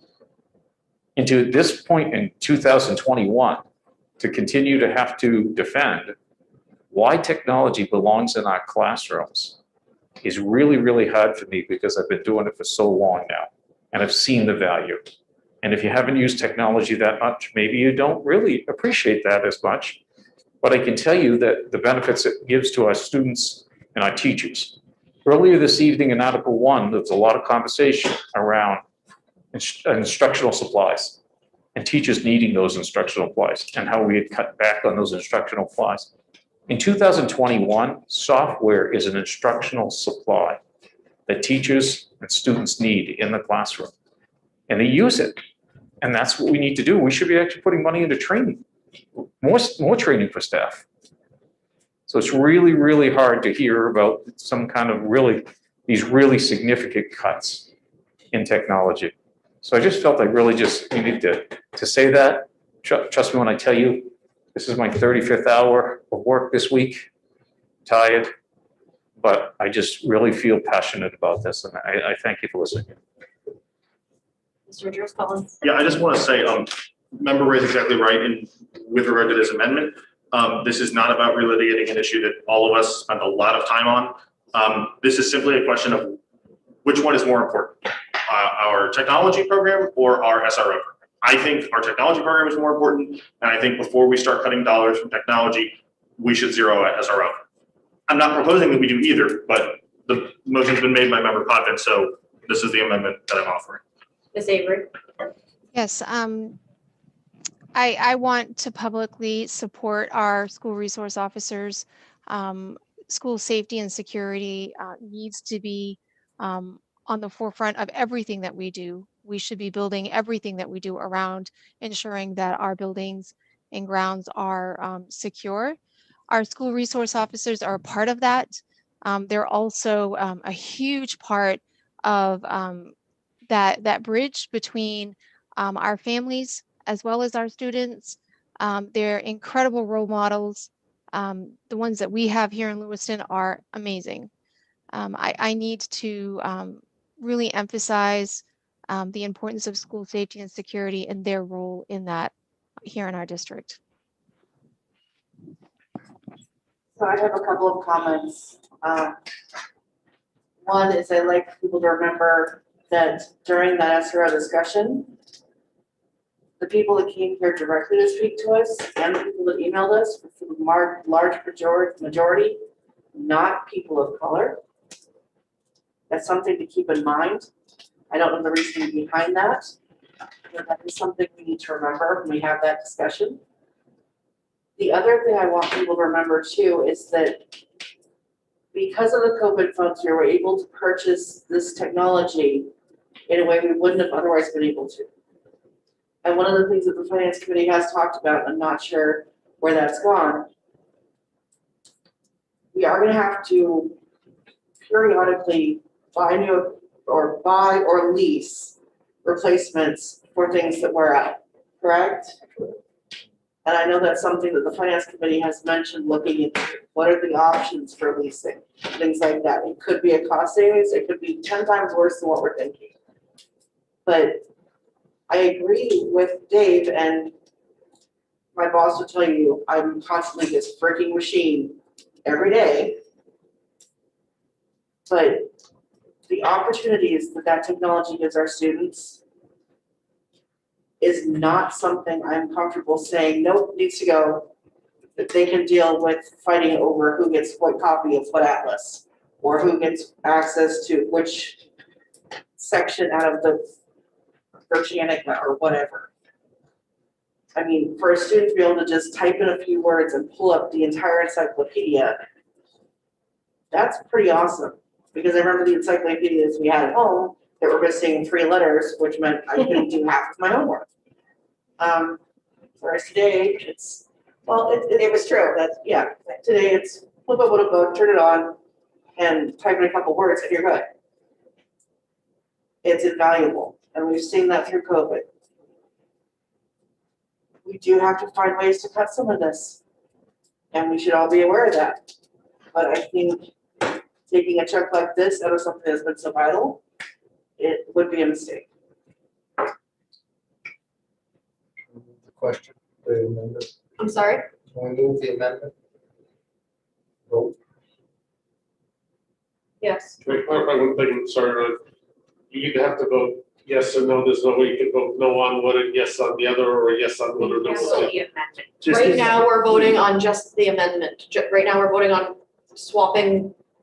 Right now, we're voting on taking out 400 from technology and 200 from. But No. those were academic numbers. What this is a dollar for dollar reduction in SRO spending to 0, and a corresponding reduction in the size of Member Potman's proposed technology cut. That's what this is. Ward 6, No. 7, No. city council, Yes.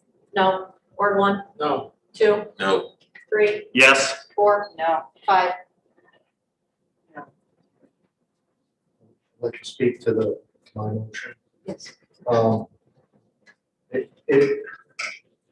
It's always rubbed me the wrong way when I hear anybody speak of cuts.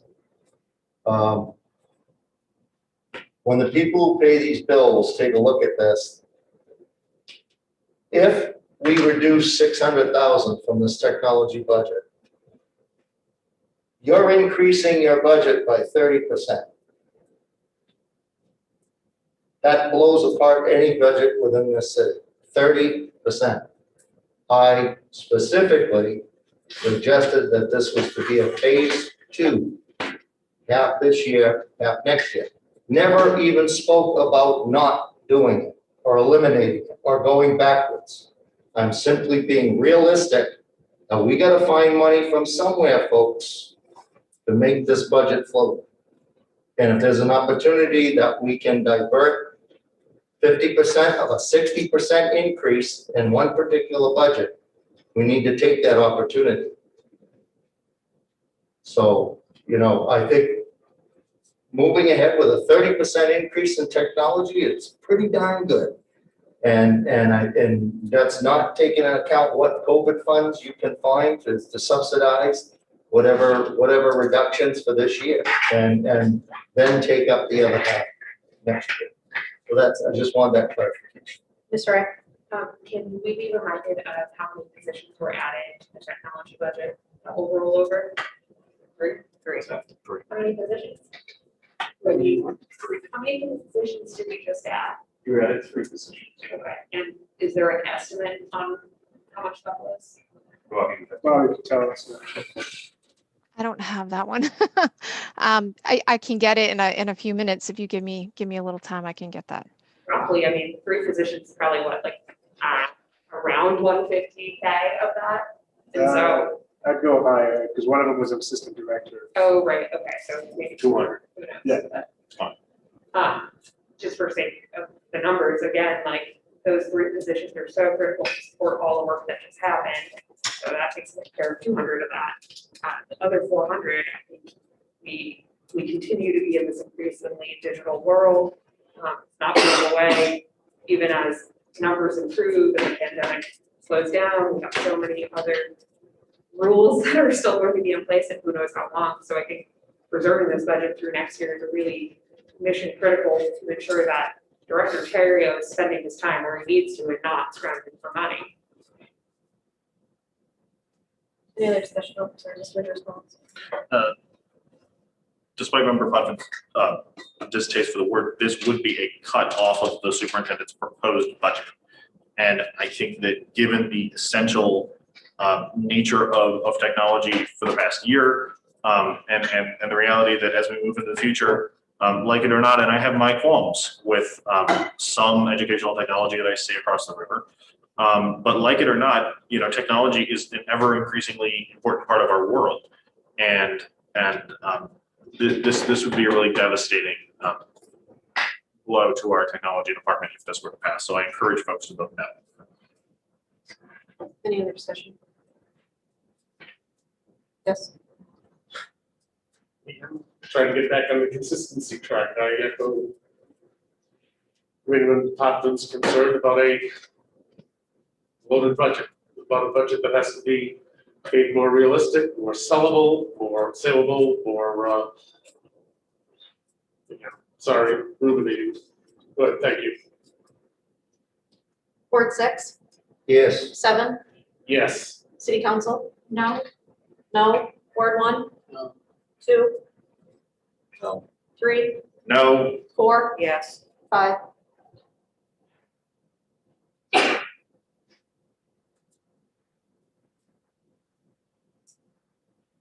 Motion fails 4-5. We're going to move on to the next category. Is anyone opposed to taking a legitimately 5-minute break? Like, and actually keep it to 5 minutes? Okay.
Well, I. Five thousand emails. 5,000 emails.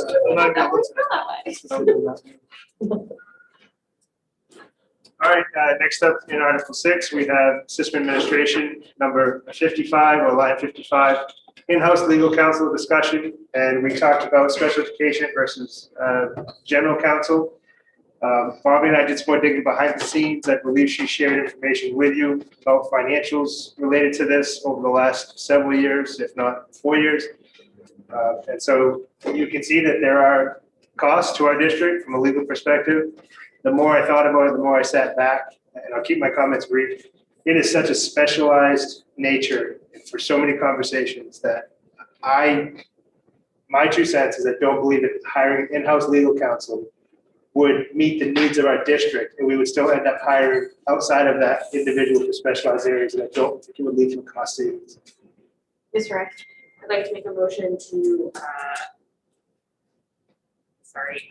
to put into the budget general counsel for $97,000. Second, Discussion. Mr. Majerus Collins. as my friend Member Potvin has been so fond of saying for our tenure here, we are running one of the largest institutions in the state of Maine. And any business half our size would have, you know, a permanent counsel on staff. I think that we are in a much better place if we have someone who is that we are their exclusive client, that we are paying them a flat rate without having to worry about billable hours, that they can be at these meetings, they can be advising us on relevant questions. They can be a lobbyist for us in Augusta and with City Hall. They can be a resource for the superintendent. There are so many things that having an in-house counsel would help with, that I think that this is the way to go, and it brings our district into line with what any other institution with our budget and our size would have. Absolutely, those institutions would have a full-time lawyer. Ms. Ray.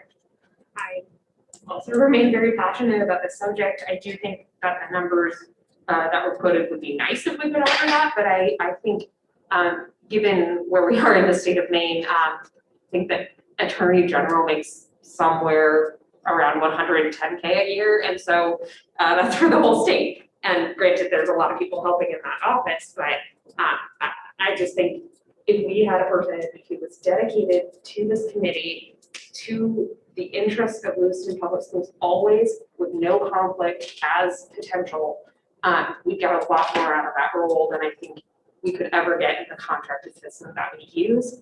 I would love to come to a meeting and know we always had someone who could work on the legal part and take that pressure off of us and off of the superintendent's decision-making process, without regard for sneaking them in for an hour before the meeting, or, you know, make sure we don't go over the 5th hour for billables. It seems like penny wise and pound foolish to skimp on that. Mr. Beaumont. It was brought up in previous discussions, well, that would be nice. It's gonna be very hard to find a person that's expert in special ed law, contract law, legal issues, and the various things that we need. I believe our superintendent said that we do have specialists that we contract out to. I don't like it either, but I think our hands would be tied as far as trying to find someone that had the expertise. And I certainly wouldn't want to hire someone that gave us incorrect advice because of a lack of experience in it, because we wanted to put it all in one person. The motion is not for special education. Mr. Visit. Can I, my computer died, can you, with the email was again? Bobby, do you want to share the numbers that you emailed to us? Yes, I'd be happy to. There were many. Do you want me to go through every year? Or I think I used as an example FY20, adding the 2 law firms together, and I understand that's not what's on the table right now, but adding the 2 law firms together, we spent $97,000. If we look at just general counsel for that same year, 2020, we spent $25,000. for general counsel, the largest that we spent is in FY20 or the year 2021. All other, let's see, I guess in 2017 we did spend $85,000, and a good portion of that had to do with legal fees related to the new school construction. Does that answer your question? So on average, what do we spend on special ed? Special ed, we have as of this year, 3/15/21, we've spent $24,000. 2020, we spent, and these are rounded numbers, $72,000. 2019, we spent $72,500. 2018, we spent just under $26,000. In 2017, we spent $37,600. So with this proposal, we'd be spending almost $100,000 on in-house counsel, but it wouldn't even touch our special ed dollars at all? Yes, that's a question. Mr. Ray? Yes to your question, but I will point out that under general counsel, I'm not sure if these are fiscal years or full years, but 2020 was $25,000, more than double that for 2021. And we live in an ever-growing litigious society, and I think we're a vulnerable target. If I Go ahead. Go ahead, Bobby. Okay, if I could just say something to that. If you analyze the fees associated with 2021, we had some unusual circumstances going on within our district that probably would not be repeated year after year. Mr. Driscoll. This is just an opportunity for the district to professionalize its services and to establish a more clear and predictable flat rate, as well as provide a resource to the school committee, to the superintendent, to the entire district office to make sure that we head off legal problems before we start to go down the path. And everyone on this committee is aware of the fact that this district has, on a number of occasions, wandered down the path of doing something illegal without really realizing it, only to then be in a situation where there are costs and there are headaches and there is disservice being done to the folks that we're supposed to be looking out for. And having a lawyer around to keep an eye on those things, it potentially keeps us from going down that path. Whereas if you only bring someone in when there's a problem, then you've neglected to potentially head off that problem before it even occurs. Any further discussion? Ward 6? No. 7? No. City Council? Yes. No. Ward 1? No. 2? No. 3? Yes. 4? No. 5? Motion goes, 2-7.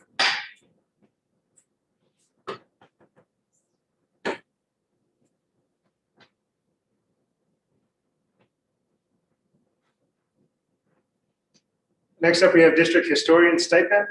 This is a stipend that has been brought up. We don't currently have anyone fulfilling that role. And Bobby Avery was actually able to get a little more information. I think it's worth sharing. I was. So I promised to figure out where this might go and what article. And I did contact the Department of Education, and they said that they don't have anything specific around a district historian. However, they did give advice that if we wanted to add this to the budget, it should go into system administration, either in the office of the superintendent or the school committee account lines. The cost. 2,000. Oh, sorry, I didn't see Pastor Jake's hand. Go ahead. Yeah, 2,000 is just a round number that I got based on typical stipends according to the superintendent. But I believe that it is important to invest in our history, in preserving our history, and in ensuring that we know and learn from our history.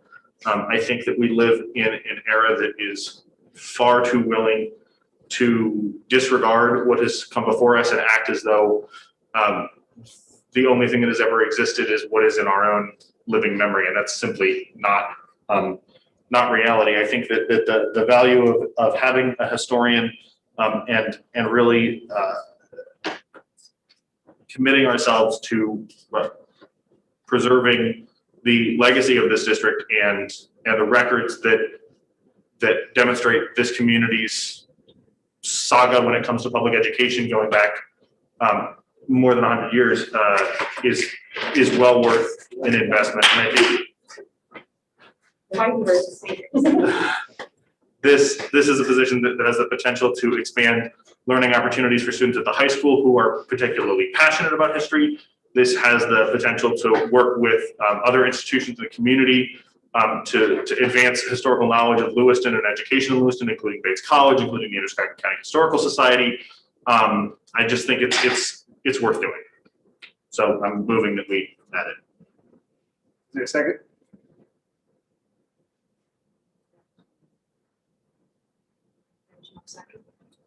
I'll second it, bring it up to a vote. Now you can comment. I very much understand where Finn is coming from. It's something I feel pretty strongly about myself. $2,000 isn't a huge amount of money. That may be something we can find another way to find the money for. Right now, it's about getting a budget through so that our schools can keep functioning and we can do what we need to do for our kids right now. I look forward to finding another way to make this happen. Ms. Rick. This is related in a roundabout way. There was, I think it's in system and administration for school committee, this built-in 3% increase. Can we be reminded what that dollar amount was? And that's Superintendent Langlis, do you want me to answer that? Yes. Okay, I haven't crunched the numbers. I don't have that at my fingertips as far as the person. You're referencing the personnel policy, is that correct? She's talking about the 3% increase that was in the budget for school committee stipends when they're already. Oh, yes. I think that was 300 and I can tell you, it's $330 something. Be willing to pay someone $330 to do this job for a year? Yeah, I mean, sure. Is that what it is though? Because I thought that was just what it was for the most recent year, and that this had been going back several years, compounding on itself. Yeah, I don't know where that goes. So It's $337 is what it is. in excess of what we actually do get paid. That's Okay. right. Okay. And I want to note that this may be worthy of a conversation with the association because any stipends issued are negotiating processes. But athletic stipends aren't? Oh, they are. Yes. That hasn't been raised with any of the other stipends we talked about tonight. So, but because the numbers that were put forth are already in compliance with other issued stipends. So you're saying $336 would the not. question about 330 is the problem? Yes. Okay. $330 would not land anywhere near a comparable stipend for my estimation. If you push the buttons again, it'll Yeah, yeah. reset it for an extended period. Yeah. Happy St. Patrick's Day. I guess that's all I'm saying. I actually think this is a great idea. Personally, I just think that if the agreed upon amount is $336, the association for anyone who might be eligible for that stipend would want to negotiate that amount. And that would cover it. Well, let me ask a question. Do you think it's possible that 1,000 would be a reasonable number? That they could. Again, I think it'd be more in that range of 2. Okay. But I'd want to bounce that off of the LEA. All right. I mean, I guess in that case, I would stick with 2 and say that 336 gets us that much closer to the 2, and in this is, I think this is worth pursuing it and supporting. Any other discussion? Mr. Vogel? As we know, I'm a student of history, and whether we call them a historian or archivist, it's important to do the task, but I need to get back on the consistency. There are positions of much more pertinence and importance that we have kiboshed, and I Wish I could support this, but I can't. Ward 6, No. 7, No. City Council? Nope. No. Ward 1? No. 2, No. 3, Yes. 4? No. 5? Motion fails. Okay. So, It is 11 o'clock at night, 11 o'clock at night, Jake, before you get here. this till 10 last night. What sounds good? It's 11:25. Are these supplies already covered in our supplies? Bobby, I would assume that digital media supplies would be covered under the other supplies, or It is not, only because the other supplies were instructional, and this is the office of the principal. and this is around the printing of the digital media work that we discussed earlier. Is there a motion? I move that we add the digital media supplies to the budget. Is there a second?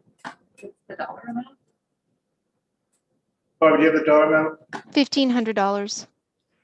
1500. I would second that. Any discussion? Ward 6, No. 7? Is No. there a second? Yeah, there was a Seconded second. it, I didn't hear. I actually raised my hand for discussion. Oh, sorry. I would just remind folks that this is money that's used to display student art, as I understand it. And so this has a real tangible benefit to our students, and I would encourage folks to support it. City Council? Yep, Mr. Vogel? I'm sorry, why is it yellow on our parking lot, Mr. Bobby said, rather than gray? Oh, that's just my code to say I needed to check it. I didn't clean up my codes, my colors. Anything that you see in yellow from me means I need to verify. It's been verified. City Council? They want to change their votes based on the name of it. I didn't think so, but I just want to jump behind. Yes. No. Ward 1? No. 2, Oh. 3, Yes. 4? No. 5? Yes.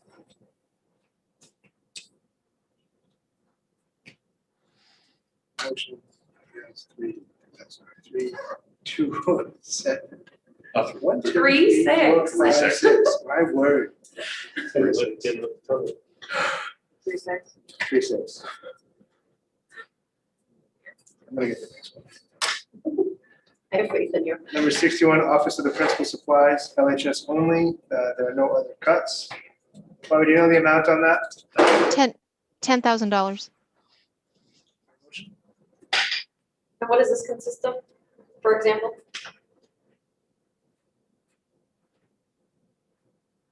Miss Avery, do you know, or does it? I don't know. I'm wondering if Superintendent Langless, I mean, you might know what's in that one. Straight 10 doesn't ring a bell to me. She said $10,000. That doesn't ring a bell. Anything's very coming to. No. We don't know, we don't need it. Well, hold on. I'm checking. I'm looking. If you give me just 1 second.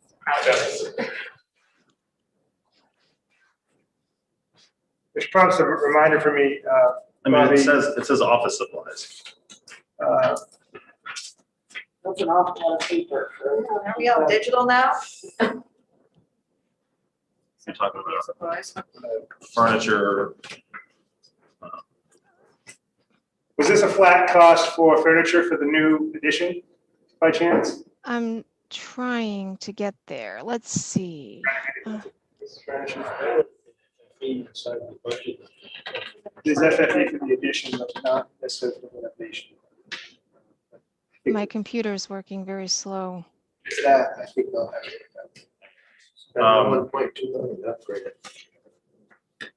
So I make a motion, we're gonna bring in a new high school principal next year. I think the least we can do is fund our office supplies. So I would move that we add it to the budget. Is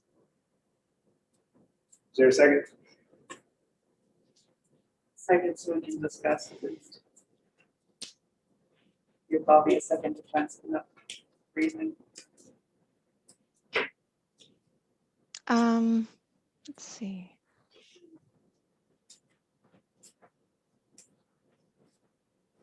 Okay, I got it. All right, it says the notes are increase line by 10,000, It's to restore office supplies that date back to FY19. It's for office supplies and anticipated administrative office needs for the new office space after completion of the expansion. Any further discussion? Ward 6, No. 7, No. City Council? No. No. Ward 1? 2, No. 3, Yes. 4? No. 5.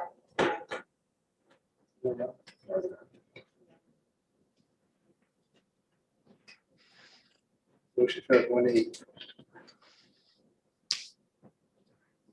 Made that noise because I actually got it.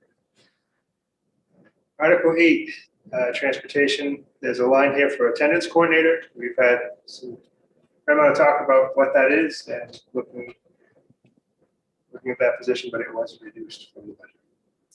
I'd like to make a motion to add that back in at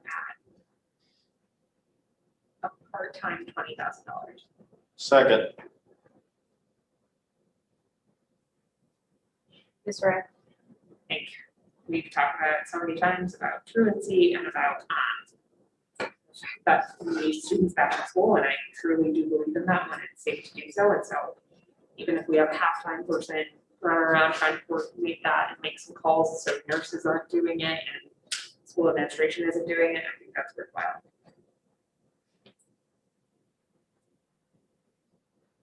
Any other discussion? Ward 6, No. 7, Yes. City Council? Yes. No. Ward 1? 2, No. 3, Yes. 4? No. 5. No. Motion fails, 3-6.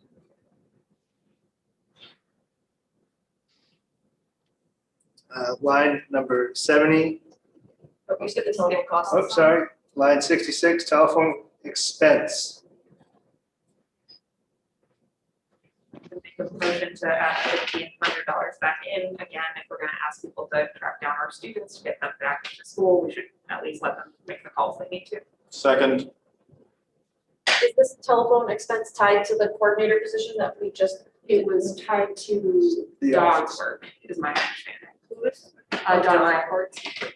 That's what we've, She is the transportation Transportation. and kind of truancy coordinator. So what is the cost? $1,500 $1,500. to cover their telephone contract that I think they're already in.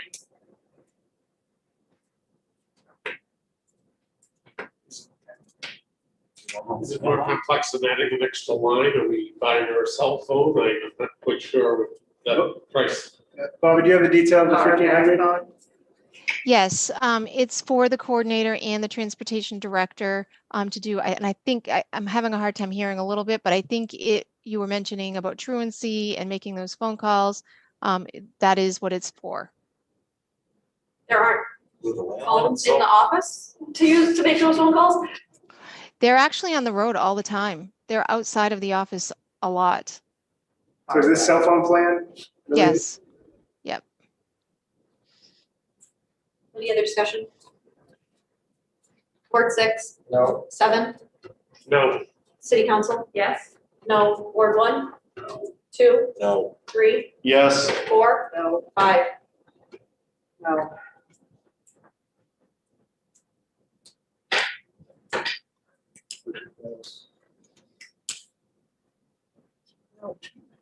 There were 2 yeses. There were 2 yeses, 7. 2-7. 2, 7.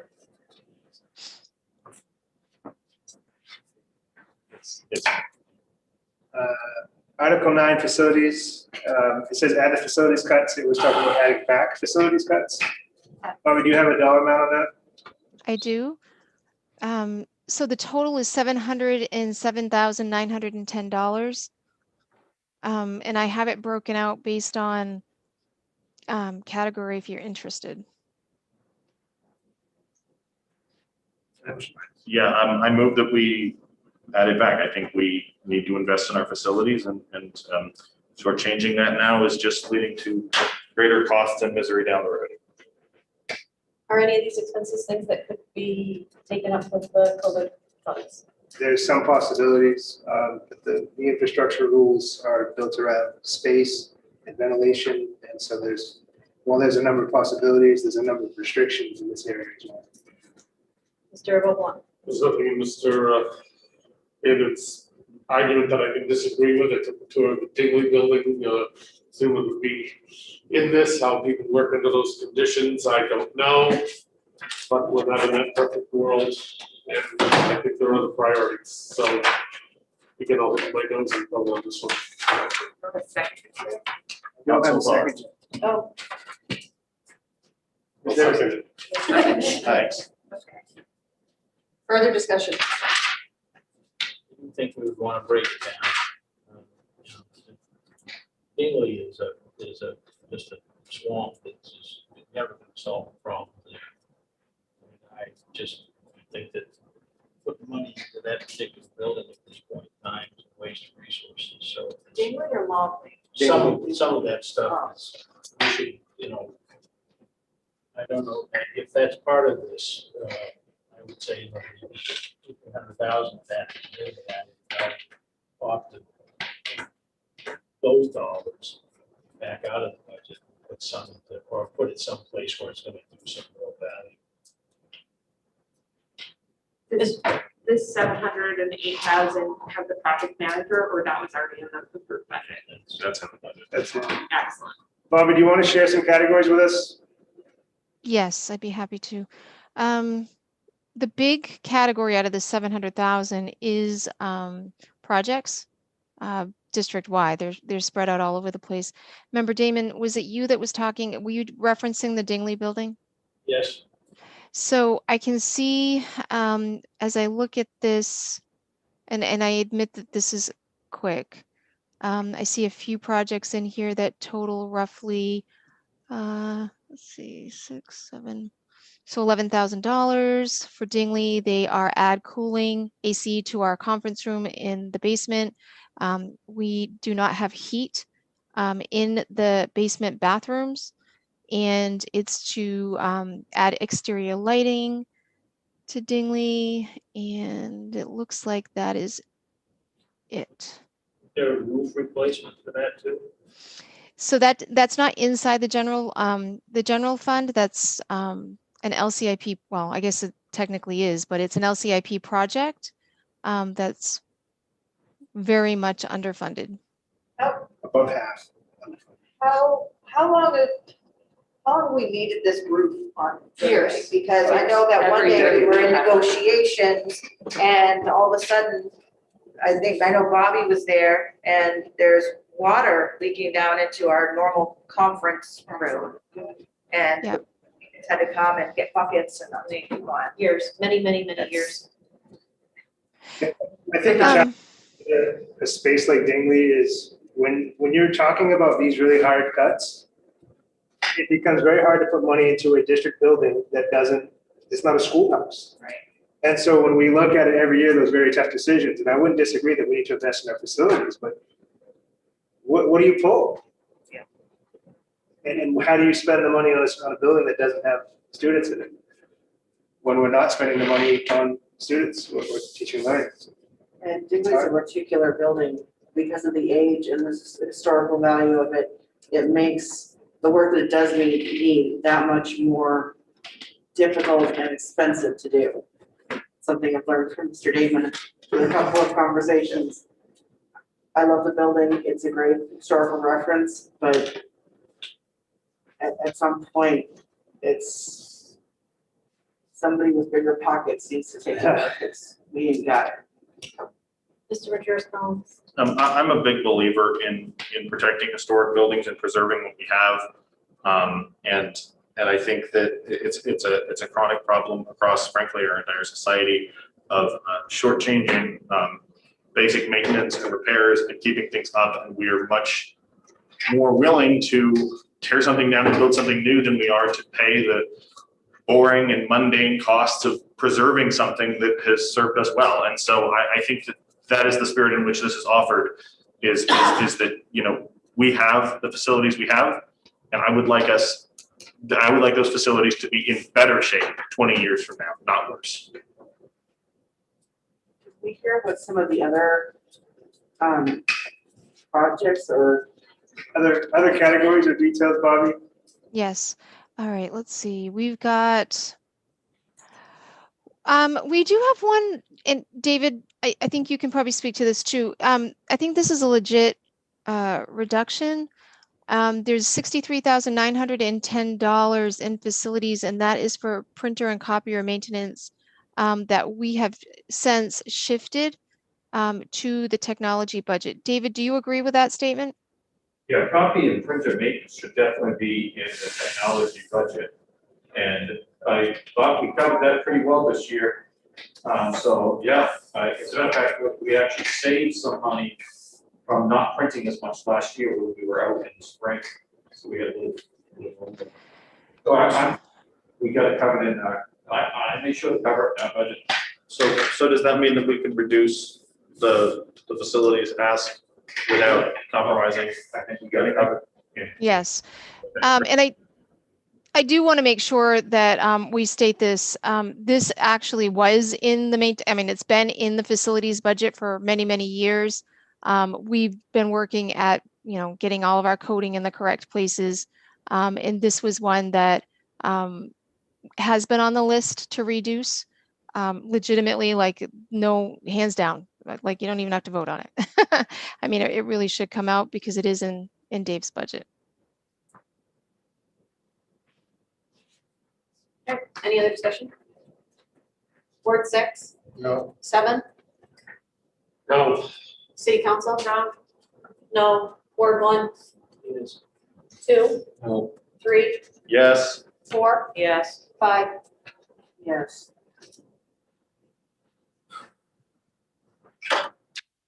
Motion fails 4-5.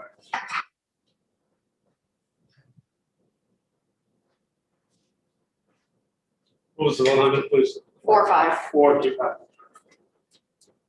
Line number 72 is LHS custodial staff. Sorry, 71 maintenance positions, 1 position. Bobby, do you have more info you want to share on that? So there's $46,100 allocated to this. This was connected to that discussion of an organization our size having very few maintenance personnel to help with the upkeep of our facilities. Mr. Driscoll. I move that we add it to the budget. If we're not going to fund the facilities projects, the least we can do is increase our maintenance workforce and try to keep up. Second.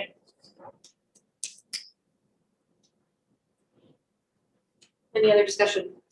Which building would it go to? It would be district-wide. It'd be delegated as needed. So somebody decided who would take that place, or she would take that place?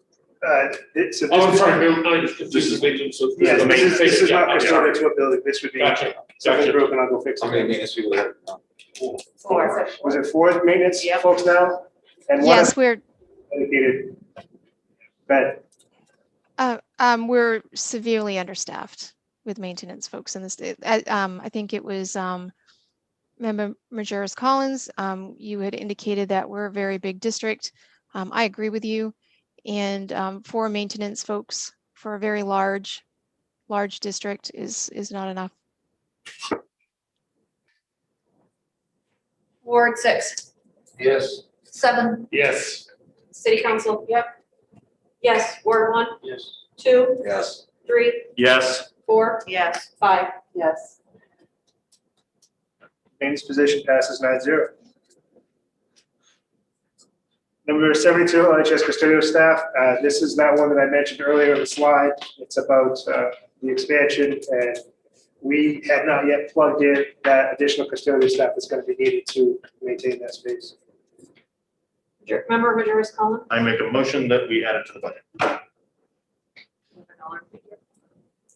How much would that one cost, Bobby? I have $52,000. Second. Any discussion? Ward 6, Yes. 7,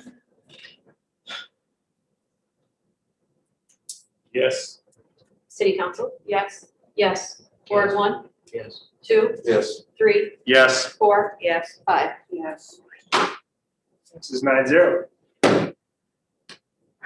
Article 11, all other, line number 76 is crossing guard discussion. I'll forego it. And it's been decided to be foregone.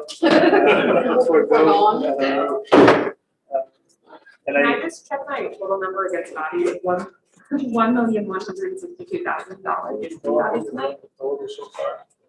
Bobby, do you have a total for now, or do you need some time to calculate that? No, I've got it. I show 1,050,932. And that equals a $7,245,941 increase over last year, which equals an 8.18% increase. And if my calculation is right, and I say if because Heather Hunter is the expert on this, but if my calculation is right, it's $1.99 on the mill rate. The total, Bob? Total is $95,860,000. 95,860,419.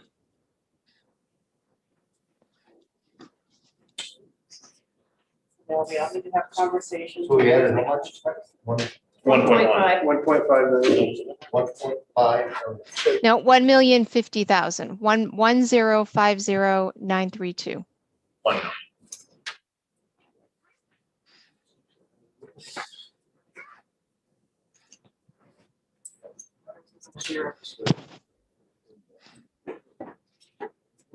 I understand there was a motion for agenda item 5. Sorry. Is there a motion to adjourn? So move. Is there a second? Second. Ward 6, Yes. 7, Yes. City Council, No. yes. Word 1, Yes. 2, Yep. 3, Yes. 4, Yes. 5. Yes. Thank you. That's 8 to 1.